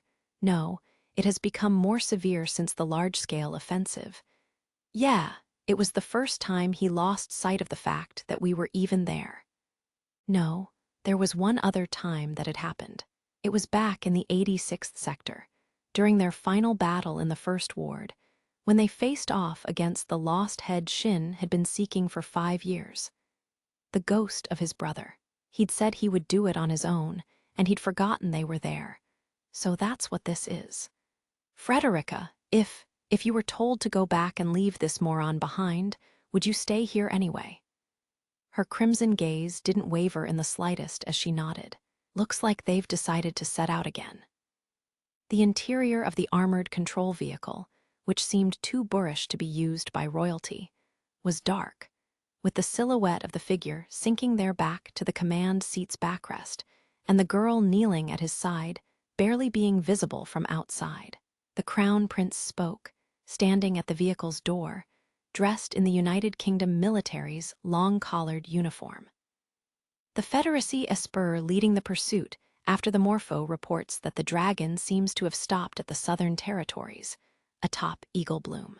The Federacy military and the Alliance's army have begun advancing, gradually gaining control of the route. Our military's working with another detachment of the Republic's forces to suppress the northern side of Eagle Bloom. As the figure inside the vehicle rubbed his eyes with the back of his hand, the girl sitting inside kept her gaze locked onto him, her green, cat-like eyes sparkling in the darkness. I'm going to need you to do one more job. Do you have enough spares to compensate for what you lost? I've ordered the rear to send whatever they can our way ahead of time, Brother Zephyr. It'll take a Corsai's force until evening to prepare to march again, so we should be finished with our preparations by then." The Crown Prince smiled elegantly at such a wise response and nodded. "It seems the plan is to use our army as a diversion to support the march. But even still, if the Federacy's main force goes south, the Legion are bound to notice. Do we have a countermeasure for that?" It seems the Alliance military is planning on bringing out an anti-radar weapon they're developing. It forms clouds of metal foil particles that blind the Rabe and the Amis and disrupt the Legion's communications. It only works for a short period of time, and its range can only cover the southern territories at most. But if they use it all, it should buy our military the time it needs to make its judgment. Once again, that's rather desperate of the Alliance. That weapon of theirs will only be effective against the Legion once, given how quickly those mechanical monsters are able to adapt. It's the natural decision to make, seeing as if we lose here, there won't be a next time. By your will, Brother Zephyr, nevertheless. Finally correcting his dishonorable act of not looking at his brother and of covering his eyes, who was his superior, both inheritance of the throne and in military rank. The figure turned his gaze toward the Crown Prince. They sent out child soldiers on a suicide mission aboard a prototype aircraft that can't fly on its own. They condemn the Republic's manned drone, but don't seem to care for appearances, either. Your little songbirds are just as abominable as that. Things are only going to get tougher from here on out. Think of a countermeasure for that, too. By your will. A group of planes soared through the red southern sky, leaving white trails in their wake. These were remote-controlled, small UAVs. Moving faster than the Stachelschwein could respond, they self-destructed in midair, scattering a mass of tiny metal foil particles that reflected that day's final rays of sunlight, overlapping and forming obstructive black clouds. A second wave of UAVs rushed in and self-destructed as well, followed by a third and later a fourth that was exposed to anti-air fire. Clouds of metal foil particles spread out, temporarily shutting down the Legion's communication network. This obstruction didn't affect the scout types that lay outside its sphere of influence, however. While this attack pattern didn't exist in their data banks, they could estimate its origins, and the mechanical ants ravenously gathered data regarding the cloud and the aircrafts that scattered it, reporting it to the wide area network. Their sensitive sensors couldn't see past the cloud, and all communications with friendly units under its influence were cut off. In conclusion, this was an anti-radar weapon that cut off and scrambled all light and electromagnetic waves. Blinding the eyes of the enemy was basic procedure taken before marching on their territory. But however obvious these actions were, the Legion strengthened their defenses both around the metal clouds and in other sectors equally. A while later, the United Kingdom's and the Federacy's armies began their march in another sector to the north. It was a diversion, after all. The commanders of both sectors sent requests for reinforcements. "They're moving. Looks like the diversion to the north worked. They took the bait." 2 diversions, huh? The guys at the north and south must be getting desperate. Their camp was the remains of a small village in the forest they traveled through over the course of the day. The rose window of the cathedral, standing opposite their position, cast an intricate shadow over the plaza where they hid their juggernauts. Raiden shook his head. "I guess the main force'll be moving now, too. They'll be getting pretty far from us now. They're planning to advance by marching all night long, so I think that'll close some of the distance between us."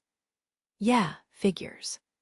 Unlike the main force, which could take advantage of its size and allow its soldiers to rest in shifts, a small unit like theirs had to stop to rest or else they wouldn't last. Their juggernauts needed servicing after a day-long march. They could last a few days without sleep, but their efficiency in everything they did, combat included, would plummet. Thankfully, the Morpho seemed to have remained still. That loaned credence to the maintenance theory.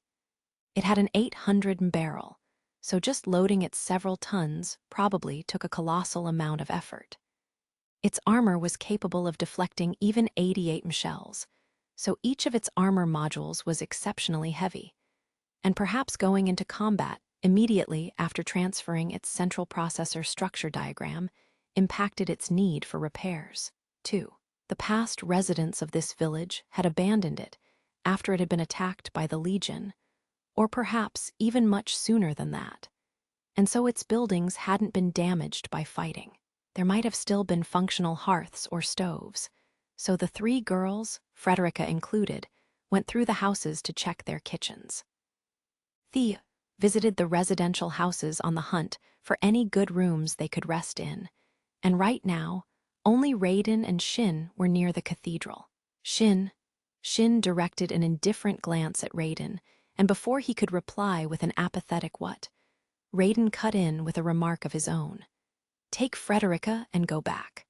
There was a prolonged pause before Shin replied. Why? What are you asking me why for? I told you at noon, you're the most suited to do it. You're the only one who can make it back safely with the Legion skulking around. But we're in pursuit. It stopped moving, and even if it does start moving again, it can only move along the rails, so you can just let us know through the parade. And thankfully, unlike last time, the others are pulling a huge distraction and drawing the enemy's sights their way. Shin suddenly scoffed. A smile as sharp as a knife had found its way to his lips. Yeah, there was that expression again. That smile that was like a blade, like madness, like a warring demon about to walk to his death. The same smile he'd worn before challenging his brother. You think the Legion will actually have their hands full with the main force's diversion. If it comes to a direct confrontation, the Federacy doesn't stand a chance. Crossing through the territories should have been evidence enough of that. It's still better than towing you along with us. I knew you were fucked in the head from the get-go.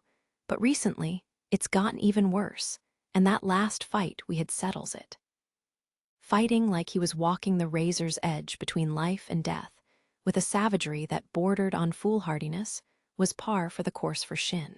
But he had also always maintained a grasp on where the rest of his squad was, and had the kind of cool-headedness that let him observe the war situation from a bird's-eye view. So even if Raiden doubted the guy's sanity, he was never worried for him, per se. But recently, that balance had been steadily falling apart. Shin's constant dance on the razor's edge was as reckless as ever. But the only thing his eyes could see was the enemy standing in his way. The fierce, arduous, unfolding battle against these slaughter machines called the Legion, who were far more specialized and optimized for murder and war than any man, as if he'd been craving what awaited at the end of that battle. You almost got dragged along there. What's gotten into you? Was it by the ghost of Frederica's knight, the man he'd never met? Or was it by the madness of war itself? Nothing in particular.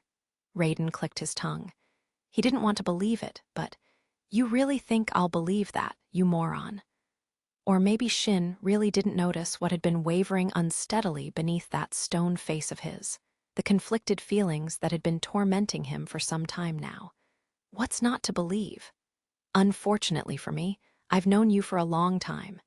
That means I'm able to notice certain things about you, even when you don't notice them yourself. You can't see the expression on your own face, and you don't have the slightest clue what you look like right now. You're wavering like a house on stilts. It's like you've regressed back to how you were years ago. When Raiden first met Shin, he seemed distressingly twisted. It was like staring at a powder keg. Shin may not have had much in the way of social skills these days, but it was still a great improvement from how reclusive he used to be. He'd talk to people only during briefings, when there was something to inform, and when it came time to finish off those who fell on the battlefield. He hardly spoke to his fellow 86 squad mates or the maintenance crew. Just like his title implied, he was a reaper who faced someone only when death came to claim them. And in all likelihood, even if he thought of them as his comrades, he never opened his heart to anyone. Thinking back on it, it was only natural. He was nearly killed by his brother, and then that brother died without ever forgiving him. He was constantly assigned to sectors where fighting was at its fiercest, and his squad mates always died, leaving Shin behind. You don't die, even when you're with me, do you? 6 months later, after their squad was abolished, they were on a transport plane taking them to their new assignment when he said those words. His voice was a bit higher then, the voice of a child, as it hadn't changed yet. At the time, Raiden shrugged him off with a "the fuck are you saying?" But back then, Shin probably still thought, somewhere in his heart, that his brother's death and the deaths of their comrades were all his fault somehow. But it ain't your fault, man. It was only recently, after Shin had managed to come to terms with things, that Raiden could tell him those words without him raising any counterarguments. It was only over the last couple of years, when they gained name-bearer comrades who survived multiple years on the battlefield, like Kurena, Theo, and Anju, when they gained comrades who couldn't be killed so easily. Shin's crimson eyes wavered as if he were enduring something, and he hung his head as if to hide them. He then said, without looking Raiden in the eye, "In that case, you guys should take Frederica back. Better that I go alone than have to carry more burdens." What did you just say? If someone has to stay behind, it should be me and me alone. If you intend to go back, you shouldn't have to go down a path of no return. Why, you little... Raiden's hand lashed out before he even realized what he was doing. He grabbed the collar of Shin's panzer jacket and took a step forward, pushing him against the pillar behind them, generating a dull, blunt noise. That right there, that's what I'm talking about. When they first met, there was a significant height gap between them, and it was no different now, even after they had grown older.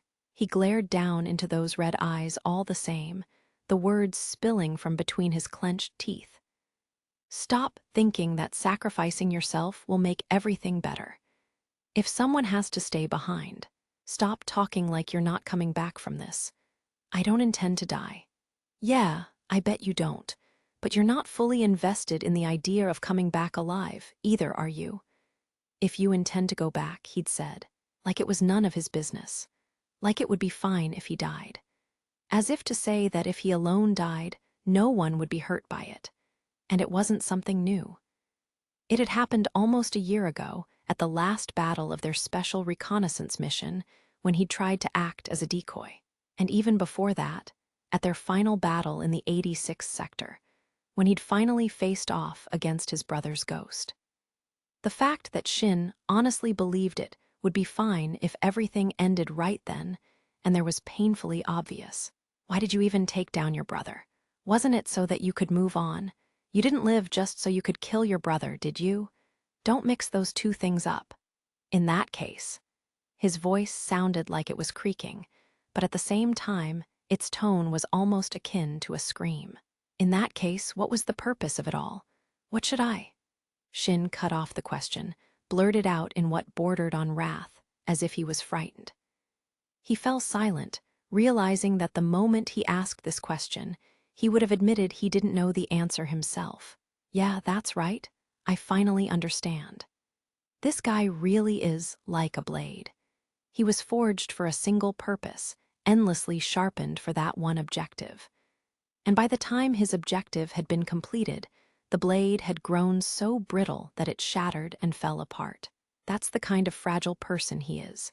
How did I fail to see it until now? I don't want to die, that's all. And I think that's enough. I'm sure the others feel the same way. And that was probably the only reason anyone needed to stay alive. But Shin had been assaulted and killed, told that it would be better if he wasn't around, and he'd fought constantly, until now, to atone for that sin. Having lived like that, Shin probably couldn't allow himself to live for anything but the sake of living. It's up to you to decide your own path. But you can rely on us, too, you know.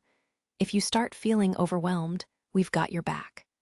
When it feels like the weight of the world is on your shoulders, you can take your time and rest. So, like you did during that last battle of the special reconnaissance mission, when you chose to act as bait. Just like you did during the final confrontation in the 86th sector, when we encountered your brother's ghost, when you acted like we weren't there. Don't try to fight all by yourself. You know, when they leave me out like this, it feels like I'm the one guy in the group who isn't treated like a man. Well, that sort of thing isn't my style anyway, so it's fine, I guess. Shin and Raiden have known each other for a long time, after all. A lot happened between them before they met us. I guess. Truly. Looks like they had one of those fight their way to friendship sort of scenes, like from one of those comics. Ask Raiden about it when he comes back. Well, hiding behind cover and whispering to one another as they peeked their heads in height order were Anju, Theo, and Frederica. Their cover, incidentally, was Fido's container, which had been moved all the way to the cathedral's entrance. The last remaining member of their ensemble, Kurina, had her arms bound behind her back by Anju, and a hand clasped over her mouth as she desperately tried to say something, but could produce only muffled moans and emhas. She'd seen the two fighting, and prepared to jump in like an angry puppy. But Anju had caught and pacified her, having confirmed that the talk was over, and the two were gone. Shin shook off Raiden's grasp and walked away after what appeared to be the end of a scuffle. Anju finally let go of Kurina, suddenly released in the middle of struggling to be set free. Kurina stumbled a few steps forward and turned around with the intent to snap at them, only to be silenced by Theo, who beat her to the punch. You know, Kurina, you butting in wouldn't have resolved anything. It might have actually made the situation worse. Restrain yourself a little, girl. Wah, no, that's not true. If you'd have come out, Shin would have totally just up and gone, ending the conversation right then and there. Boys have this thing where they'd rather die than let a girl see them being vulnerable, you know. Ah, yeah, Anju. But when you say it like that, it kind of depresses me, so can you not? Besides, that's not just a guy thing. Girls have those moments too. I guess. She smiled sweetly, to which Theo looked up and heaved a despondent sigh. Looks like ever since Daya died, I ended up getting all the crummy luck that used to fall on him, though that was a thought he didn't put into words. It was too obnoxious of a joke, and he could never let Anju hear that. They all dragged the shadows of the dead along with them, having seen so many of their comrades die. But that said, he really has been dragging that along. Shin's been kind of out of it lately. Theo couldn't really imagine the future, either. But with Shin, it felt like he wasn't looking ahead at all, like he placed a lid on his thoughts and tried not to think about them. The dead were the past. You couldn't do anything for them but mourn their remains, as they were simply remnants of someone long gone. So trying to look at the future while still being haunted by the past, that was probably harder than anyone could imagine. Actually, he was kind of off since that last battle before we even got to the Federacy. Even though he never let us, or himself, head into a battle he knew we didn't have a chance of walking away from. And that was because until that point, he'd had to make sure he put his brother's soul to rest. He'd had to survive for the sake of that goal. Kurina grimaced and let out a disgruntled moan. I don't think that's true. Theo then said, with his eyes half closed. You need to look him straight in the eye, Kurina. You can't keep chasing his back like this. Shin isn't really a reaper for our sake, you know. He isn't an idol for us to admire, to fawn upon, to depend on. That implication made Kurina fall silent. Her gaze darted here and there before she awkwardly looked away. Fine. You've always been worried about that, Anju, did you know? Anju smiled bitterly at the question. It's the same for me. After all, I know what it's like to have your own family tell you that they don't want you. It completely changes how you think the rest of the world perceives you. You just keep thinking everything might be your fault. You know, logically, that it isn't. But that guilt and self-deprecation never go away. And in Shin's case, his brother telling him he wasn't needed didn't boil down to just words, right? Those sorts of things don't go away on their own. Kurina dropped her shoulders. So us just being with him isn't enough. In the end, it's like he's saying we're only going to be with him until we die. We're only relying on him one-sidedly. so you can understand him acting like his dying is none of our business. In a sense, their relationship with Shin wasn't one of equals, and that's why Shin didn't treat him as a fellow man, Theo realized with an internal sigh. He let them depend on him to have him shoulder their burdens, but that didn't mean he shared anything with them. I wonder if we'll ever feel that way, too, someday. We probably will. We've never considered the future or what we'll do after this. Looking back on it, knowing that they'd die 5 years after enlisting was, in its own way, a mercy. They could withstand the horrors of the battlefield and the white pig's malice because they could see an end to it just beyond the horizon. If they could just last that long, they would win. They could have fought until the very end and gone off with a smile. At least they would have had that small bit of dignity. But now they had been told to live on, to fight and come back alive, without an end in sight. And when they thought they would have to live on for an unknown number of years, for unknown decades, for an excessively long period of time, the sheer perpetuity of it all made them freeze up in fear. Could they, who had nothing but their pride, sustain themselves for that long now that they had lost that pride? Thinking of that made them lose all desire to think about the future. Shin had the tangible purpose of defeating his brother, and realizing that goal must have forced him to understand that he had no purpose beyond that. And it's probably the same for us. There's nothing we really want, nothing to look forward to at the end of the road. They could go anywhere, but that was the same as having no real destination. It was like standing alone in the middle of a wasteland. They weren't just unable to go anywhere. All they could do was stand in one place, and even if they were to crouch down and wither away, no one would be there to stop them. It would be the same as being someone who could just as well not exist. In time, they would eventually succumb to that crippling emptiness. It just happened a bit earlier for Shin. Theo sighed bitterly. Just because he's in the vanguard doesn't mean he has to handle this before we do, too. That just meant that, however faintly, they could be prepared for the time when they would have to face that simple fact head-on. They had to accept the fact that they couldn't live the way they did on the 86th Sector's battlefield, prepared to die on any given day. But I think it's very typical of Shin to worry about us so much, even if it doesn't seem that way at first. Definitely. Nodding, Theo turned a sidelong glance toward Kurena. Just saying, Kurena, but now's a huge chance for you. You could take advantage of him being depressed, you know. Just saying, Theo, but even if it is a huge chance for her, it would take a real nasty woman to take advantage of that. And that doesn't suit our Kurena. Figures. Why, you're wrong, that's not how I... Yeah, hearing you say that is starting to get old. I mean, you're not exactly doing a good job of hiding it.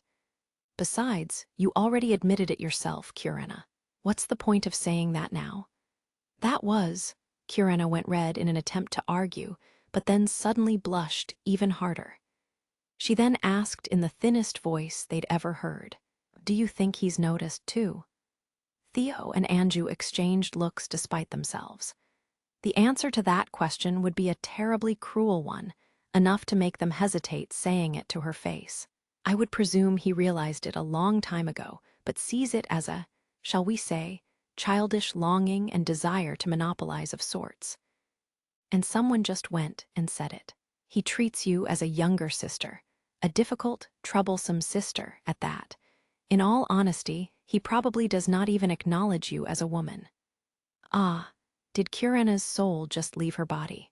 As Anju faced Frederica with a somewhat incredulous smile and grabbed her by the shoulders, Theo regarded her with a glance as she shook her head with a pale face and tried to salvage Kurena's shattered psyche. I mean, come on. He does see you as a reliable comrade. Isn't that enough for now? Why, yeah, I am a great sniper after all. I'm totally reliable. Theo nodded, as that much was true. For an expert in hand-to-hand combat like Shin, who needed someone capable of providing laser-accurate cover fire in the midst of his melee skirmishes, Kurena was a priceless comrade who was hard to come by. Probably. But still, yeah, So the Republic's fallen, huh? For a decade, it had oppressed the 86 with the might and weight of a nation and ordered them to march to their deaths. And it was gone in the blink of an eye. I only saw it through observing Kyria, so all I could see was the Grand Mur's fall and the sight of the Legion flooding its ruins. Unlike the Federacy, the front lines were shattered almost immediately, and at the pace things were going, I doubt they would have been able to sustain any semblance of a country in that condition. Figures. The Republic was willing to sacrifice the 86 if it meant their survival, and they based their entire defensive strategy around that. And in the end, we'd have to go down with them. Really, it's too disgusting for words. The white pigs didn't care one bit, but to the Alba, who actually saw them as people, as well as their fellow 86, the fact that an entire country was forced into this folly, only to vanish into thin air, they truly couldn't find anything to celebrate. Kurena sighed dejectedly. Shin probably knew it first, even though he said we're going on ahead. Those were probably the first words he entrusted to another, the first time there was a person he wanted to entrust something to. The Major never did catch up to us, did she? Hearing the crunching sound of fallen leaves being crushed, Shin turned around to find Fido standing there. Their juggernauts were enjoying a momentary rest in a corner of the paved square after heavy use over the course of the day. Feeling the gaze directed at him by the round optical sensor, Shin shrugged, standing beside his rig. You don't have to worry. I won't run off on my own. Pai. Though I'll admit going out alone would make things easier. That way, he wouldn't have to dig any more graves. The only one to hear the Reaper mutter those words was the obedient mechanical scavenger that always followed in his footsteps. Running through velvety green fields glittering with specks of white flowers, Kyria rushed along, scattering petals in his wake. The massive mechanical dragon sped through the Legion's territory with nothing to stand in its way. Escaping the woodlands, he crossed the bridge, cutting through a river and across hills that were like the waves of a surging sea, and eventually stopped at the edge of his assigned sector. While he was capable of single-handedly annihilating a fortress, his current body came with the disadvantage of requiring long cooldown periods. Firing a mere few hundred shells rendered his barrel useless, and replacing that alone took over half a day. This aspect would never cease to be an inconvenience. That white felldress cruising speed may have equaled Kyria's, but unlike him, who traveled unimpeded through friendly territory, they had to break through enemy lines. They wouldn't catch up to him that soon.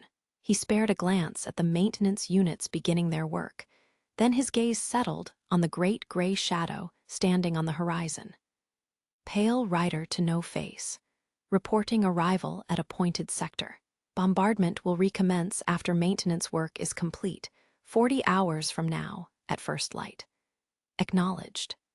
Now then, his unexpected reunion and showdown with his kin, or the fireworks display that would herald the beginning of the end for the human race. Which would come first? Major General, it's time to get up. While the three countries fighting lasted through the night, that merely meant that the combat units alternated. The military personnel still managed to get some sleep, be it inside combat jeeps or in the cargo spaces of their vanaganders. The combatants slept atop makeshift beds. This held equally true for the officers at HQ, which advanced farther into the battlefield in accordance with the changing of the front lines. The Major General frowned at the Chief of Staff, who stood in the corner of the canvas tent that served as HQ. He was dressed impeccably, even at this ungodly hour, and wore a disgruntled gaze. This man had stayed up late with him last night, working on today's operation plan, and had probably gone to sleep even later than he had. But he looked none the worse for wear. It's the difference in our ages, Richard, or so I'd like to say, but you're still only 30, aren't you? If you're not careful, your gut might start sticking out. Still cheerful, aren't you, Willem? Being young allows you to do things that are beyond your means. You'll be like me before you know it. Will I now? You can keep talking a big game. It'll all catch up to you before you know it when you hit your 30s. Maybe it was because he'd only just gotten out of bed, but the Major General's voice reverted to his tone from years ago, when they were still in the military staff college. He shook his head, trying to shrug off the grogginess the mere 3 hours of sleep had failed to do away with, and put on the jacket the Chief of Staff threw his way. Focusing on their primary objective, he asked straight away, "What is the status of the 86? We finally managed to resonate with them just a short while ago. The Republic's technology does come in handy. Not that I'd want the Empire's laboratories to do anything like it." He gave a thin smile, presenting the metallic collar known as the RAID device. It was communication that linked the consciousness of one human and another, which meant animal experimentation was pointless. He could imagine the number of people, or to borrow the term the scum in the Republic used, pigs in human form, who had to be sacrificed to complete it. From the Major General's perspective, he'd have preferred to not rely on the fruit of the theory and technology established over such inhumane conduct. But the Chief of Staff didn't seem to share that sentiment. He may not condone those terrible crimes against humanity, but since they were available to him, he'd still make use of them if they were useful as a tool. But that aside, you finally managed to resonate. This thing requires both sides to be conscious, so it won't connect if they're asleep. I find it hard to believe they can sleep when they're crossing enemy territory with a small force of just 5 units. But for the 86, who'd lived in the battlefield before they'd even reached puberty, and who'd survived for a month in the Legion's territory, it probably felt like nothing more than an extension of their everyday routine, so they were used to it. He recalled the exchange they'd had 2 months ago. The Major General had been in service for over 20 years, if one included his time in the military academy, and had been on the front lines for 10, since the war with the Legion began. And even for him, the stress of combat weighed heavily on his mind and body. But this was their routine, their day-to-day life. And what registered as normal for the Federacy seemed abnormal from their perspective. It made sense, then, that they didn't have enough time to get used to living in peace. It took her 5 years to tame that thing, and how did she tame it? The Chief of Staff's following words brought his speculation to a screeching halt. Where do you suppose they are right now? 120 kilometers west of the old national border. When we had to march the whole night just to get this far. Isn't it infuriating? Realizing what the Chief of Staff was getting at, the Major General cocked an eyebrow. Now, this is a surprise. I thought you intended to use those kids up in this battle until there was nothing left of them.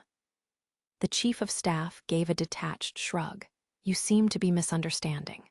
All I want is for this sharpened sword to be put to good use. If we can make it last for a bit, even better.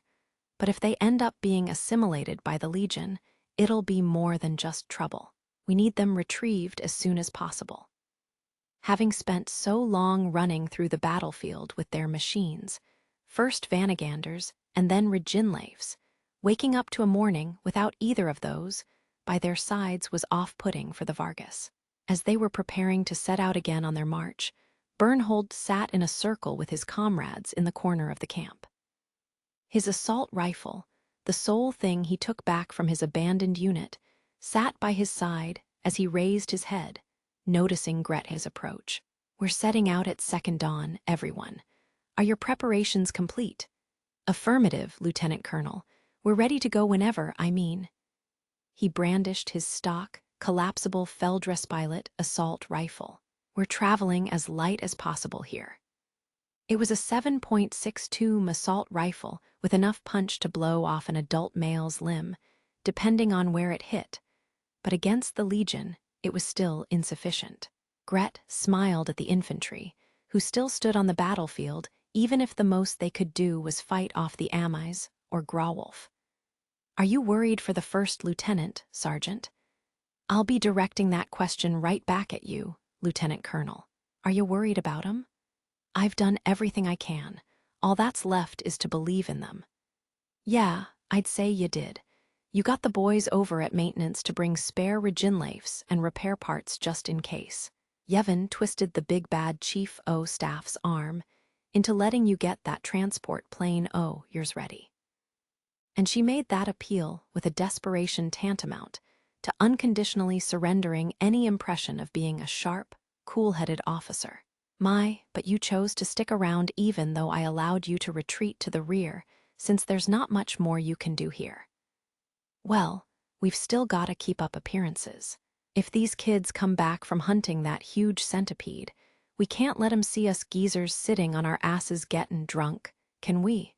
Wouldn't be able to live that down, you know. That felt like just about the worst future possible. Heaving a long sigh, Bernholt continued. It'll be hard with an Army O, these bulky tanks, but we should hurry. Your juggernaut ain't half bad, Lieutenant Colonel, but it doesn't have any experience running operations this long. We don't know what kinda issues might pop up. Right.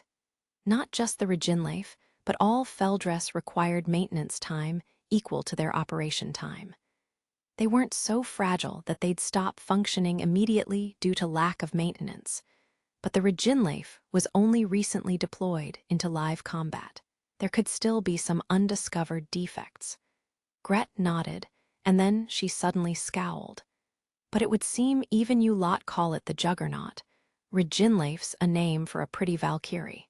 Doesn't fit a bunch of rowdy mercs like us. He raised an eyebrow at the lieutenant colonel's disgruntled expression. Or for a bunch of brats who keep pulling crazy stunts no matter how many times you tell 'em off. Ah, shit. Hearing Theo mutter that from the other side of the resonance, Raiden turned his attention to Laughing Fox, ignoring the flaming wreckage of the Amis in front of him. The sound of gunfire traveled far. It wasn't as audible in the contested zones, where shots were exchanged all the time, but the Legion's uninhabited territories were a different story. For this reason, the Nordlicht squadron avoided combat as much as possible, and in cases where it was unavoidable, went on surprise attacks using melee weapons to dispatch their opponents quickly. And as Laughing Fox tried to jump over the remains of one Grauwolf they dispatched in such a fashion, it suddenly froze in place. Apparently, its right front leg got caught in the Grauwolf's armor, and when he tried blowing it off with gunpowder, the pile wouldn't retract, effectively nailing him down. Can you get it off, Theo? No, can do. It won't budge. I'll have to purge it. Using the actuator's output to forcibly extract the pile that was submerged into the thick metal armor put a great strain on the Juggernaut's joints. A moment later, the detonation bolt activated, and Laughing Fox got off, leaving the detached pile driver behind. So now Laughing Fox is damaged, too, huh? I didn't think the damage would rack up this fast. Anju and I got hit with shrapnel during the fight yesterday, and one of your machine guns broke when you got blown back. They'd each lost a machine gun, a wire anchor, or a pile driver, and they all had damages in the form of broken armor or bent frames. As they looked at the status window, they saw that Fido's remaining magazines, energy packs, and spare parts were starting to run low, too. The operation was expected to take less than half a day. They stocked up since there was a chance of them being isolated, but they didn't have enough for an operation lasting several days. I think Shin's the only one who hasn't taken any damage, though we're all out of spare blades. No. Raiden raised an eyebrow. He and Shin hadn't really spoken since the fight they had last night. His tone was the same as always, and Shin wasn't one to strike up conversation for no reason to begin with, so it didn't feel like he was avoiding him. My propulsion system's been in bad shape since yesterday. I think I overburdened it in the first fight. You still keep screwing up the suspension system after all this time. He'd still had an excuse when they were piloting the Republic's walking coffins, but how far did he push his rigs if even the Reginlafe's propulsion system, which was built to be sturdy, even when considering high-mobility battle, couldn't keep up with him? For the time being, I think I might be able to make do with some maintenance. It's not bad enough to stop it from moving. Yeah, but if you go too crazy with it, it'll fall apart before you know it. Don't pull any crazy stunts for now. So this is the one request you can't respond to. What are you, a brat? Judging by our remaining ammo and energy packs, we have enough for a full day's pursuit tomorrow, and then that's it. We'll probably catch up to it before that happens, but we should conserve what we can until then anyway. Hearing that terribly roundabout answer, Raiden dropped his shoulders with a grumble. He was still saying that bullshit. Until we catch up to it. Not until we regroup with the main force. Roger that. Sitting in Werewolf's cockpit, Frederica opened her eyes. Her special ability allowed her to view those close to her and their surroundings as if she were standing by their side. When viewing the present, she saw what they were seeing at the moment. But when it came to their pasts, she could see what that person was currently remembering, even if only subconsciously. It seemed someone was recalling last fall, when they were forced by the Republic to march into the Legion's territories, even at the risk of death. That was the beginning of their journey to freedom, which wasn't even supposed to last a month. Where was this? The scenery was dyed with deciduous colors. Standing nearby was a damaged, four-legged felldress that looked brittle, even to her unknowledgeable eyes, and was covered with battle dust and a flash of a desert camouflage uniform. It was likely near the end of their journey, when they realized they probably wouldn't be able to advance much farther. Still, they were smiling. Even with their faces pale and tired, they exchanged jokes and chatted and laughed. From Frederica's perspective, the black-haired boy stood with his back to her, but the smile playing on his lips was etched into her gaze. Shin was smiling after having simultaneously accomplished and lost his objective of burying his brother, yet still saw the path to tomorrow spread out before him. Why did he lose that smile? Shaking her head, Frederica closed her eyes. 120 kilometers away from Old Kreutzbeck City, an Amis on patrol found it in the evergreen oak forest. Something 2 meters in height had passed by earlier, crushing the twigs. It was the footprints of a four-legged weapon that wasn't of the Legion. Scanning the vicinity for further traces with its multi-purpose sensor, the Amis sent a report to the main force, Foxtrot 113 to Tactical Data Link. Existence of a hostile element infiltrating the territories confirmed. The Reginleifs rushed through the abandoned battlefield, tearing across the eastern horizon and leaving it behind, chasing the setting sun toward the south. The United Kingdom's army successfully kept the Legion's main force at bay, as did the joint forces of the Federacy and the alliance along the high-speed railway of the southern route of the Eagle Bloom. Even with Shin's ability, being able to avoid engaging the enemy, with the exception of the first battle, was impressive.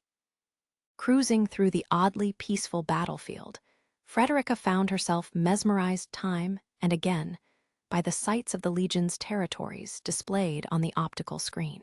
Clusters of blue flowers bloomed magnificently, growing en masse in the forest. Sunlight shone through the foliage growing between pillars, making the sky-blue petals sparkle like gemstones. She saw a town overrun with greenery. The grass grew uninhibited, penetrating the flagstones and enveloping the roadside, the abandoned automobiles, the flagposts, and a statue of a saint. Vines coiled around the neglected residential houses. Atop those rusted remnants bloomed gentle flowers of autumn. She saw an abandoned village. Perhaps owing to the quality of the land there, the houses were formed of bricks in soft, colorful pastels, making it seem like a place taken straight out of the land of picture books and fairy tales. In the center of a grassy thicket, once a wheat field that grew wild and up to the height of an adult, stood a thin, faded scarecrow.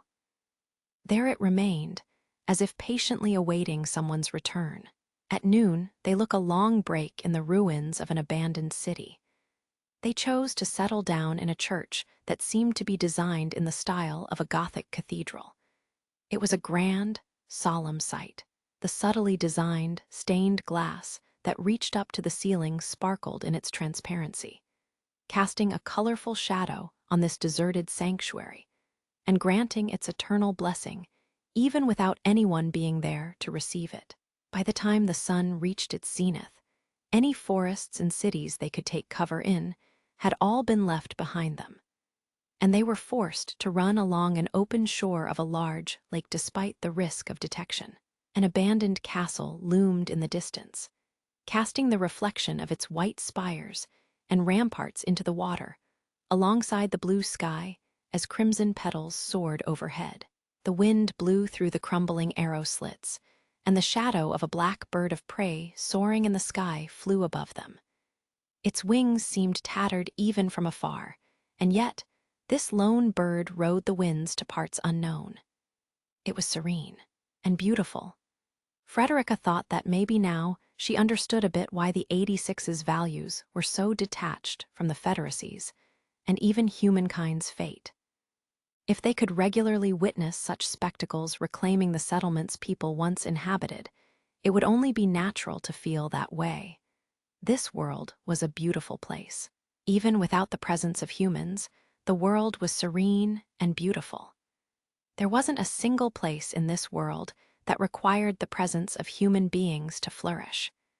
This world really didn't need humans. There's no such thing as a place to belong. Not anywhere, nor for anyone, no matter who. Eventually, the sun dipped below the horizon. The final rays of sunlight for that day blazed over a cloudless sky, etching long shadows into the plains below. A large, distant mountain range cut out the sky to the south with its black spires. As the juggernauts sped through a sea of grass dyed in red light, dragging shadowy silhouettes in their wake. Looking at the fields that were awash with red sunlight on one side and flooded with black shadows on the other, Frederica finally parted her lips to speak. It was like a sea, they said. It was a trite metaphor, but its movements were like receding waves. Have any of you seen the ocean? It was neither a question nor a monologue, and as such, no answer came from anyone, including Raiden, who shared the unit with her. I have not. Such a sight is unknown to me. There are far too many things that remain unknown to me. What of you? Her crimson eyes narrowed sadly as she gazed at the optical screen with longing.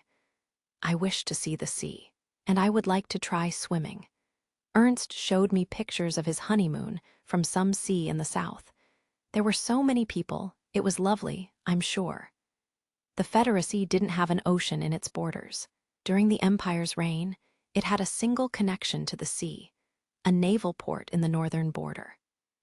If one wanted to go swimming, one would have to go to a neighboring country, such as the Republic of San Magnolia's southern shore or farther south to the Alliance of Wald. And currently, neither of those were accessible to the Federacy, with the legions standing in the way.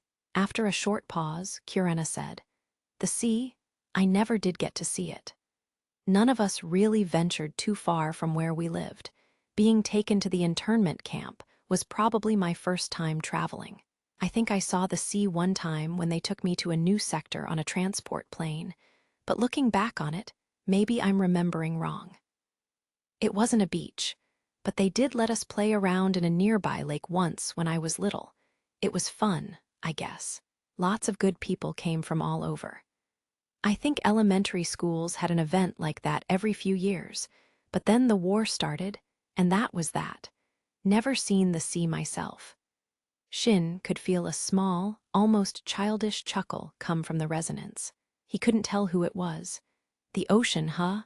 I would like to see it. Let's go there together once the war's over.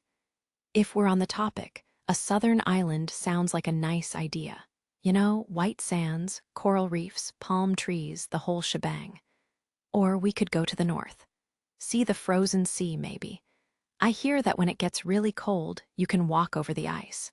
That'd be pretty cool. Guess we can make do with the sea of stars for now. Kyujo kept talking about watching the moon. We should make preparations next time." They were marching cautiously enough, but there was no sight of the enemy for the moment. Before long, the suspense wore off, and they started chatting about whatever came to mind. But there was one among them who didn't participate. It was something everyone noticed, but decided not to address. For their second camp of the day, they chose an elaborate exhibition hall sitting in the center of the ruins of a large city. Before it got too dark, they sped through their juggernaut's maintenance, after an entire day's march. Once the sun had set and dinner was finished, all that was left was to get some sleep. After they had retrieved the collapsible beds from Fido's container and drawn blankets over themselves, Raiden and the others were asleep in the blink of an eye. It wasn't a comfortable sleep by any means, but the 86 were no strangers to resting in harsh conditions. In the 86th sector, it wasn't unusual to spend some nights out with nothing but a thin blanket for warmth, but it was certainly hard on Frederica, who up until now had spent every night of her young life on a soft mattress. She was lying down in the pitch-black darkness, unable to fall asleep even with her eyes shut, and eventually gave up. Crawling out from her blanket, she rose from the pie-panned canvas contraption that was a bed only in name and slid her feet into her small military boots. The bed's makeup was such that the canvas hung low to the ground, making it as cold as the concrete beneath it. Near the bed, she noticed some insect, the likes of which she'd never seen before, crawling about like it owned the place. She recoiled slightly from this strange creature. Sleeping without the stuffed toy she'd spent every night with for the last 6 months made her anxious. They were in an atrium on the top floor, which they had accessed through a wide corridor that connected to several halls of differing sizes, comprising the exhibition hall. The atrium's canopy was torn, with starlight pouring into the room. They were in the farthest depths of the battlefield, without a single artificial light in sight, and Frederica didn't realize true darkness could be so dark. At the end of the corridor sat a juggernaut with its limbs folded in. And standing next to it, watching over the others as they slept, was Shin, serving as the first person on night watch. He raised his head to look at her sharply. "Can't sleep?" He regarded her not like he might a legion on patrol, but rather with the caution he might reserve for a wild animal. Animals born after the Legion took control of this land over a decade ago had never seen humans, and as such, didn't fear them either. They didn't distinguish between people and animals, or rather, homeothermic mammals of a similar size. But they did fear the Legion. Beings capable of massacre far beyond the scope of what humankind could ever hope to accomplish. As such, they tended to shy away from the scent of metal and gunpowder, but one still needed to stay vigilant. When they spent the night back when they had to cross the territories and were unable to light bonfires, they took shifts like this. They kept watch for a few hours per rotation, and the others probably assigned him the first shift, the easiest, out of consideration. The voices of the Legion reached Shin even as he slept, and no one else could help him shoulder that burden.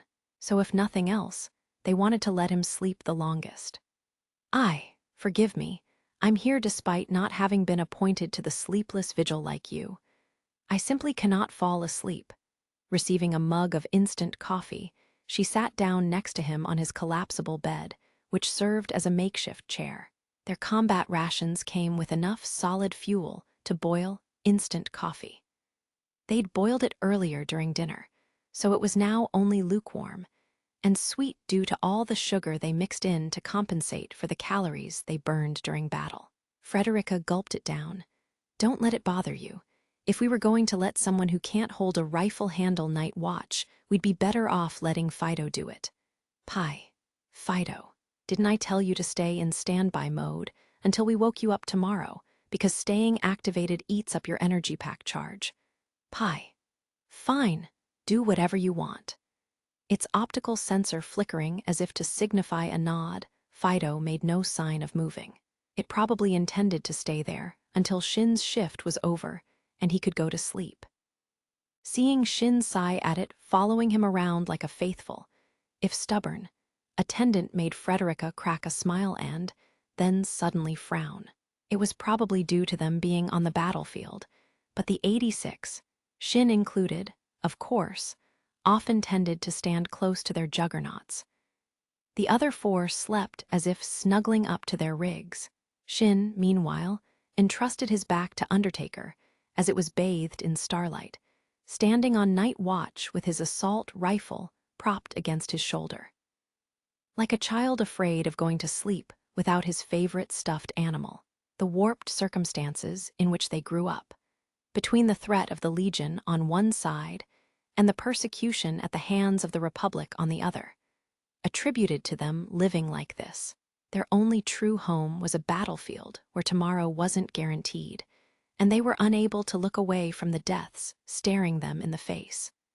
Perhaps, in a way, they were far younger than they looked. What? It's nothing. Frederica was just as warped. She looked to the night sky, as if trying to flee from his familiar crimson eyes. In contrast to how the cold of winter seemed to sharpen the starlight, the stars of autumn twinkled peacefully like a silent whisper. The glow of countless distant stars filled the heavenly sphere. The vivid scent of grass she'd enjoyed throughout the day died down, and the aroma of flowers played against the starlight, resulting in a sweet and gentle darkness. But to Frederica's eyes, this sight was as cruel as it was beautiful. This aroma of the flowers and starlit darkness could exist only because there had been no people to sully their presence. If there had been people here before they showed up, the lights and commotion of the city would have corrupted this transient spectacle. A scorching desert, an infertile wasteland, ruins polluted to the point of being uninhabitable, and this picturesque view, in a sense, were all fundamentally the same thing. Desolate. Looking away, she faintly made out the lonely form of a worn-out, abandoned rabbit doll lying in the corner of the large room. Is this sight? Those mechanical monsters were originally created to be ruthless instruments of slaughter, but some, even if not by choice, carried the souls of what were once humans, the world the Legion wished for. Frederica's words were less of a question and more of a soliloquy, but after a moment of pondering, Shin shook his head. Who can say? Shin could only speculate as to what the Legion were thinking from the voices of the dead trapped within them, repeating their final thoughts. The cries of the mechanical ghosts reaching his ears all seemed to wish for the same thing: to go home. They might not be wishing for anything. They were originally weapons, tools to facilitate the wishes of others. They're ghosts, both those that took in the dead and those that didn't, and the dead don't wish for anything. How can you tell? Because I'm just like them. He had been strangled, but he had cheated death, but in a way, he probably had died. And ever since that night, he truly hadn't wished for anything. Having killed his brother, he had nothing left. Not a thing he wanted to do, nor a place he wanted to see. He never could think of the future. He purposefully did not meet the crimson eyes staring up at him. But even if he ignored them, he remained just as conscious of them. The ocean. It was a sight the Legion stole away from them. One that Shin, who was born in the Republic's capital of Liberté et Égalité, and then sent to the concentration camps, which he couldn't leave, never got to see. I can't honestly say I want to see it. There's nowhere I want to go or anything I want to see, and that doesn't particularly bother me, either. But I do understand that not having something you want to try, as they mentioned earlier, is strange. Truly not having any desires that could be summed up into such trivial little wishes was all too strange. But last autumn, when they were crossing the territories from the other direction, he truly did enjoy it. Yes, he thought it was fun. The sights of nature no one but they could see, the customs of the many different cities and villages they visited. Sometimes they stopped to rest, and other times they passed through, but whatever they did was of their own choosing. It was their first taste of true freedom, and at the time, Shin truly did enjoy himself, as his companions did, and that was because he knew it would end. Someday, at the end of his journey, he would die in the embrace of his aluminum coffin in some remote corner of the battlefield, without having reached anywhere or achieved anything, with no one to tell his tale. And that's how it should have been. But his brother saved him, and the Federacy sheltered him. He survived longer than he expected, and was suddenly faced with a future that was longer and more uncertain than he could have ever imagined. For Shin, who was prepared to die at a moment's notice, it was far too long a future and far too distant a destination. The future they obtained was far too vast, and without kin or country to serve as their guides, that emptiness was far too terrifying. His friends would have been the same, but somewhere along the road, they found other things to keep them going. Other things to live for. And having nothing to live for was the same as not being alive. Having nothing to live for meant you weren't even trying to live. And so, he remained the only one who was not yet alive. "I'm not your knight." Once again, he repeated the words he'd spat at Frederica a month ago, when the operation had just been decided, and sighed slightly. "I knew that, and yet, I'm sorry. I used your knight as an excuse. An excuse to return to the battlefield when he had nowhere else to go. I'm heading toward my final destination all the same, but my brother isn't there anymore, so I needed something to take his place." Frederica scoffed. "I believe there's more to it than that.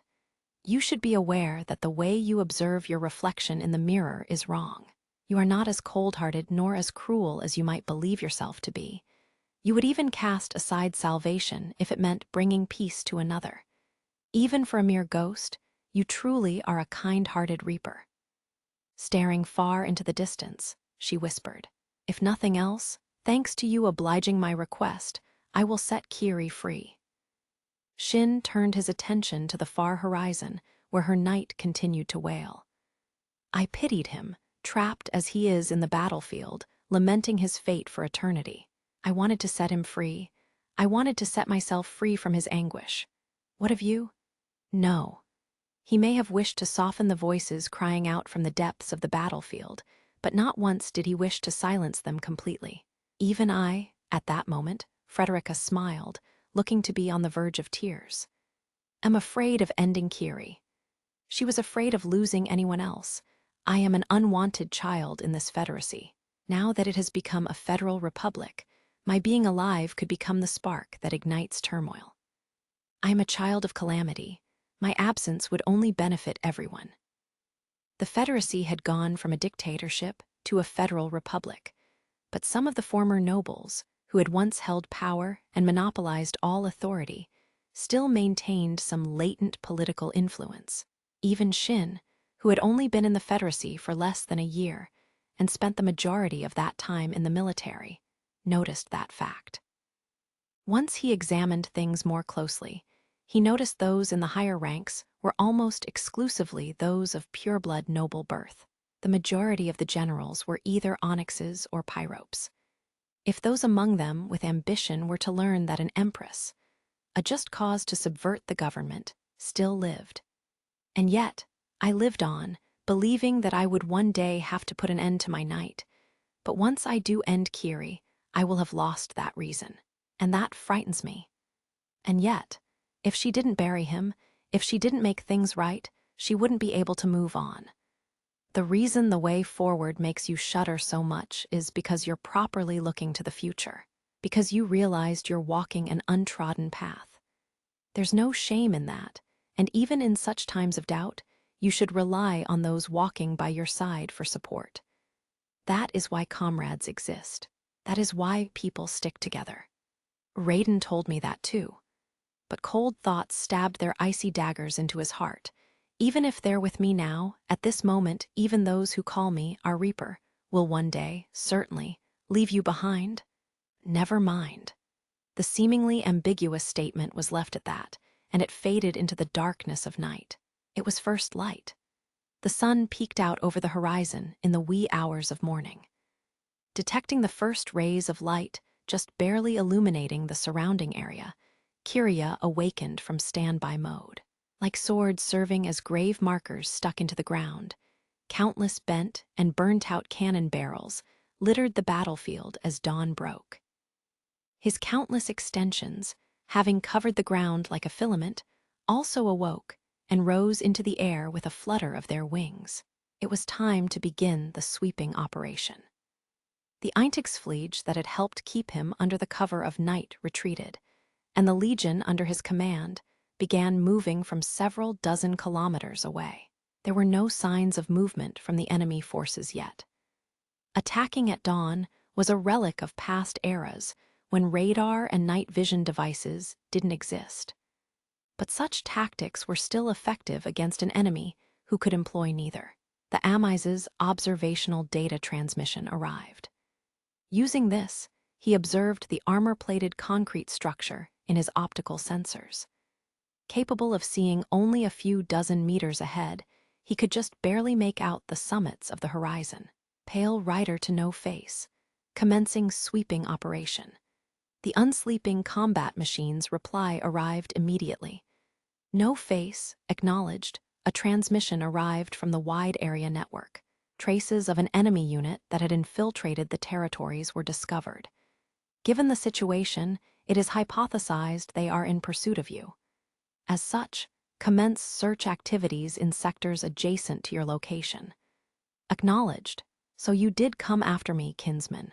The fireworks display is starting soon, so before it does make it to me, let's go. It was the third day of the operation. Regardless of the outcome, today would be its final day.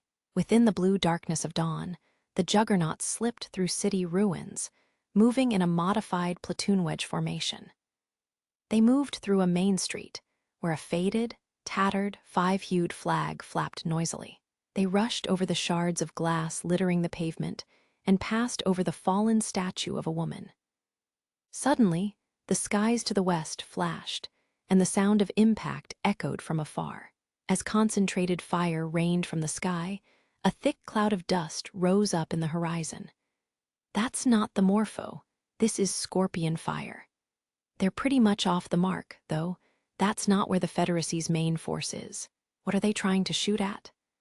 And just as Anju said it, everyone, herself included, held their breath in unison. In the wake of the dust clouds, raging flames dyed the sky over the impact point a deep crimson. Incendiary bombs? Those were shells that had fuel mixed with thickener injected into them, which would spread out and ignite during impact. The intent was to set the enemy ablaze, since both the Republic and the Federacy employed stone architecture that didn't ignite easily. The Legion rarely used them, but they were a vicious type of bombardment. The viscous fuel inside the shells was capable of clinging to its victims as it burned, and it couldn't usually be extinguished by water. Should a human be splashed with it, the only fate awaiting them was an agonizing death. The sky flashed again. From between the buildings, they could see the treetops of the forest in the horizon catching fire within seconds. God damn it, they're trying to smoke us out. The Legion probably found traces of their infiltration of the area. Even state-of-the-art Reginlaves weren't able to march through a sea of burning flames. They lacked the coolant necessary to do so, and with all the oxygen in the air burning, the pilots would eventually suffocate. A third bombardment, an even closer spot, caught fire. They were systematically destroying every hiding spot in the area. Shin, we've got no choice. Let's go. All units prepare for combat. We'll make contact with the first enemy line in 300 seconds. Confirming the positions of the Legion in the area, they rushed through the ruins by way of the path of least resistance and kept going until they reached the plains. When the Scorpion types roared again, and their bombardment rained from the heavens, the city ruins finally entered the range of their fire. A shell impacted nearby, and the street was engulfed in flames almost instantly. Live trees didn't normally burn as easily, but when exposed to fuel with a combustion temperature reaching as high as 1,300 degrees Celsius, that didn't matter. The area was doused with muddy fluid time and time again, turning into a sea of fire within moments, as tongues of flames licked the vaporizing surfaces. The ruins turned into an inferno under the cover of dawn, black-and-red shadows dancing across them. As old buildings crumbled under the tyranny of those flames, the group barely made it out of the city. Ah, they found us. Shin made out the silhouette of an Amise standing near the horizon, its sensors pointed right at them. In the next moment, Gunslinger sniped it down. But the data transmission likely traveled through the data link before her 88 and could even finish its roar. The surrounding Legion units had already been alerted to their presence. Then they crossed over the horizon and were faced with a massive army that spread out before them like a veil of black clouds, making even Raiden's breath stop in his throat. What are those numbers? How do they always keep coming out in droves like this? Just goes to show that the Morpho is extremely important to them. The left wing is the thinnest. Break through at maximum combat speed. Roger. Flames danced on the wind. The waste and debris left in the wake of the burning rode the updraft into the heavens, absorbed water, and became rain. The juggernauts crossed the plains as black rain, thick with soot, washed over them, rushing through the low, thorny mountainous road. Having accomplished its objective, the onslaught of incendiary bombs came to an end. A shower of howitzer shells took its place as the silent metallic shadows peeked through the shadows of the trees. The mountain's steep formation made the tree trunks and roots intertwine, preventing the heavyweight Luro and Dinosauria from entering. But the Amis, which were in a similar weight class to the juggernauts, remained in hot pursuit. Through the gaps in the branches, a formation of Luro could be seen closing the gap by way of a relatively calm riverbed. They were kept up to date with their target's position, thanks to a data link. The children caught a glimpse of a cliff beneath them. Shin, how far to the target? 15,000 meters, straight ahead. It moved forward for a bit before stopping again. I can't tell what they're planning, but let's take advantage of this and close the distance. Frederica then said, "It looks like he's aiming at something, but I cannot tell where he is. He's got fixed cannons lined up. He should not be able to provide covering fire to the front lines." Having said that, she gulped nervously. Her silence suggested there was a development she couldn't make sense of, but there was no time to confirm. "They're shooting at us from below." One of the Luro below swerved its turret, turning its 120 barrel in their direction. Folding its segmented front legs, it forced itself to fire from an inconvenient angle of elevation. It impacted the face of the cliff, crumbling the ground between Laughing Fox and Snow Witch as they advanced in the wedge formation. Mud and dirt flew into the air as a scorpion shell impacted nearby, as if to make doubly sure they were hit. A 155 shell, capable of reducing sturdy trenches into piles of sediment, burst upon hitting the ground, uprooting the trees that supported the muddy hill. Caught in the landslide, Snow Witch slipped down the hill. "Anju?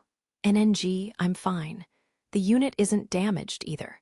But, having slipped roughly 10 meters down to flat ground, Snow Witch pulled her legs out of the dirt and turned her head. The red optical sensor surveyed the crumbled cliff face, then shook left and right. The Juggernaut's optical sensor operated by tracking the pilot's line of sight, which meant Anju probably shook her head. "No good. I don't think I can climb up. I'll try to hold them off here. Fido, leave me all the spare missile pads you can." Fido hit the emergency brakes, pitched forward, and deployed the container behind it, sliding all the missile pads it had down the crumbling cliff face. Sparing this sight a parting glance, the remaining 4 juggernauts moved along the solid ground, rushing forward. The Amis in pursuit of them spread out to avoid the scorpion fire, but still came after them from another route. They couldn't afford to stay put. As Fido struggled to keep up with the rest of the group on the winding road, they could hear explosions coming from the riverbed behind them.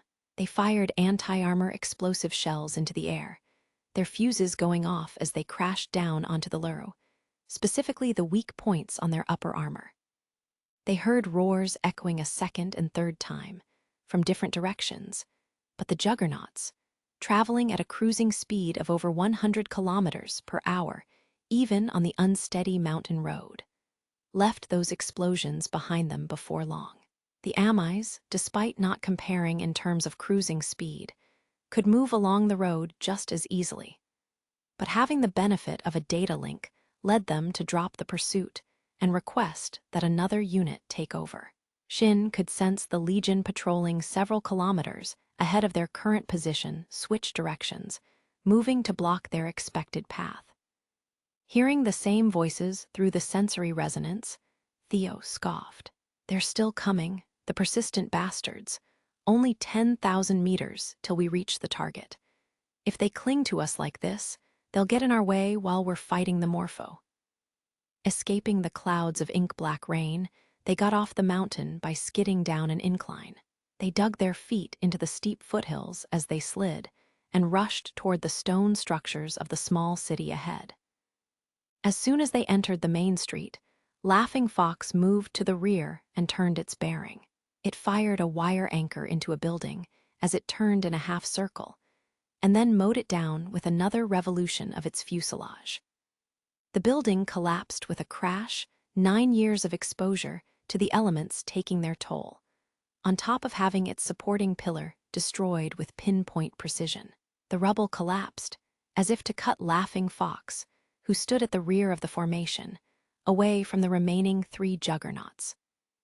The Legion, noticing the collapsing building's vibrations and reverberations, began rushing toward the center of the commotion. Hearing their voices close in on him, Theo laughed sharply. "It's all flat land ahead of here, right? Well, I'm not really useful outside of a place like this, so I'll stay here and play decoy. I'll do what I can to distract them, so you guys handle the rest." The numbers of the small invading force seem to have been reduced by 2, and both seem to have been caught and are currently engaging surrounding friendly units. Acknowledged. Receiving the report from the wide area network, Kyria withstood the urge to sigh in exasperation. Not that he had the lungs or mouth to do so even if he wanted to. It seemed a few small fry were detected on one of the mountains. Such a blunder was unbecoming of someone who had Newsan blood coursing through his veins. And yet, Kyria applauded the cool-headed judgment that allowed him to leave his comrades behind to serve as decoys while he advanced, even at the cost of their sacrifice. Contrary to the report, his own radar, which boasted high fidelity and a wide range for anti-air defense purposes, had already detected the approaching enemy force. It was separate from the enemy engaging the Luro in the mountains and the one running around in the ruins. It was a third detachment that wasn't recognized by the wide area network. It was a total of 4 units, and judging by their reactions, 3 of them were the new Federacy Feldress model. Pale rider to wide area network. It was his chance encounter with his kin. He couldn't let the rank-and-file weaklings get in the way. Executing bombardment schedule as ordered. Henceforth, all communications until objective completion will be blocked. Choosing not to transmit the information he'd acquired, he sent that single transmission and shut off his connection. But with that said, the other side was bringing its own share of nuisances. So for starters, he would have to separate him from them. "Get away, he's shooting." Frederica shouted to Shin from the resonance at almost the same moment as the Morpho's cries increased in magnitude. A moment after he reflexively pulled back the control sticks, a shell impacted near the point Undertaker had leaped to. Having traveled at supersonic speeds, the shell's shock waves sent his unit flying as sediment and earth bashed against its fuselage-like bullets. A second blast. The barrage that fell on the dusky hills, undulating like waves in a stormy sea, was almost like a barrage of machine gun fire. No, it truly was a barrage of shells, making the 3 units spread out almost like they were scattered away by the force of its shots. How can it fire so precisely? Wait, no. It's his close-range armaments. What they'd seen in the Republic's first ward and right before they'd entered the Federacy's territories, as well as the concentrated fire that had destroyed the Western Front's FOBs. All were far weaker bombardments than what the Morpho had fired directly at them the last time they'd engaged it. Shin's support computer calculated the shell's initial velocity to 8,000 meters per second. Rather than using its main armament, as is, it probably reduced the warhead's mass using an autocannon with a lower aperture that granted it a rapid-fire function. Even the anti-air defense system it had installed to shoot down approaching missiles was configured around the Morpho's railgun. Having Frederica accompany them turned out to be a good thing. After all, Shin noted with a bitter smile. It seemed that when it came to this night of hers, Frederica was faster to pick up on the Morpho's attacks than he was. The relative difference between them and the Morpho was 7,000 meters, which meant the Morpho's shells would impact within less than a second of firing. In these conditions, having her around was a definite advantage. The shower of tungsten shells, charged with monstrous kinetic energy from its high-speed propulsion, decimated the battlefield in moments. Leaping, strafing, and rolling around, the three juggernauts had to employ every bit of technique and intuition at their disposal in order to keep evading. If an armor-piercing shell was to impact one of them at this speed, a Vanagander wouldn't be able to withstand it, to say nothing of a juggernaut's aluminum armor. Their only choice was to keep dodging. "You little," clicking her tongue as she took advantage of the several-second pause the Morpho needed in between attacks to prevent its gun barrel from overheating. Kurena deployed her sniper rifle, aiming beyond the hills with an accuracy none of the others could imitate.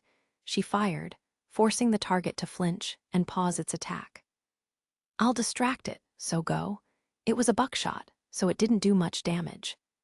She fired a few more restraining shots, then leaped a short distance from the direction Undertaker and Werewolf were dodging in just as she fired her last one, putting even more distance between them. Another barrage of shells rained from the heavens, obliterating her former position, and the resulting line of fire moved in pursuit of Gunslinger. "Hurry." "Sorry." Shin could feel the pride in Kurena's smile. "I'll handle this." The enemy unleashed an endless spray of bullets at Kiria from beyond the hills.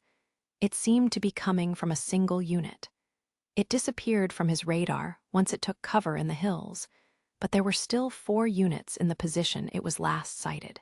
At this rate, uninvited guests may end up coming here, and engaging the enemy while this sniper kept firing on him would be irritating. It would have to be eliminated promptly. He lifted his upper half. Twisting his body, he turned his rear optical sensor, and in the next moment, bolts of blue electricity began slithering like serpents at the base of his gun barrel. White noise suddenly crackled over their optical screens. "What's going on?"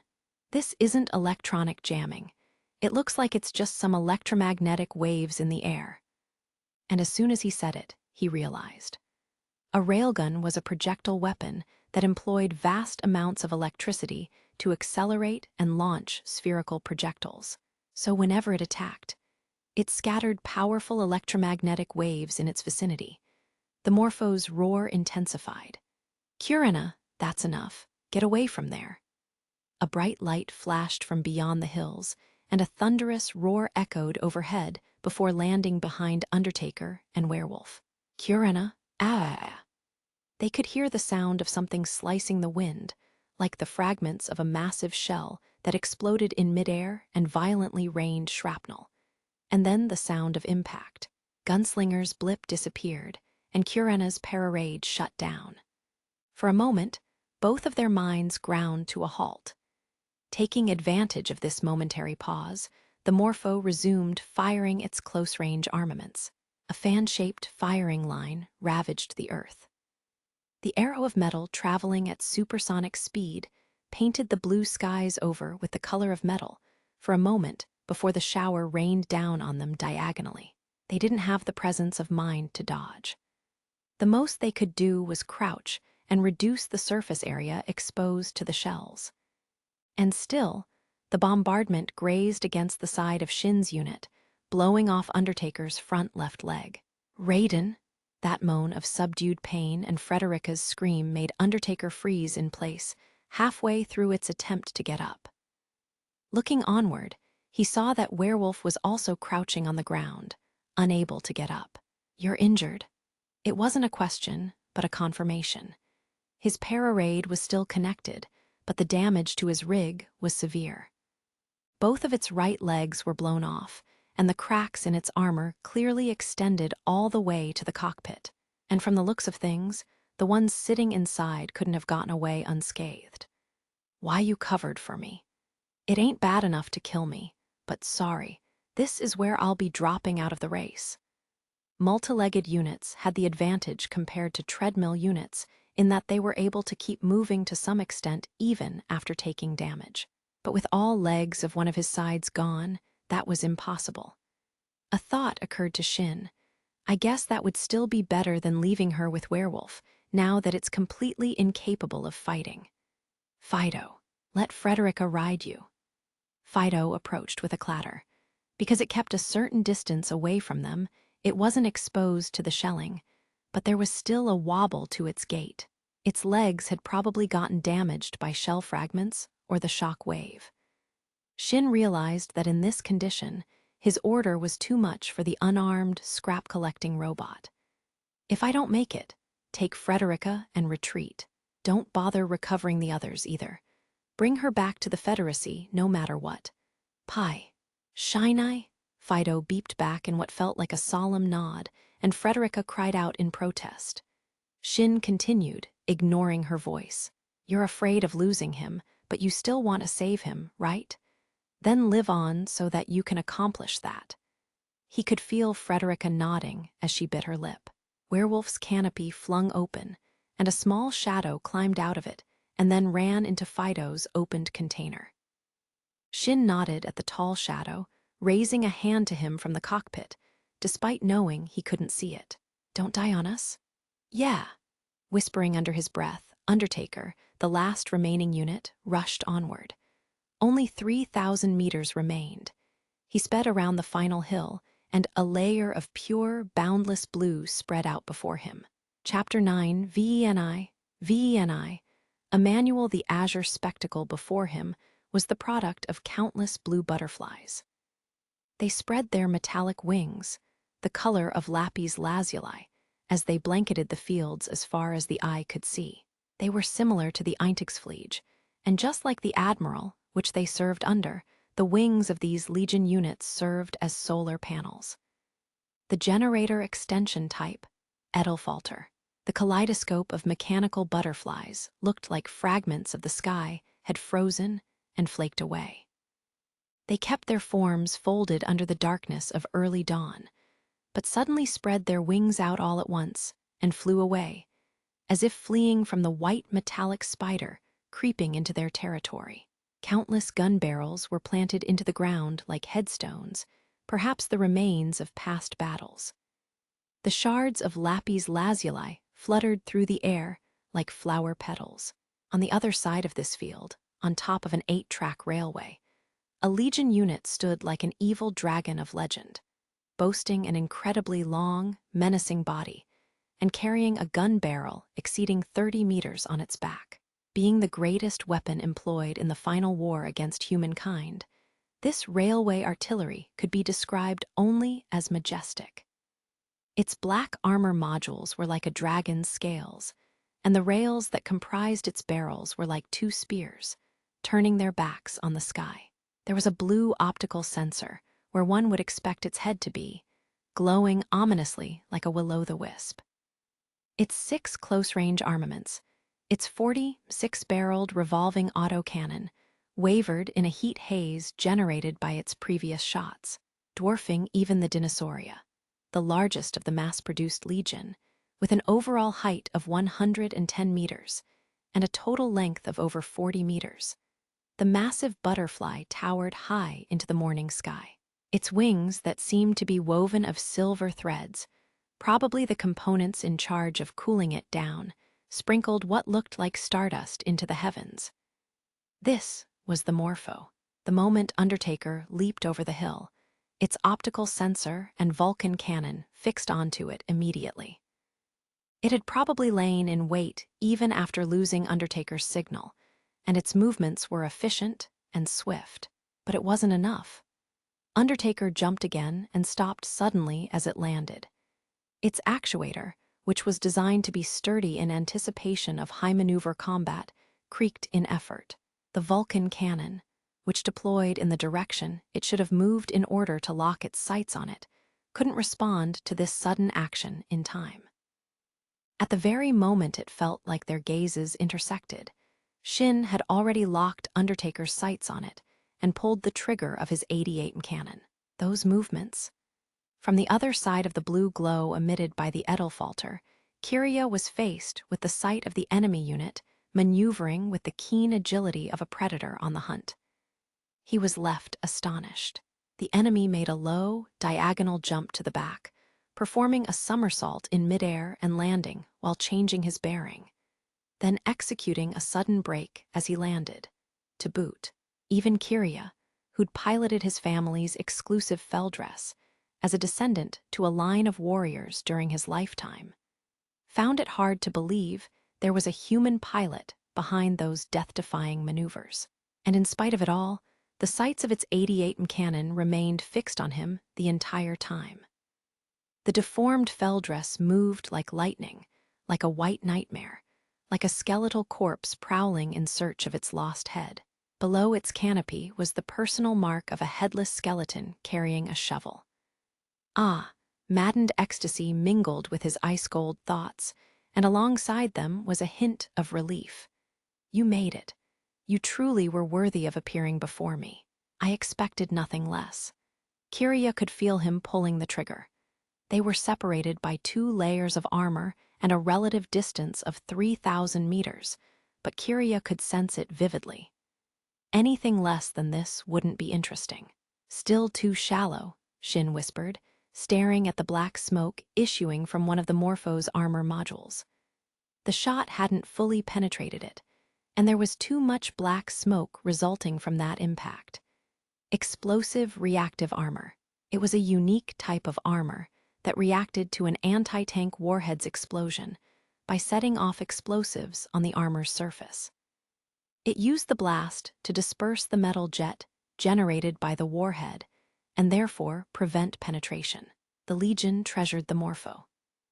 They ignored orthodox theory, which dictated that heavy artillery normally only had armor thick enough to repel shell fragments, and granted it heavy armor on the off chance it would be exposed to a crippling attack.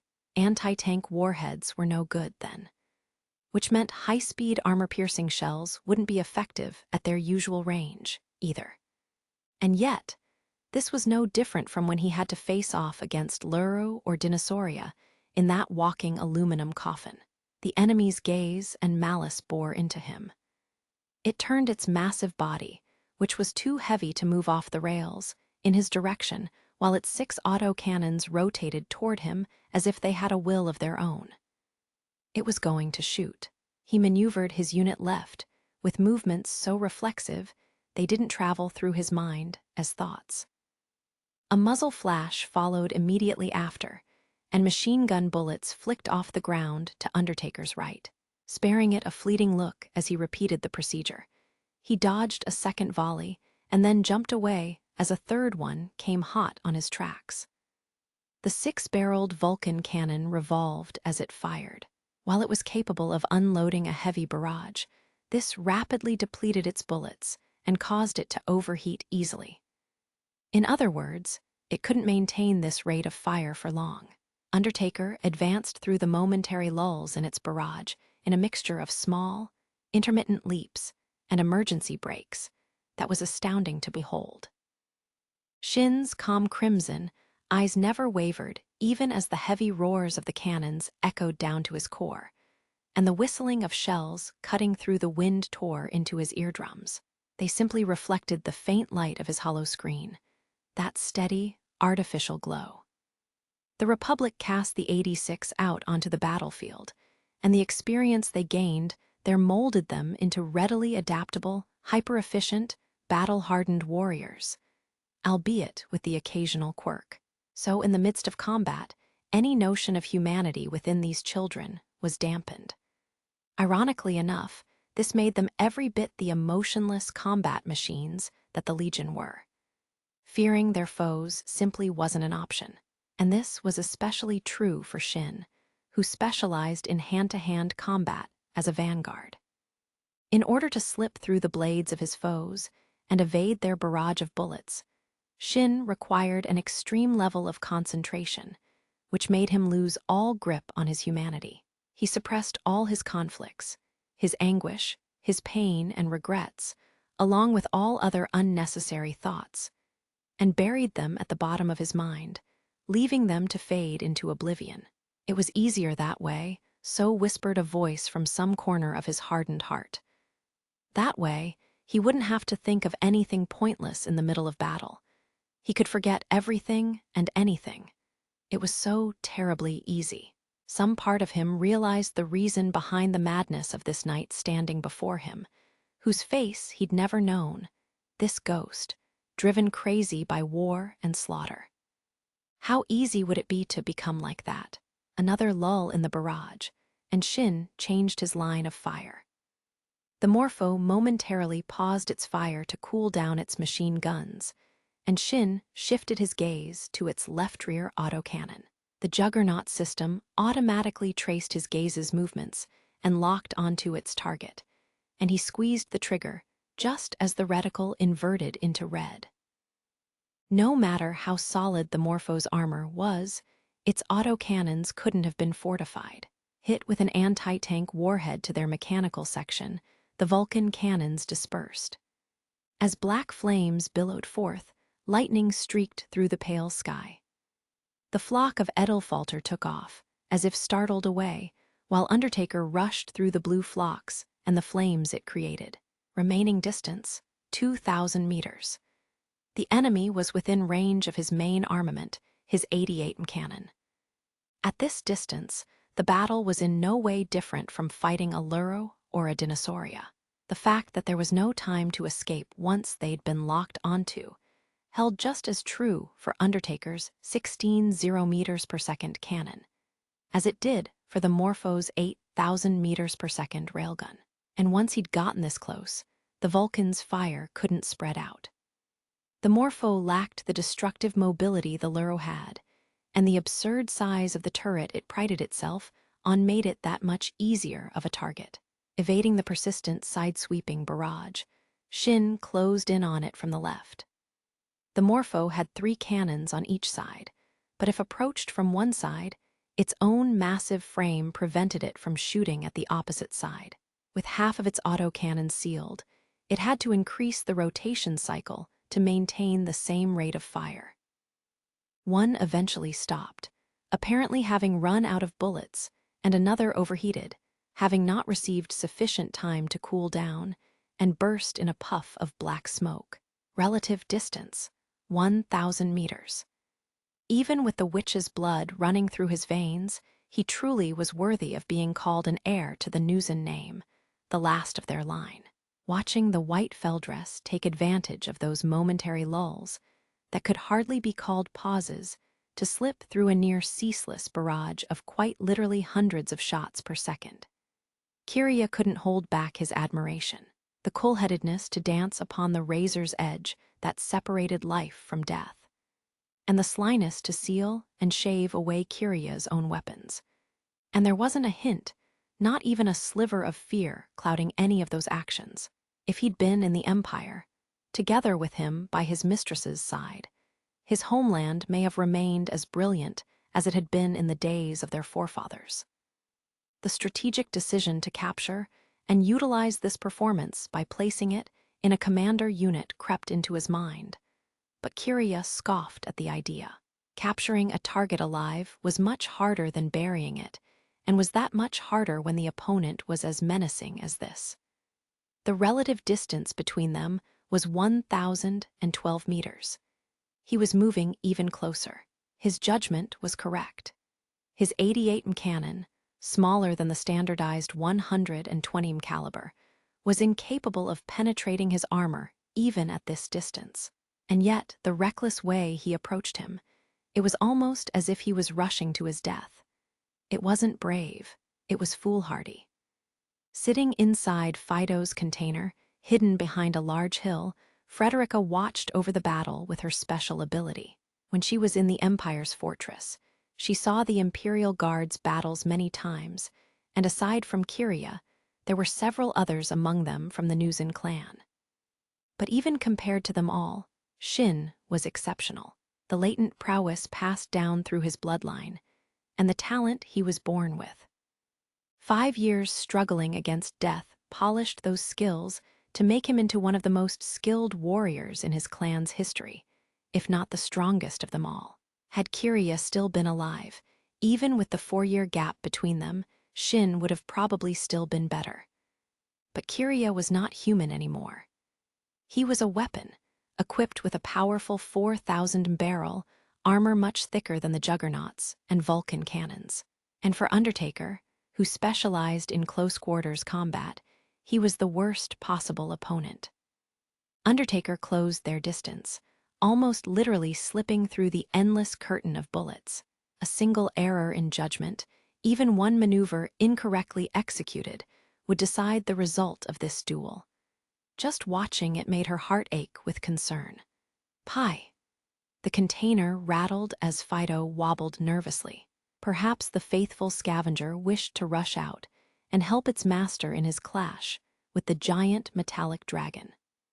Perhaps to expose itself to the enemy's fire in his stead, or to serve as a diversion to create an opening for attack. The only thing stopping Fido from doing that was that it had Frederica to keep safe. Because its one and only master had ordered it to bring her back to the Federacy at all costs. Forgive me, Pie. She couldn't help but smile at how its reaction resembled that of an obedient hound, and then she refocused her eyes. She had to see this through, if nothing else. And then she realized. The Knights of the Newsen clans piloted special Feldress, different from the Vanaganders, and even tuned them up to suit their individual specifications. Meanwhile, the high-speed, lightly armored Reginleif was an outlier Feldress in the Empire's and Federacy's development history, which focused on heavily armored units, high firepower units, that held equally true for the unique model piloted by Kirya. It had thick composite armor, a heavy 120 tank turret, and a massive frame and propulsion system to support them.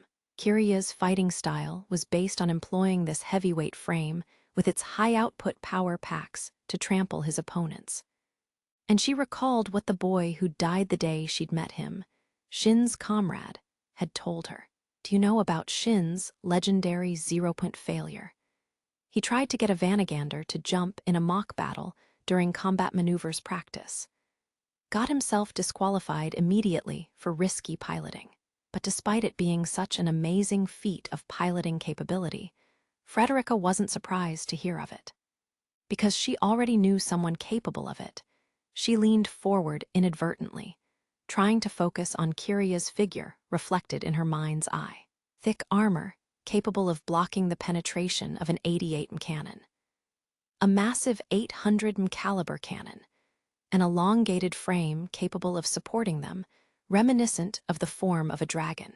A massive form that required an 8-track railway, 4 times the number of tracks required for a normal train to move, to withstand its weight. And still, this Kirya was still capable of the same feat. Shine, I know? A long barrel was indeed at a disadvantage if the opponent got to its side. It was easier said than done, of course, but in most cases, a weapon had to pay for its long range by struggling to rotate in close range. Ironically, this long-range artillery type was entrusted to a weapons system of the opposite attribute. And even if it wasn't, Kirya would never let an opponent take advantage of that weakness. You mustn't carelessly get close to him. Kiri was, originally, an operator focused on melee combat, just like you. The giant dragon danced about. Its countless pike-like legs kicked against the rail, launching half its massive form high into the air like a serpent raising its head. As it reached its zenith, it twisted its body and turned, falling down into the trails on the opposite side like a wave of metal. Kicked apart by sharp claws and battered with massive weight, the rail's skeleton, weighing several tons on its own, crumbled, broke apart, and took to the sky. He had destroyed his own means of transportation. Several layers of explosive modules tumbled off his armor. His heavy artillery cannon, never meant to move much at such speeds, likely had its inner mechanisms damaged by this nimble feat. But in exchange, 3 of its unharmed anti-aircraft guns were now turned in Undertaker's direction. WH. Time ground to a near halt as Shin sensed their line of fire fix perfectly on Undertaker. He was in the center of the crossfire. No matter what direction he tried to move in, there was no escape. As if to make doubly sure, its 800 turret, which had remained still until now, swerved in his direction. Electricity crackled at the base of the turret, as if to show off that its charging was complete. From the pitch-black darkness on the other side of the turret's blade-like tips, Shin could hear the familiar sound of agony and hatred. Shin, get back, and in the next moment, something impacted against the surface of the Morpho's turret. A fuse set off and burst. Caught by surprise, the massive beast's turret wavered as further autocannon fire assailed it. Using its remaining left legs and a wire anchor to climb up the hill, Werewolf fired at full auto. The Morpho's consciousness shifted toward him. Stay out of this, nuisance. Its irritation was palpable, with bullets ricocheting off its body. The Morpho's heavy main armament swerved in Werewolf's direction, with ominous churning, growling sounds issuing from its inner mechanisms.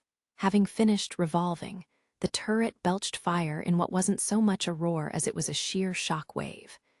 Taking a direct hit, Werewolf was blown away from the top of the hill. Shin couldn't tell if Raiden got away in time or not. In the brief moment that the cannon's sights turned away from him, Undertaker escaped the Vulcan cannon's line of fire. But the 3 machine guns deployed once again, tracking his movements. With 18 gun barrels and the fire of an arc discharge on his tail, Shin had to retreat to avoid the line of fire sweeping him down from the side. It was the Morpho's weapon control system. Once it had locked onto the target, its anti-air machine guns tracked and aimed at it automatically for as long as their effective radius allowed. Their relative distance was once again widened to 1,000 meters. The 3 machine guns he'd supposedly conquered, and the Morpho's main armament remained intact. This, an icy smile inadvertently played over Shin's lips. This could be checkmate. But contrary to this creeping thought, Shin's frozen eyes scoured the situation, busily groping for an avenue of approach as his combat instincts awakened in full force. The Vulcan cannons began revolving again after pausing for a moment to cool down their machinery. As he fought as if dancing on thin ice, in the span of a moment that felt as long as an eternity, just as he got into position to shoot, to cut a path to the enemy, at that very moment, suddenly, a new resonance target connected to his para-raid. The Federacy's raid device was developed based on the quasi-nerve device data taken from the data tag of the ear cuff model implanted into Shin's and his friends' bodies. Their connection target settings were wiped when their Republic military records were erased. But if they were merely deleted, restoring the lost data wasn't all that difficult. Those restored settings were stealthily reinstalled onto the 86's raid devices on a playful whim by the researchers. No one from the Republic would ever think to resonate with them anyway, and no one would notice it was there. It was merely a joke, done in honor of the device's original developers. But settings were settings, and given the right conditions, they would still work as intended. For example, if someone was to set their resonance targets to all possible recipients in range other than themselves, the sensory resonance would activate to all juggernauts along the fortress walls. Shin didn't recognize the owner of the voice at the time. As the raid devices were developed differently, the voice, which would have been perfectly clear under normal conditions, crackled with static and noise. Direction 120, distance 8,000, load armor-piercing rounds fire. In the next moment, the Morpho's entire body was impacted with explosions.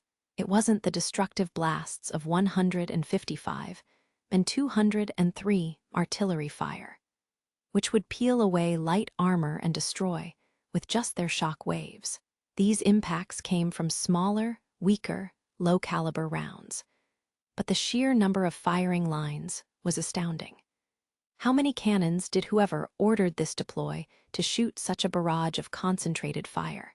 These rapid, low-flying warheads traveling almost parallel to the ground at a speed beyond the perception of human kinetic vision were probably fired concurrently from countless tank turrets. Having destroyed the tracks, its only means of movement, the sluggish beast could only sit idly by as it was showered with cannon fire. The anti-armor rounds boring into the Morpho weren't capable of penetrating its heavy armor, but it stiffened as if snapping out of a slumber when the consecutive fire and fragments set off its own reactive armor. Resume fire, and in case of a counterattack, dodge at your own discretion. Unidentified unit. It was a one-sided, extremely vague query, but Shin somehow realized it was referring to Undertaker. You're trying to close in on it, aren't you? We'll hold it at bay, so take the chance to attack. Bombardment fire. Its shock waves and flames, the blast issuing from the reactive armor. The countless persistent, heavy flashes and impacts. These all stunned the Morpho's central processor made of liquid micromachines, blanking out its ground-to-ground anti-air radar for a moment. As if aiming for that opening, a short-range missile flew into the sky above the Morpho. The shells fuse-triggered and burst. Self-forging projectiles rushed down on the Morpho like a rain of spears, penetrating its armor, its remaining Vulcan cannons, and its countless segmented legs. For the first time, the massive beast lost its balance. Its massive steel body bent back in what looked like anguish and then crashed. Without its legs' buffering systems softening the impact, the ground quaked with a heavy thud. All units, hold your fire. Now's your chance. Shin didn't need to be told. Just as the missile burst, he spurred Undertaker on at maximum speed. Covering the shortest distance between them in little over 10 seconds, he somersaulted as the Morpho turned its railgun toward him in a last-ditch effort, finally reaching the range for melee combat, his field of expertise. Suddenly, chills ran down his spine like a jolt of electricity. Reflexively pulling back his control sticks, his unit braked suddenly. It wasn't foresight or prediction, merely a movement compelled by a feeling his opponent still had a card up its sleeve. Shin didn't have the time to move any more than that. As his line of sight tipped upward in vain, the footage on his main screen shifted, filling up with silver. Don't underestimate me, even as his entire body seethed. Mangled by the sudden shower of flames, Kiria wouldn't stop fighting. The armor covering his body shivered as he forced in commands to shake off the explosive shell fragments and self-forging fragments biting into his armor. I can still fight. Even if I have to take them all down with me, I can still kill every single one of them.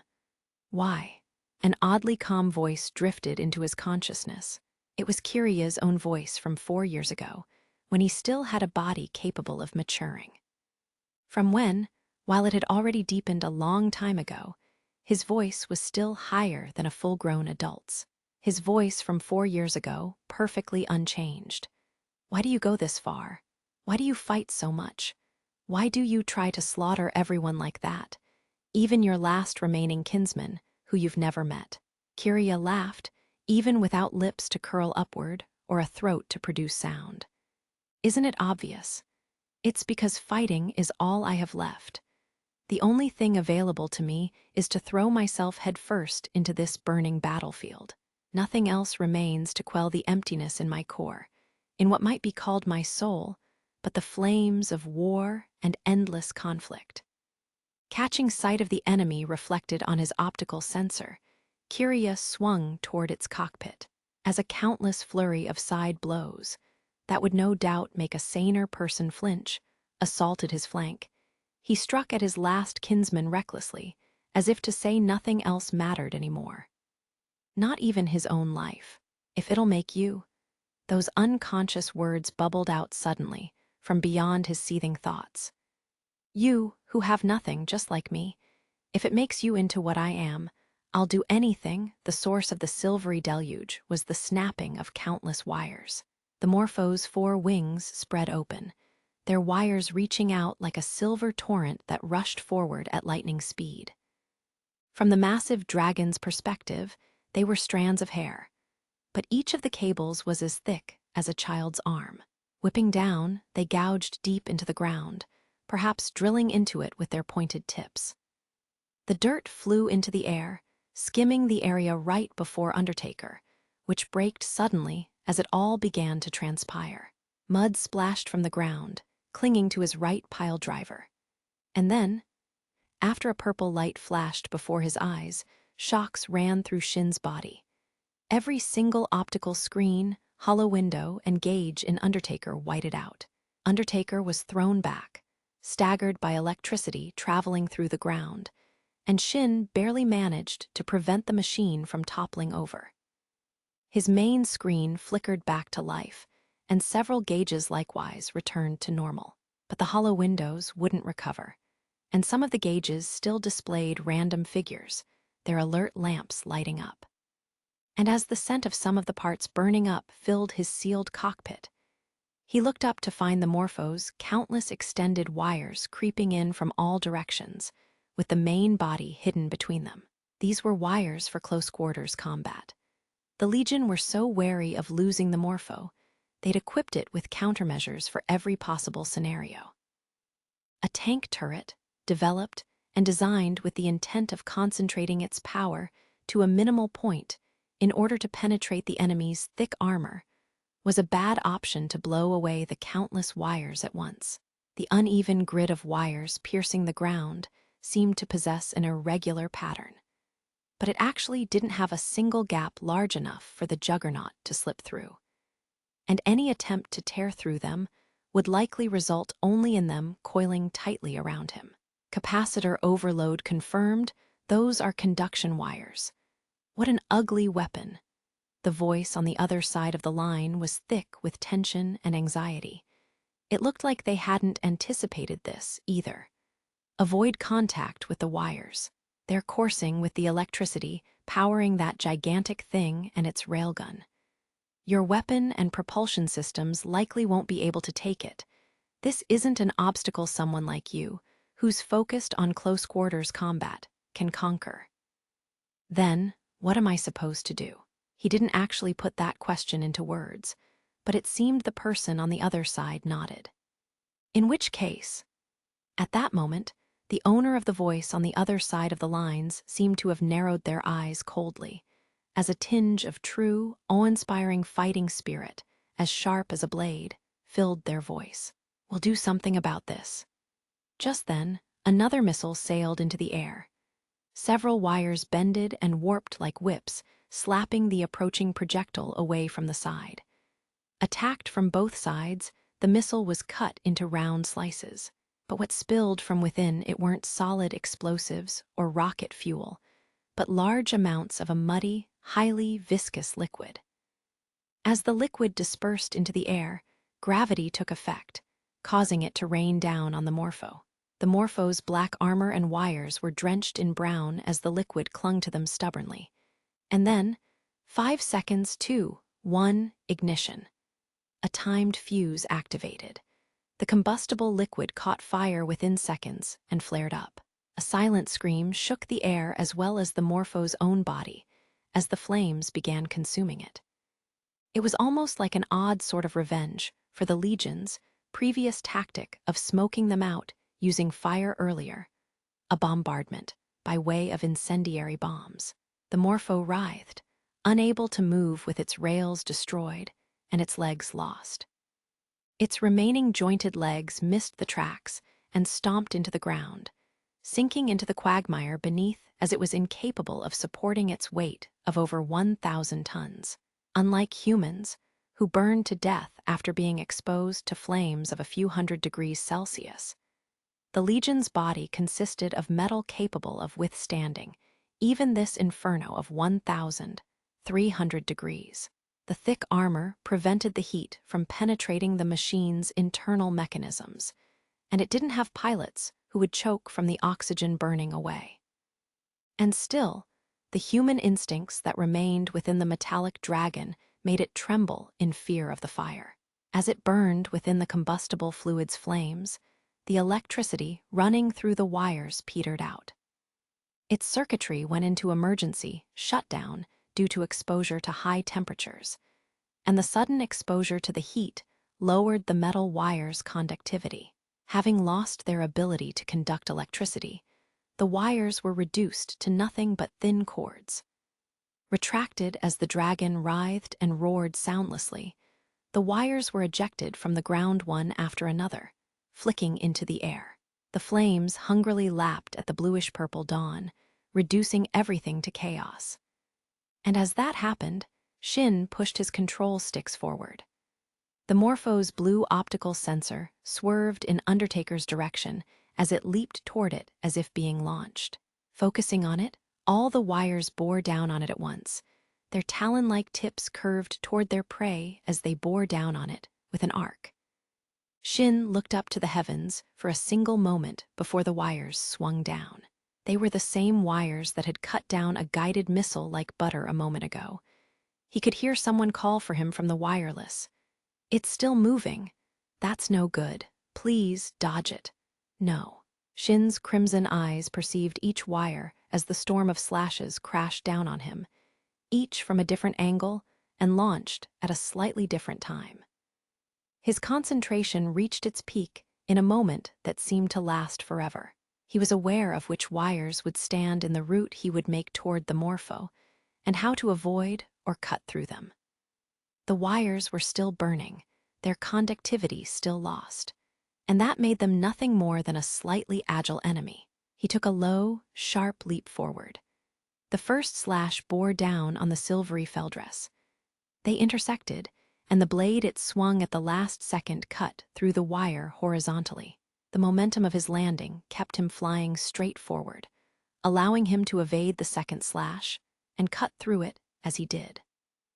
The third and fourth came at him diagonally from both sides, and he intercepted both from their opposite directions and went on to clear away the remaining spears in quick succession as he rushed forward. Small-caliber projectiles slipped through the deluge of spear-like wires one after another, forming parabolas as they soared through the sky, their timed fuses bursting in midair. The shock waves generated by the countless blasts occurring below the slashing wires formed an invisible shield that deflected them away from Undertaker. Undertaker rushed onward under their protection, dodging another slash by using one of the artillery turrets thrust into the ground like grave markers as a foothold to jump into the air, but forcing him into the foolish act of jumping into the air, where he didn't have the freedom of movement to dodge, was the Morpho's plan, and it brought down a splitting blow on him. Yeah, he really is the type I'd never be able to stand. So Shin thought, recalling an exchange he once had with Frederica. Such a fundamentally straightforward person is someone I could never put up with. He seems so fixated on flaunting the part of him that's inherently and irreparably broken, as if to say I'm just as distorted as he is. It makes me sick. He fired a wire anchor. As the anchor dug into the Morpho's burnt armor, Shin coiled it back, descending in what wasn't a free fall, but a speed that was closer to crashing. With the slash grazing his right blade's fixture, blowing it clean off, making it the sole sacrifice, he landed on the massive dragon's back. "Frederica, where is your knight?" He asked her this unnecessary question, because shooting down her knight was her wish and desire. Even if he would be the one pulling the trigger in practice, it was up to Frederica to work up the resolve to commit the deed. He could feel her shivering beyond the resonance. Kiri is, for a moment, Frederica saw a vision. At the front garden of the Adler Halst, the palace of the old imperial throne, which she lacked the experience to feel nostalgic for clad in the Empire's black-and-red uniform, stood Kiria, scolding someone in his usual straight-laced manner. The subject of his scolding was a red-eyed boy of mixed blood, with a similar physique to his own, albeit several years younger, who was ignoring his elders' prattling with a disinterested expression. that only made Kiria's shouting grow even louder, and an intellectual young man in glasses, the boy's older brother, stepped in to mediate between the two. It was a sight that had never transpired in reality. Frederica's ability allowed her to gaze only at the past and present, which meant this was nothing but a construct of her wishes, an illusion. But if only this war had never happened, if only the joining of the Nuzens heir and a Pyrope woman, the mixing of their races, hadn't been forbidden, leading them to flee to the Republic. If only that tradition hadn't existed, if only the Empire had been a bit kinder to its own people, to other countries, to their fellow citizens, perhaps this sight would have been possible. And she was the final descendant to the line that could make that happen. The young Empress bit her pink lips. If that's the case, I know what I must do from here on. Kiria is... Her hesitation lasted for only a moment. Frederica chose not to flee from the resolve needed to kill someone precious to her, behind the main turret, in the gap between the first pair of wings. Looking around the back of the massive legion he had clung to, his gaze fell on a maintenance hatch sticking out of the point she'd designated. Cutting even more wires, extending from the root of the wings, he ran past pillars of napalm fire. The Morpho roared, its legs kicking wildly like a centipede that had vinegar poured on it. As it jolted its heavy 1,000-ton body, its writhing nearly sent the lightweight juggernaut flying. Spreading out his four legs, he also activated his pile drivers. The piles dug into the Morpho's armor forcefully, and in exchange for a powerful jolt that made even Shin, accustomed as he was to high-mobility maneuvering, clench his teeth in agony. Undertaker was fixed and stabilized to the machine's back. Meanwhile, the Morpho writhed and raged, swerving and turning its turret upward like an animal challenging the gods. It had charged its railgun with more electricity than ever before, enough to be on the verge of rampaging. The shock wave tore through the air as lightning ran through the barrel. Shin's eyes opened wide as he realized what it intended to do. Mutually assured destruction. It was going to take Shin down with it. The emotion that rushed through him at that moment was, oddly enough, neither terror nor regret, but overwhelming relief. So this is the end. A gentle, far-too-weak bang echoed across the battlefield, silencing all else. The source of that sound was a pistol's gunfire. It was far outside its effective range, and even if it had hit, it lacked the power to penetrate the Legion's armor. A final weapon meant for no other purpose than to end one's own life. The Legion instincts that ordered Kiria to exterminate all possible elements spurred his cracked optical sensor to swerve her way. Likewise, the Juggernaut system recognized it as an undefined armed target and zoomed in on it automatically. Frederica stood there, surrounded by the flock of blue butterflies with pistol in hand. Her pale lips parted. Kiri, and at that moment the metallic dragon undoubtedly gazed at his mistress, his empress. Princess, his voice was thick with deep, profound relief. Frederica then lowered the muzzle of the gun slowly and pointed it at her temple. Why? Art you not coming to stop me, dear knight of mine? I will die if you do not. I stand here, where the fires of your suicide will claim me. I will extinguish your flames with my own flesh and blood. Princess! The Morpho's murderous impulses faded away like mist for a single moment. The thunder running through the barrel subsided. And in that moment, Shin pulled the trigger. Out of the corner of his eye, he spotted Fido rushing in and skillfully grabbing Frederica with its crane arm. Not even sparing a moment to throw her into the container, it turned around and sped away with all its might. Percussion, followed by impact. A high-speed, armor-piercing warhead, charged with a massive amount of kinetic energy, penetrated the Morpho's armor and inner mechanisms, frying its central processor with the intensity of heat unique to depleted uranium. The Morpho's interior burst into flames. The Morpho roared as its liquid micro-machine brain boiled and seethed. Shin grimaced as the roar rattled his eardrums. Black flames spewed forth from the gigantic beast, reducing its liquid micro-machines to silvery ash. The sight of it reminded Shin of his brother's death all too vividly. His brother, whose final words never truly reached him before he disappeared. His brother's disappearing hand, his disappearing words, which Shin failed to grasp in time. Trapped in the Morpho's confines, Frederica's night wailed. His final words, his hatred for all life, were truly a cry out to the person he had always sought. Princess, princess, princess, I've finally met you once again, but that's enough. Shin whispered, knowing those words would never reach him, just as he could never grasp his brother's retreating, burning hand, just as his brother's voice had faded away, never to echo in his ears again. The dead were the past. There was no changing their passing, and the coming of the future washed them away regardless of one's desire. The living could never cross paths with them again. Even if you linger, nothing will come of it. You'll get nowhere, so just disappear.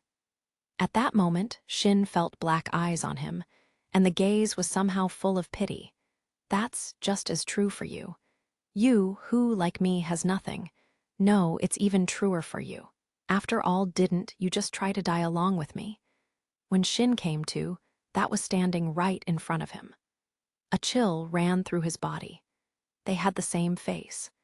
Maybe it was because Shin had never seen his distant relative's face that he imagined his own in its place. Or maybe they truly were that similar. Enough for Frederica to mix the two together as many times as she did. Or maybe that wasn't Frederica's night anymore, fixing his black eyes.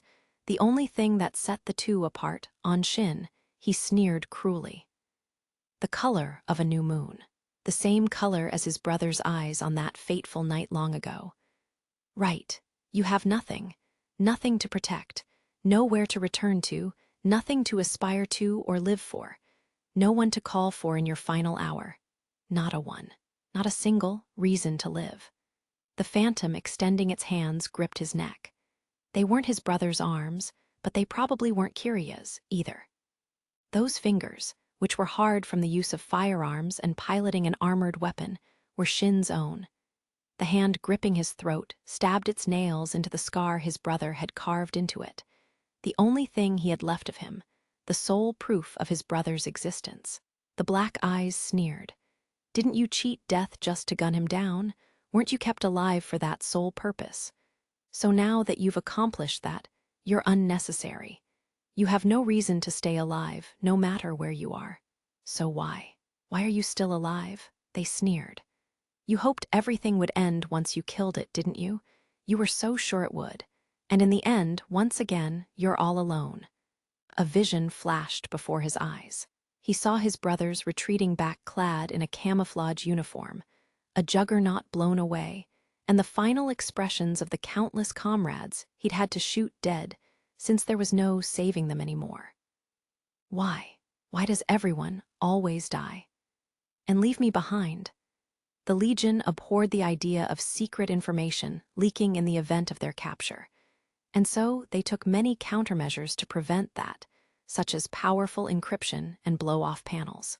And that held all the more true for the Morpho, their precious ace in the hole. A special sensor detected the fatal damage to its central processor, triggering a self-destruct device via an independent circuit. It wasn't triggered with the intent of taking anyone else down with it, but it was a blast from a highly explosive charge powerful enough to obliterate an over 1,000-ton Goliath and its 30-meter barrel.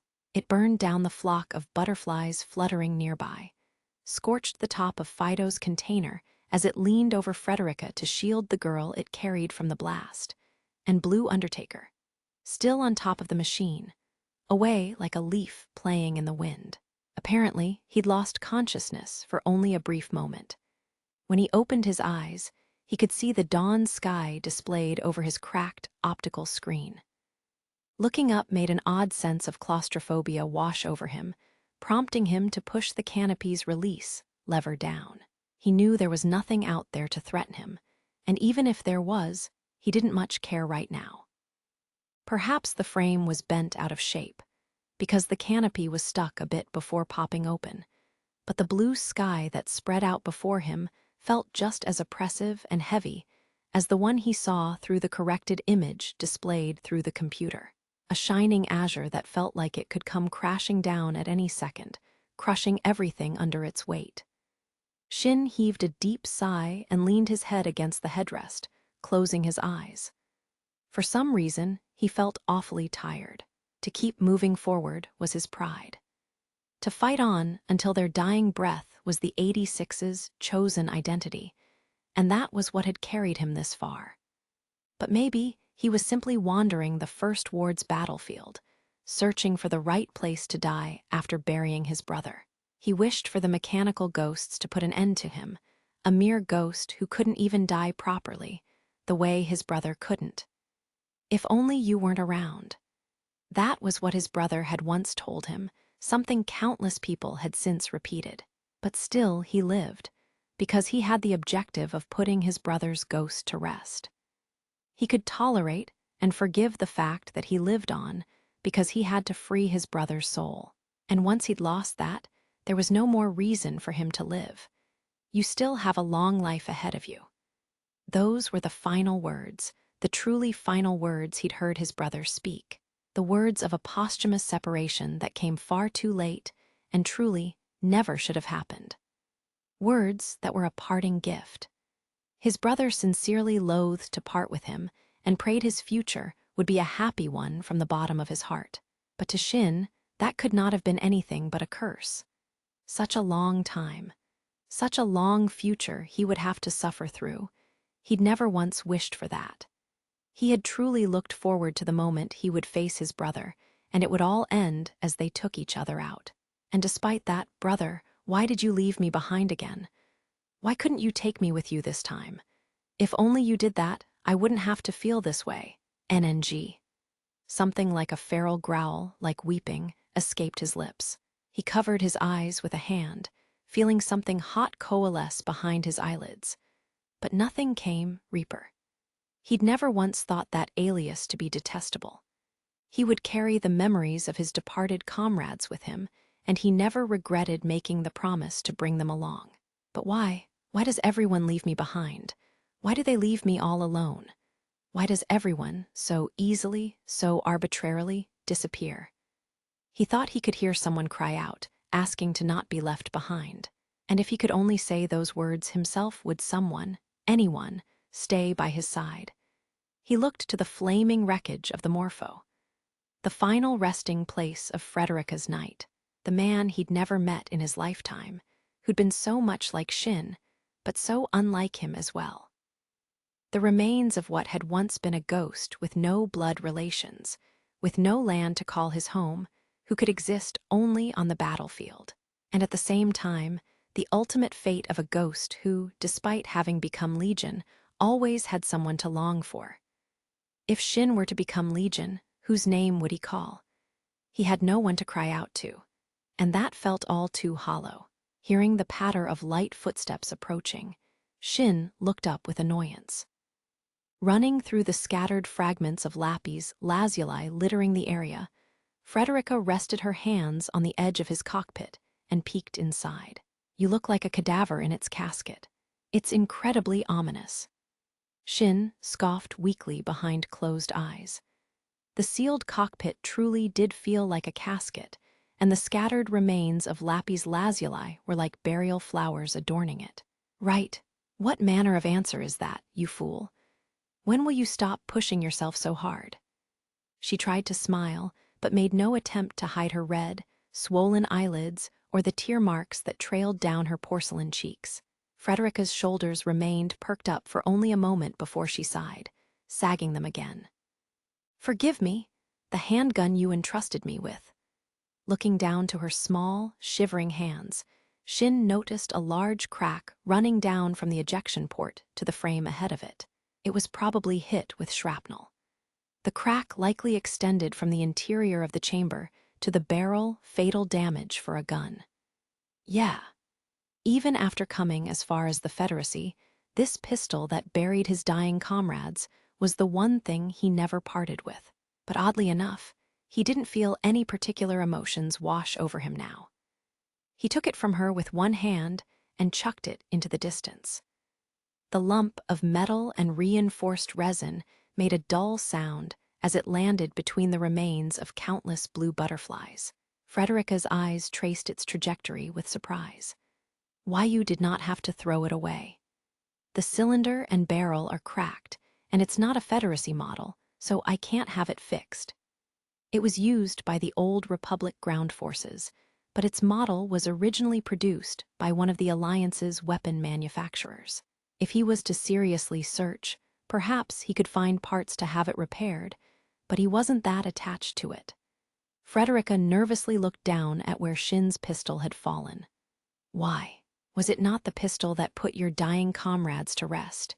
Is it not, then, proof of your bond with them? You needn't let go of it just because it is broken. He couldn't help but laugh at those hollow words. Bond. I don't mind, in the end. I was only using them as an excuse to return to the battlefield. Even as he promised to bring them with him, he merely wandered around, seeking a place to die. They wouldn't want to be taken on such a pitiful, ridiculous journey with him. That's... Frederica's expression contorted into a pained grimace as she raised her voice. That's wrong. You did not shoulder that weight for such a reason. What was it you just let go of? I cannot help but think that the promise you made with your comrades, what you felt when you made that oath, pains you right now.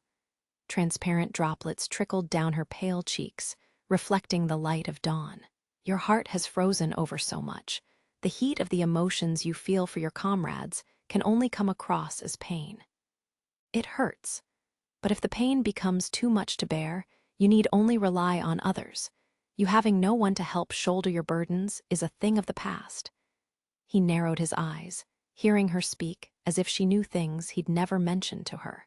Given her ability, having her see into his past to some extent was unavoidable. Shin wasn't capable of controlling his own power, either, after all.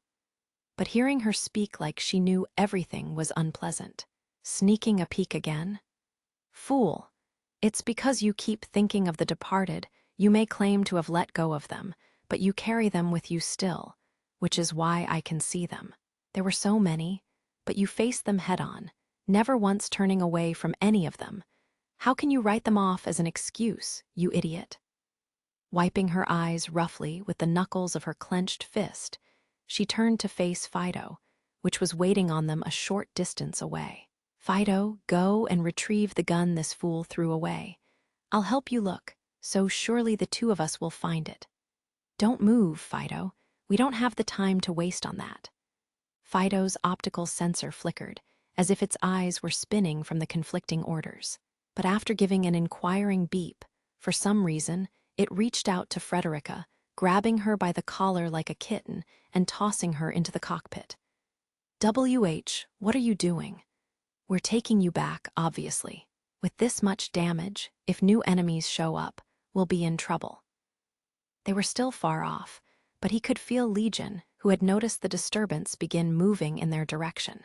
All 4 of his pile drivers were lost, and warning indicators wouldn't stop flashing, alerting him that the propulsion system was strained by his unreasonable maneuvers. He may not have cared much about dying, but he had to bring Frederica back. He had to check to be sure of it, but the Federacy military's main force should be advancing on their position. If he could just avoid combat long enough to regroup with them. And then what? It took him only a moment to realize how foolish a question that was. The war with the Legion wasn't over. It would continue after this, and he would fight on in that war, until the day he eventually lost and died. And as for why he fought, what he had to fight for, that was a question he could never answer. A question he had always subconsciously avoided answering. What would Eugene say if, at the time, he had answered his question by telling him he was fighting to die? If that was what he was fighting for, it wasn't Eugene who should have died back then. It was him. He was pulled out of his brooding when he felt Frederica's small body hugging him. What is it now? Do not speak to me like that, fool. When we regroup with the main force, Take a leave of absence and rest, or else, soon enough, you will. Against his own body, cold from the chill of early morning in the northern climate. Frederica's had the kind of warmth unique to a child, and that was even more irritating to him. But somehow, he couldn't bring himself to tear her away from him, and he looked up into the sky. A part of him wished from the bottom of his heart that it would fall on him. The sun rose, and a flock of butterflies flew away, fluttering their wings as if banished by the morning light. The lapis lazuli wind surged for a moment. A nacre glow filled his field of vision and then scattered upward, as if inhaled by the heavens. It was said that butterflies, regardless of culture, region, or age, are the symbol of the souls of the departed returning home. He'd extended his hand subconsciously, but his fingers naturally caught nothing but air. He could only look up in vain at the blue glimmer fading into the skies. Sighing once, he activated the cockpit's sealing system. The canopy closed down. An indicator lit up, signifying the cockpit was airtight. Unlike the Republic's juggernaut, the Federacy model's cockpit was set to protect its pilot from biological/chemical weapons. He reactivated the main system, which had gone into standby mode. The information holo windows were finally restored and turned on, and the blackened optical screen lit up. As his optical screen flickered on, it was suddenly filled with crimson light. Red petals fluttered through the wind. It was as if the Lycoris flowers, which had been almost trampled by the flock of blue butterflies, had extended their petals and stamens in a radial pattern, all raising their unique crimson stems at once. The entire field was filled with the flowers. It was a sea of Lycoris growing en masse, dyed in a shade of red characteristic to these flowers, which, depending on the season, were sometimes completely free of petals. As the wind blew through them, they rustled like some kind of inaudible monster. Petals that were torn apart by robotic legs fluttered about ephemerally in the red world that spread as far as the eye could see. And at some point, she appeared, gasping for air. There stood a girl clad in a blue military uniform, her eyes and hair a brilliant shade of silver. The white flash tearing through the moonless dawn could be seen in the Grand Mers interception, Cannon's control room monitor. Lena walked across the crimson carpet of Lycoris, stopping before the unidentified Feldress, sitting with its legs buried beneath the flowers. It was a type that was probably conceptually different from the Republic's Feldress. It had 4 jointed, nimble legs, and its streamlined, aerodynamic frame was in the color of polished bone. It was equipped with an 88mm cannon on its gun mount arm and had high-frequency blades on both sides, one of them currently broken. It had a functional beauty distinctive of a highly efficient weapon. The cold, ferocious beauty of a sword or a spear forged and tempered for the sake of true combat. And yet, why? For some reason, it reminded her of the juggernaut. It gave the ominous impression of a skeleton prowling the battlefield, searching for its lost head. There was no telling if it was friend or foe. For all she knew, it could be a new type of legion. But if nothing else, it was an enemy of that long-range artillery type, the legion that had shattered the Grand Mur. That was why she'd given it covering fire. Whoever it was, they'd offered no response, but they'd fought together to defeat their common enemy. And when she'd seen the long-range artillery type self-destruct in an attempt to take the Feldress with it, she'd rushed out to confirm its status. The pilot, if there indeed was someone piloting this craft, could have been seriously injured. And even if not, she wanted to extend a word of thanks for their aid. Even though the minefields on the path to the Grand Mur had been broken through, they were still a dangerous zone in terms of military safety standards, with only 80% of the mines removed. She had been picked up by Cyclops' juggernaut and carried all the way here. Staring at the unknown Feldress, standing there silently through the juggernaut's optical sensor, Cyclops' processor, Captain Scheiden Iada, parted her lips to speak. "You should bail in case anything happens, Your Majesty. If you run around the battlefield unprotected like this, you'll only get in the way. No. Besides, there's no guarantee something will happen. She drew closer just as the unidentified craft rose to its feet. It seemed the pilot, or perhaps the craft itself, hadn't taken so much damage it couldn't move. Her gaze fell on the personal mark of a headless skeleton carrying a shovel drawn on the armor's flank. Scheiden gave an unusually surprised awe. It can't be. No, but that's Captain Ida. Don't you realize that's? Ah, that's right. You never did actually see it, did you? Scheiden then fell silent.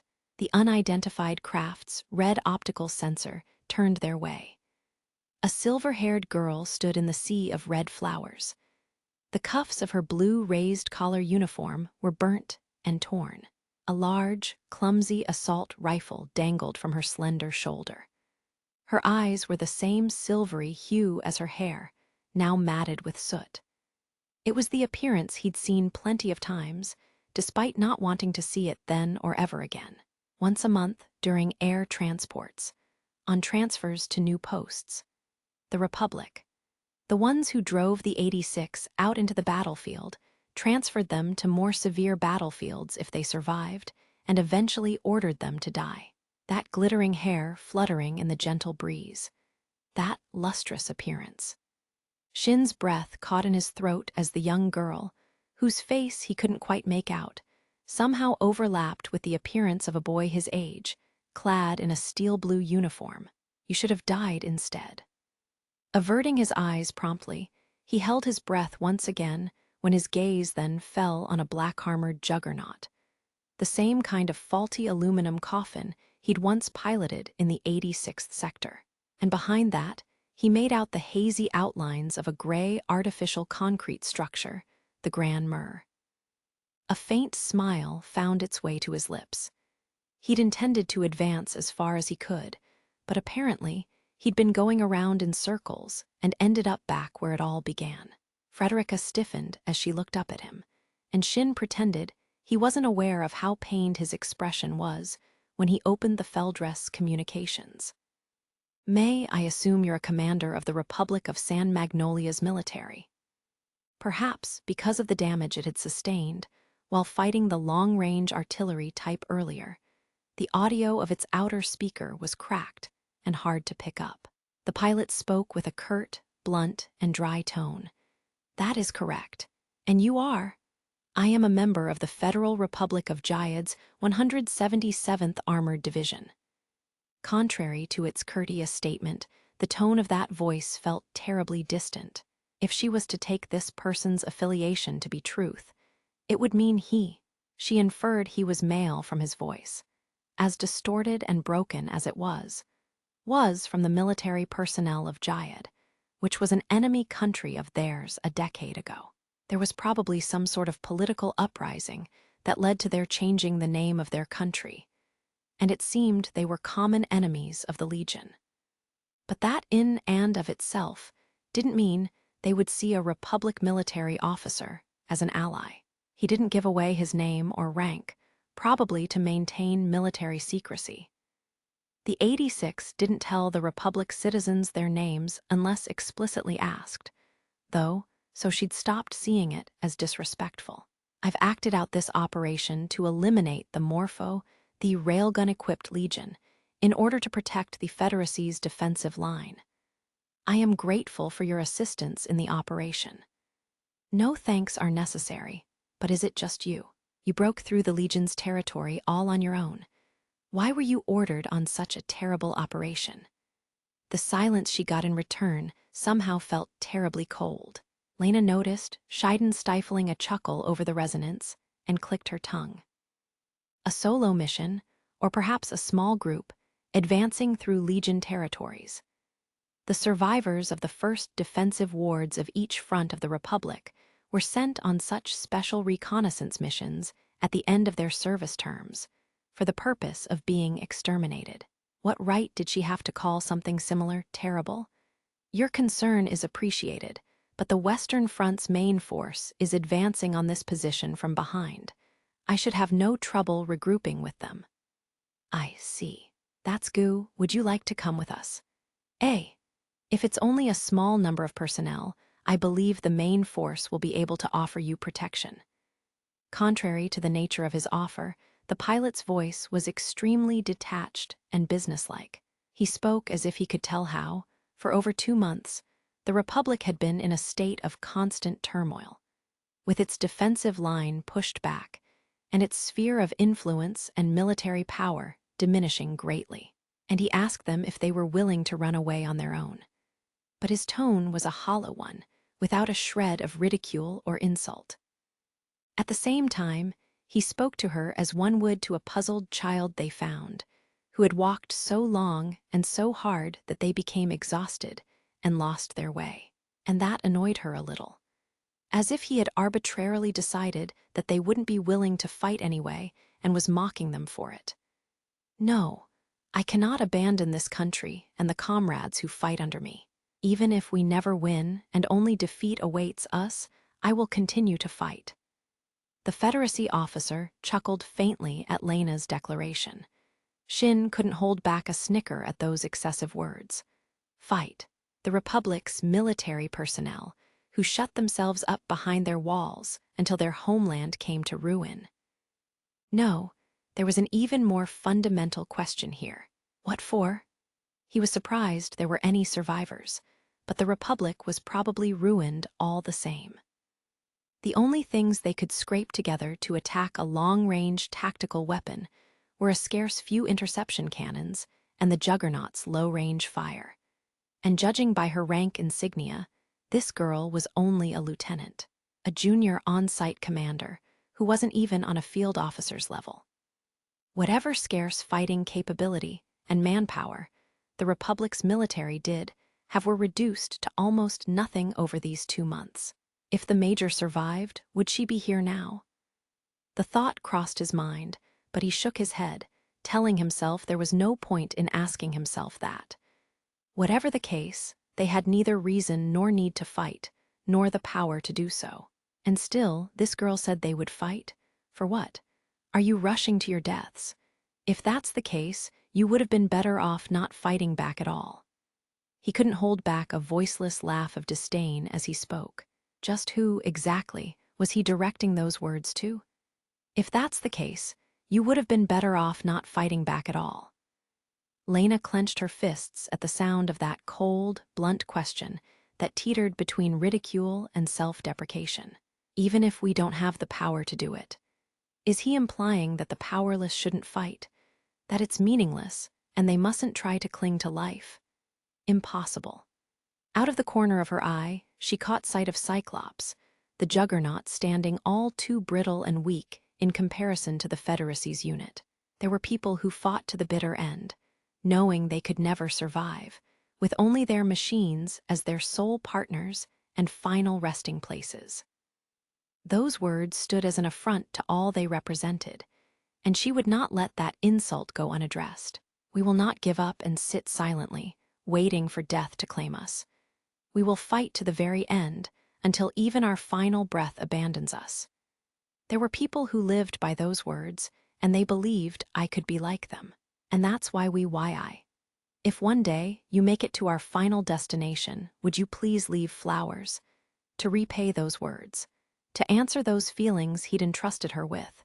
We're off, Major Shin. It's because you left me those words that I will definitely catch up to you someday. In order to catch up to them, who survived to the very end, so I can take them with me and go further than ever before, I will fight. I am Lieutenant Vladilna Milize, commander of the old Republic Defense Forces, and I will never, ever turn my back on this war. For a long moment, the Federacy craft looked down at her with what felt like stupefied surprise. Major, the dumbfounded voice that crackled from the speaker, had, for some reason, referred to her in a rank different from the one she'd identified herself with. The Republic and the Federacy used roughly the same terminology, but sometimes certain words had different meanings. It was especially true for military jargon. The same word might not specify the same rank. After a long silence, where the Federacy officer seemed to be on the verge of saying something, he eventually spoke. They're no doubt long dead by now. What duty do you have to the departed?" His tone was terribly unnatural, as if he was trying to keep up appearances, and at the same time, it almost felt like he was trying to cling to something, like a lost child, timidly reaching out to a person they longed for. And it was because of that impression that she felt inclined to answer. "They asked me to never forget them." It was a wish she was entrusted with on a night where they stood under the same sky, looking up at flowers of different colors, when they exchanged an impossible promise to someday watch fireworks together. "I may not be able to act on that promise, but no, that's wrong. That's not all. It's because I don't want to forget about him. He who, for how indifferent he was, left so much behind. I don't want the last traces of him to disappear from this world. So long as I remember him, he will wait for me at his final destination." It was because they warned me about this catastrophe, that this large-scale offensive was coming, that I've been able to survive this long. It was because they wished for me to survive, because they told me that we would meet again someday, that I continue to fight.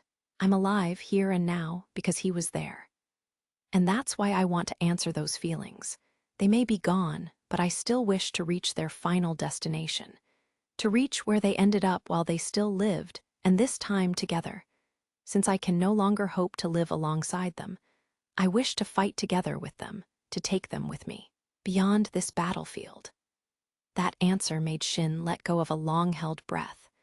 Those words weren't directed at him the way he was now. She was only answering those unbearably embarrassing, saccharine words he'd spouted a year ago, when he didn't know what he truly wished for and what lay beyond that wish. And yet, because he was there, I wished to fight together with them. Those words made him happy. His smile was faint, but there was no point in revealing his name now.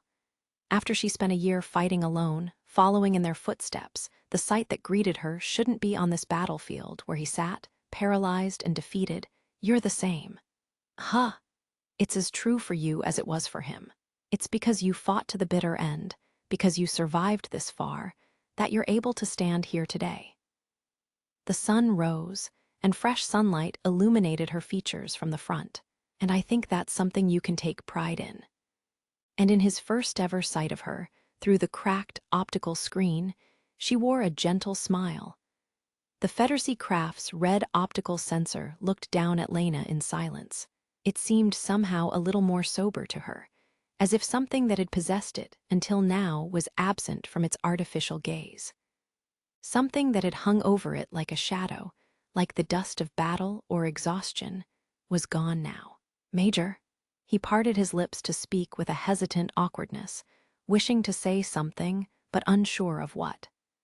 The external speaker sound was thick with static, making it hard to discern his age, but Lena somehow felt he was the same age as she was. "Major, I—" A pause. Suddenly, the person behind the armored machine tensed up. The machine's optical sensor turned to the far north, where the Eintagsflieg's silvery clouds brewed ominously. After a brief moment, Scheiden's voice moaned at her from inside Cyclops, standing next to her. "Bad news, Your Majesty. I just got a report from Milan. Up on the Grand Mur, there's Legion heading our way." "Oh no. You, from the Federacy, evacuate with us." "No."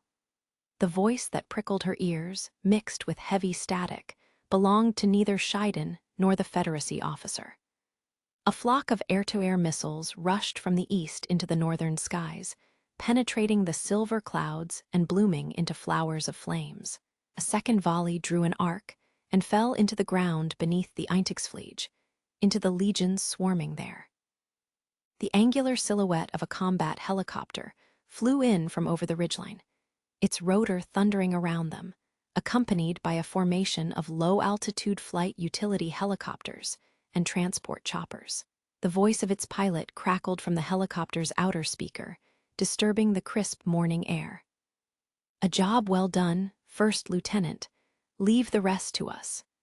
The utility helicopters filled with armored infantry, as well as the larger transport helicopters, touched down on the red battlefield.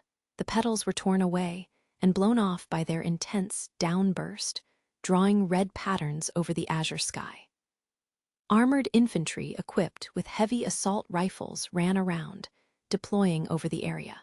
Shin watched through his cracked optical screen as a squadron rushed over to Lena and the Juggernaut. Lena, at first, seemed rather taken aback as the armored infantry, clad in black metal, approached her, but she was filled with relief when one of them raised his helmet and revealed his face. The way she simply handed over her assault rifle when asked made him think she truly hadn't changed. He watched absent-mindedly, as they seemed to have trouble adapting to how the situation had changed rapidly, and after some discussion, opened the black Juggernaut's canopy when his raid device activated. "Are you all right, Shin?" The voice of the man who spoke to him wasn't that of the chief of staff or the division commander. "I see the cavalry arrived on time. We had to pull emergency forces from the other fronts to accommodate the change in plans, though." Shin sighed at the annoyingly prideful voice of the man on the other side of the resonance. He was saved. He was really, truly saved. "Ernst, when we get back, I'll have to throw something at you. Maybe a can of paint would suffice, with the lid off, of course." "What? Why all of a sudden? Why do I deserve this treatment when I'm just worried for my adorable children?" Shin cut out the call. A few moments later, Frederica grimaced at him, pressing a hand on her own raid device. "I sympathize with your feelings on the matter, Shine, truly I do, but answer him." That foolish paper pusher started weeping crocodile tears in my ears, and it is ever so irritating. He'd tossed his raid device away when he shut out the call, so he reluctantly accepted Frederica's raid device and reconnected it. "You're still on the front lines, Ernst. Come now, I'm the Federacy military's supreme commander. How could I not be on the front lines at times like this? If the president, even a temporary one, takes a stray bullet while running around the battlefield, it'll be a crisis. Even a temporary one, if that happens, it happens, and the vice president will take over for me. Why do you think we even have that role anyway?" It may have made sense, but it was still crazy to hear, especially coming so pleasantly and easily from the temporary president of a country. "According to the report from the advance forces, you've already made contact with them. After this operation is concluded, the Federacy military will begin carrying out a rescue operation in the Republic of San Magnolia. Deployed United Kingdom drones intercepted their wireless transmissions. The three countries held a conference, and we decided that abandoning them after we acknowledged them as survivors would be inhumane. And we've also recognized that if they build a second Morpho and encamp it in fortified Republic territory, it would be far too grave of a threat. From the Federacy's perspective, this is also a rescue operation for our brethren 86, like you. But I suppose that isn't a homeland you wish to return to, is it? If you say you don't want to fight to save your oppressors, we can send you back after the main force advances." "No," he shook his head. "I'll stay here. I don't really want to save the Republic, but there are people there I don't want to leave to their fates." "I see." On the other side of the resonance, he felt the person who was technically his adoptive father smile faintly. "Yes. In addition, if you've completed the mission objective, please report it properly, First Lieutenant Newson. It's fine that you didn't this time, since the others gave their report on your behalf." Shin looked up in surprise. "There are survivors. That should be the first thing you ask, asshole." He looked up nonchalantly as another voice cut into the conversation. "Raiden, believe it or not, the whole squad, the lieutenant colonel included, survived. If anything, with the way you ragdolled off the Morpho after that explosion, I was worried you might have been the one to kick the bucket. Only a little worried, though." Kurena cried like a baby again. It was hell. Apparently, her raid device got wrecked when she got attacked, and she only tried to resonate with you. "I did not cry. It wasn't only your fault this time, but this is the second time you made poor Kurena cry, you know. Could you please stop pulling crazy stunts like that?" His comrades, who had apparently regrouped, kept clamoring over the resonance. He didn't know if it was heaven or hell, but whatever the afterlife was, it seemed to hate these guys as much as it hated him. Looking up, he saw a small group clad in flight suits leaning out of the window and waving at him from the utility helicopter flying in midair, and a tall silhouette walking their way from a hill 3 kilometers away. It looked like, this time, not a single one of them went ahead of him. The moment he sighed in relief, all strength abandoned him. Several days' worth of exhaustion, and the strain of his concentration being pushed to the limits in the last battle, hit him in the form of light vertigo. As he closed his eyes, Ernst, apparently understanding perfectly what was happening, spoke. "You did well, Shin. Leave retaking the beachhead to the advance party and get some rest." "Roger. Also, Frederica, once you get back, prepare yourself for some serious discipline." Frederica gulped audibly, and as she looked up at Shin as if pleading for help, he spoke into the resonance. "I'll pack her up in a container and send her over." "Shine-Eye, you dare betray me? Ahaha, I'll be counting on you, big brother." Leaving that laughter as his parting remark, Ernst shut down the resonance. Frederica, on the other hand, turned her face away in a sulking gesture. "I cannot return until we regroup with the main force anyway. I shall only come back when you return to the Federacy. It's not like we need you as a hostage anymore." "So it seems." Giving a dissatisfied HMPH, Frederica craned her neck to look up at him. With how cramped the cockpit was, she was sitting on his knees, making it so her head reached his chest. That stupid paper pusher cut into the conversation at the worst possible time and ruined everything. "Are you sure you should not have mentioned your name to her, though? Was she not your superior officer in the Republic? I don't recall ever telling you about the Major." Shin realized only as he spoke. "Oh, right. Have you forgotten about my power? The ability to see the past and present of those I know runs through my veins." That's right. Her red eyes glimmered like a kitten that had cornered a baby mouse, making Shin feel that it would probably be for the best to not ask exactly what she saw. "The memories I see are whatever the person I'm observing is recalling at the moment, even if only subconsciously. When that woman named herself, you were uncharacteristically surprised. So I saw the nature of what connection you had. Well, this sucks. I believe you said something to the effect of 'we're off.' Surely you're pleased that she came after you, no? Are you sure you're all right with not giving her your name after she so gallantly followed in your footsteps?" Looking at Frederica smirking at him, Shin sighed lightly. Something really annoyed him about the way she was freely teasing him like this. But it also felt like the first time she made a face fitting for a girl her age. "I can't give her my name yet." Not when he was only seeking a place to die and hadn't progressed at all since the 86th sector. If she says she's caught up, I can't let this be what she sees at the end of that road. What she sees when she catches up to us shouldn't be him kneeling down on this crumbled earth. Shouldn't be this battlefield. Frederica sighed with astonishment. "How do I put this? You truly are a boy after all.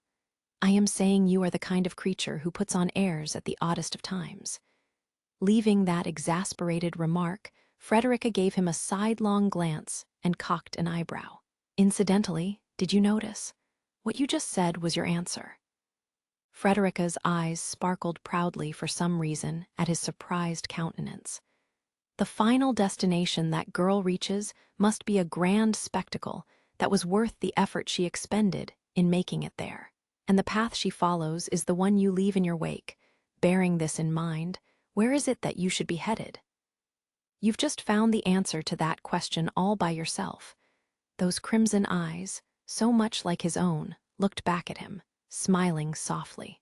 Epilogue: we'll meet again, no face to First Wide Area Network. All phases of operation concluded. Operation complete. All Legion belonging to First Wide Area Network are to suspend combat. Retreat to Legion-controlled territory. It could be concluded that the first multinational joint operation since the outbreak of the war with the Legion was a success. That said, they failed in retaking the entirety of the Legion's territories. But the opinion of the three countries, was that the line they captured along the highway corridor and to the west of it would be pivotal in expanding their spheres of influence. The Legion failed in an offensive that took years to prepare for, and having been forced into retreat, they likely wouldn't be able to promptly recommence their invasion. If the forces of humankind stood together, it was possible to resist the Legion, and that was a faint yet monumental hope. That said, this isn't a situation where we can rest on our laurels. Outside the window was a view of light morning snow falling on the Confederacy capital, Sankt Jetter. Standing before the large desk in the president's office, the Western Front's Army's chief of staff and the commander of the 177th Armored Division spoke. "We've lost well over 60% of the Western Front's army. We don't have enough standard troops to fill in the numbers. So we're talking with every military academy, special officer academy, and conscription camp to push their curriculums forward, as well as pushing for more reserves. We can't afford to have insufficient training, though. And encouraging more to join the conscription camps will lead to a decline in our national power. During wartime, the military is the kind of industry that consumes large amounts of resources and manpower despite not producing anything. And so the age groups in charge of production activities and increasing the population are forced to flow into the Army's pool of personnel, gradually chipping away at the country's potential national power. The United Kingdom and the Alliance were likely facing similar hardships. Their total population was shrinking, but the situation could very well only be becoming more and more severe. By contrast, we may have decreased the Legion's main forces, but the Weisel and the Admiral remain intact. And since they're mass-produced weapons, their reproduction speed is incredibly rapid compared to our own. The war situation is only going to become worse going forward. You don't have to beat around the bush, Major General. What you're trying to say is that if we keep with our current strategy of slow, gradual advance, humankind will be stomped out and defeated before we manage to retake the continent, correct? Yes, and therefore, I think we need to reconsider our approach for this war. Even regardless of that, if another attack on the same scale was mounted against them, they would not be able to push them back.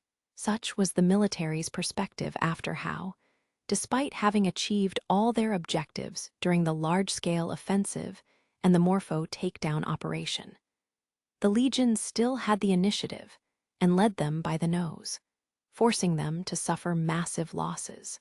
While keeping with our gradual advance, we will employ limited offensive strategies.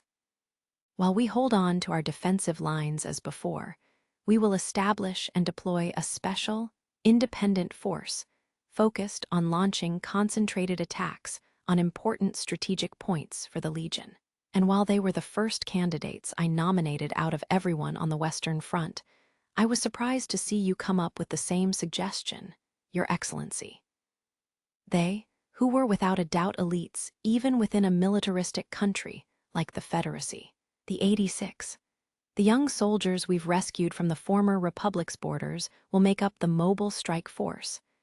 With all due respect, Your Excellency, I never would have expected you to offer up those children as a sacrifice for the country's peace. Even if I was to speak against it, they wish to enlist, and as frontline soldiers at that, there's no point in arguing. Ernst responded quietly, looking out the window at the sights of a snowy Sankt Jetter, where tumultuous preparations were underway for the eve of the holy birthday, the very symbol of winter. They have their own set of values, and I haven't the right to disregard them because they don't align with my own. If they still choose the battlefield, the least I can do is let them stay together. And besides, with regards to Captain Newson, I still feel a need to keep him out of danger, you see. He looked down at the electronic document deployed in a hologram in midair. The personnel files of his spurs belonging to the Confederacy had a special mark applied to them. This personnel file had the mark emblazoned on it in striking color, and was filled with countless columns of text, special mentions regarding the latest sequence of operations. In addition to making concentrated strikes on strategic points for the Legion, the strike force is also to be dispatched to our neighboring countries as reinforcements. Said countries will also be placing their own guest officers in the unit, so it will surely draw attention from the outside. As convenient a warning device as he might be, I won't let you use him as a guinea pig. While the Major General stiffened at the sidelong glance cast his way, the Chief of Staff merely scoffed. It saddens me to see you suspect our army to be so morally depraved, Your Excellency. Contrary to his words, the Chief of Staff wore a smile that almost seemed to boast of his faults, and he tilted his head to one side. Will said Captain Newson really consent to the idea of these guest officers, though? Isn't the officer being chosen for his division, who he will be under the direct command of one of his former persecutors? He's already been told the news. He came back yesterday to take a leave of absence. Ernst shrugged as the Chief of Staff raised an eyebrow. The Nordlicht squadron, Shin included, had participated in the battle to retake the former Republic of San Magnolia's administrative sectors. They'd managed to retake everything up to the first sector, after which they were locked in a stalemate, alternated with another force that took over for them, and retreated along with the rest of their main force. Combatants that fight nonstop for a certain period of time suffer a significant drop in their combat efficiency. Being a former war-oriented country that spent almost all its time dealing in nothing but war even in its current incarnation, the Confederacy knew very well the importance of routine alternation of forces and allowing for rest. However brief it was, these children would need time to rest. I was also worried about that, but it seems my concerns were unfounded. After all, as soldiers only wore their uniforms on official occasions, Shin draped his heavy military coat over his uniform as he walked through the Confederacy capital streets. The National Cemetery, which occupied a large section of Sankt Jetter's suburbs, was hazy with powdery snow. Under a bright sky blanketed in white, the grove of lilac trees surrounding the graveyard stood with all its leaves blown away, exposing its black bark to the will of the frigid winds. The gauze-like curtain of snow painted a monochrome picture against the black tombstones, and the shadows of other soldiers, of various ages and genders, who had just returned from the Western Front, stood solemnly between them. During the winter, they would be decorated with flakes of snow. In spring, they would be decorated with lilac petals, in summer, by the roses blossoming in the shadows of the trees, and during autumn, by a field of scarlet sages. Such flowers would be an offering for the spirits of fallen heroes. It came to Shin's mind that he never did see the cemetery during any other season but winter. There was so much he hadn't seen yet. He stopped in a section of the cemetery filled with new graves, in front of a single unassuming tombstone. "It's been a while, Eugene." Eugene Rantz, that name was etched into the stone pillar, with only 17 years between the date of his birth and that of his death. Snow that had fallen through the night and all the way until this morning piled up solemnly and quietly over the graveyard, painting everything with a faint alabaster veneer. "Sorry, it took me a while to come visit." Eugene wasn't there, and even if half of his remains were buried down there, his wishes and memories weren't there anymore. To Shin, who could hear the voices of ghosts, of memories and fragmented wills that remained in the world of the living, this wasn't a question of values or of the God he believed in. It was cold, hard fact. There was neither a heaven nor a hell. The dead all equally returned to the darkness in the depths of this world, and that was why the person he was talking to was none other than the Eugene of his memories. But oddly enough, he still felt like he needed this impersonal stone slate, which had his name carved on it, in order to truly face him. Once all those who knew him were gone, this hunk of stone, which bore only his name and dates of birth and death, would be nothing but a record. But all those who died and returned to nothingness, be they Confederacy soldiers who left behind grave markers, or his 576 comrades from the 86th sector, who'd entrusted him with their names on aluminum alloy shards, never truly wished for a tombstone. All they wanted was for someone to remember that they were here. The Western Front's the same as it was when you were there. We held the line, somehow. He left the bouquet he'd bought at the entrance of the cemetery in front of Eugene's grave. It was a bouquet of white lilies raised in a greenhouse to withstand the Confederacy's cold winter. Placing them against the polished black granite tombstone brought out their gorgeous white in all its splendor. When the old flower vendor woman saw he was a soldier, which she probably realized at a glance, given his uniform, she pretty much pushed the bundle of flowers into his arms, insisting he take them for free.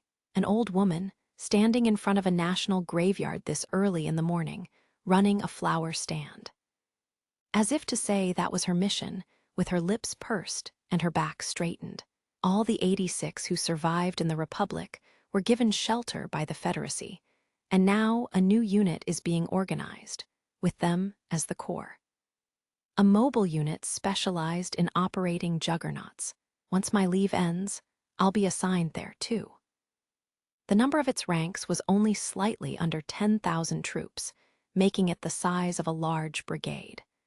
The majority of surviving processors enlisted into the Confederacy's army, reaching the same decision Shin and his group had come to only a year earlier. You asked me once about what I fight for. To be exact, he was about to ask, but was cut off halfway through, in what would be the last time they met before it all ended. Neither Shin nor Eugene thought it would be their last conversation. Death came equally to all, and just as suddenly. And that was why, at the very least, one had to live each moment in a way they wouldn't come to regret. They, the 86, pledged to live and fight on while embracing that pride, because they didn't have anything else to cling to yet. If I'm being honest, I still don't really know. I don't think I have the sort of reason to fight that you were thinking about. I've got nowhere to come back to and nowhere to go.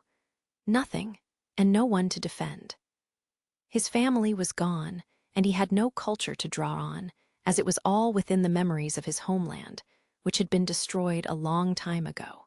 And then, with the voices of the ghosts as his way markers, and the countless memories of his comrades etched into his heart, he'd pressed onward with nothing but the desire to end his brother as his sole motivator. And now that his brother was gone, looking to the future ahead was still too hard for Shin. Both the distant future, which he didn't know if he would live to see, and even the tomorrow that lay directly ahead of him were both so hazy and vague. It was difficult for him to look up at them. He still had nothing to look forward to and nothing to live for. But if there's one thing I understood, it's that I don't want the sight I show to them, to everyone I promise to take with me, to be another battlefield. Or to her, the girl he'd told a year ago that he was going on ahead, who'd fought all alone ever since, struggling to survive on the Republic's battlefield.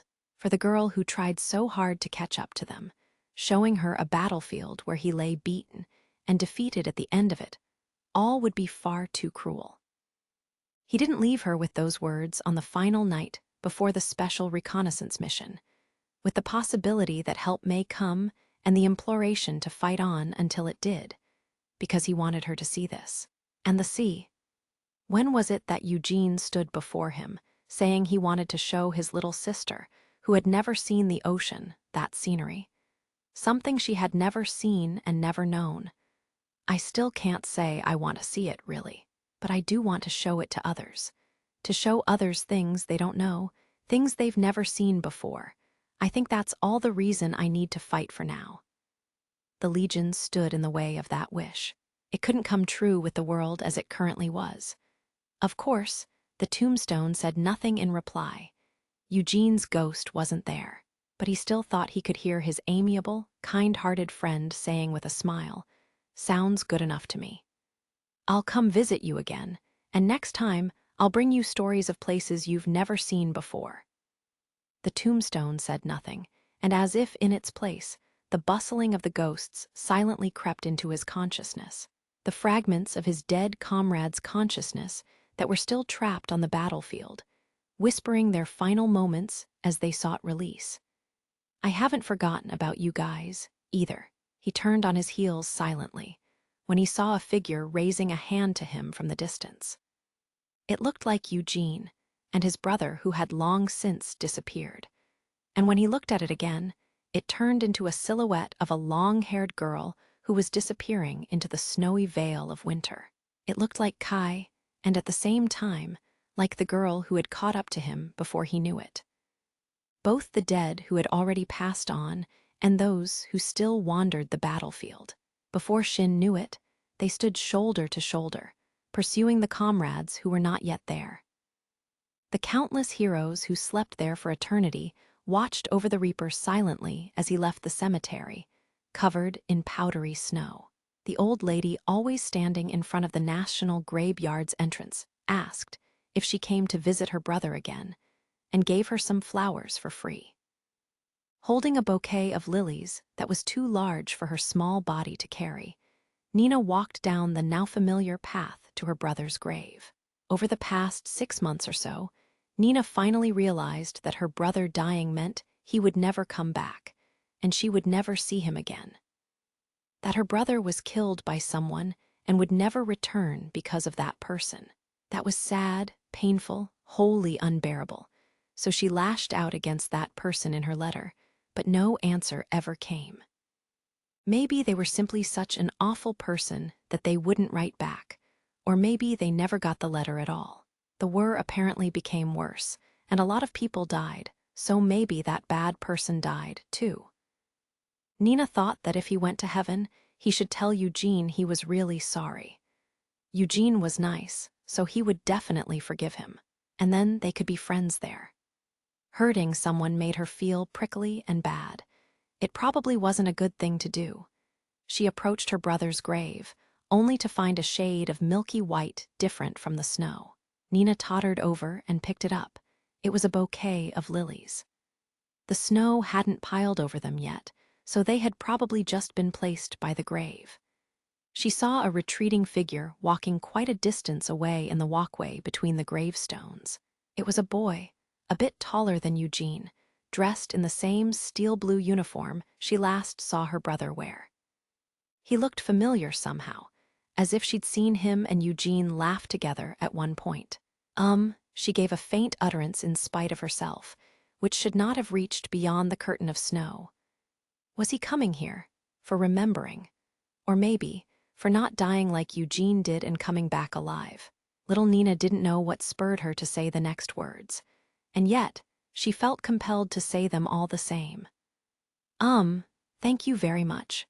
This little girl's voice, which had scant experience with shouting, could not have penetrated the buffering curtain of white to reach him.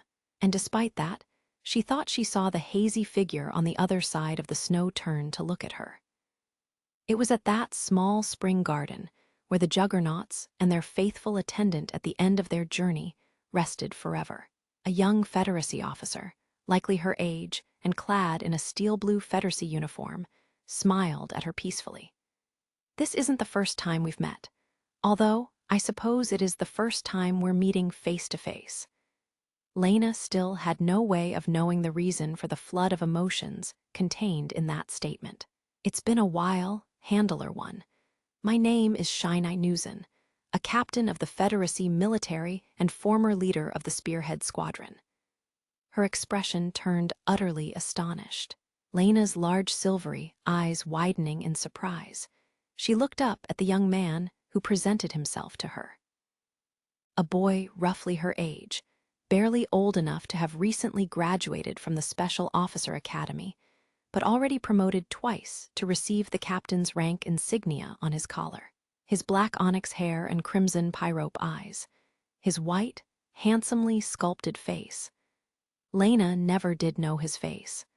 The quality of the picture she had was too rough and distant to make out anyone's features.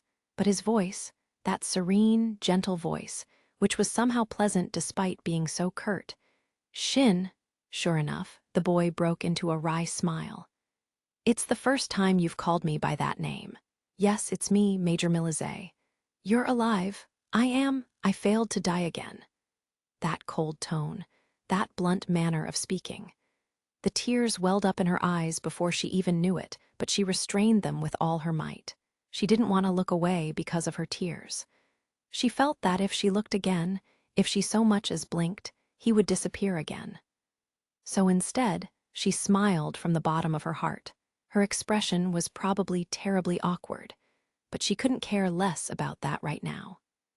She wondered what had happened to him over these 2 long years, while the Republic had stagnated and eventually collapsed. How they crossed the Legion's territories to reach foreign lands and came to wear the uniform of a different military. But even without asking, she knew they'd probably kept on fighting for these 2 years. Because it was them, the ones who set out on their road, with the resolve to fight on as their pride. I've always chased after you. The smile in his red eyes deepened. I know, and I finally caught up to you. You did. For some reason, it didn't feel like it had been that long since she'd heard his serene voice. She took his extended hand with both of hers. The tears she'd held back until now finally flowed freely, but her earnest smile never wavered. She'd thought she would never get to speak these words aloud, but she could finally say them now. From this day forth, I too will fight by your side.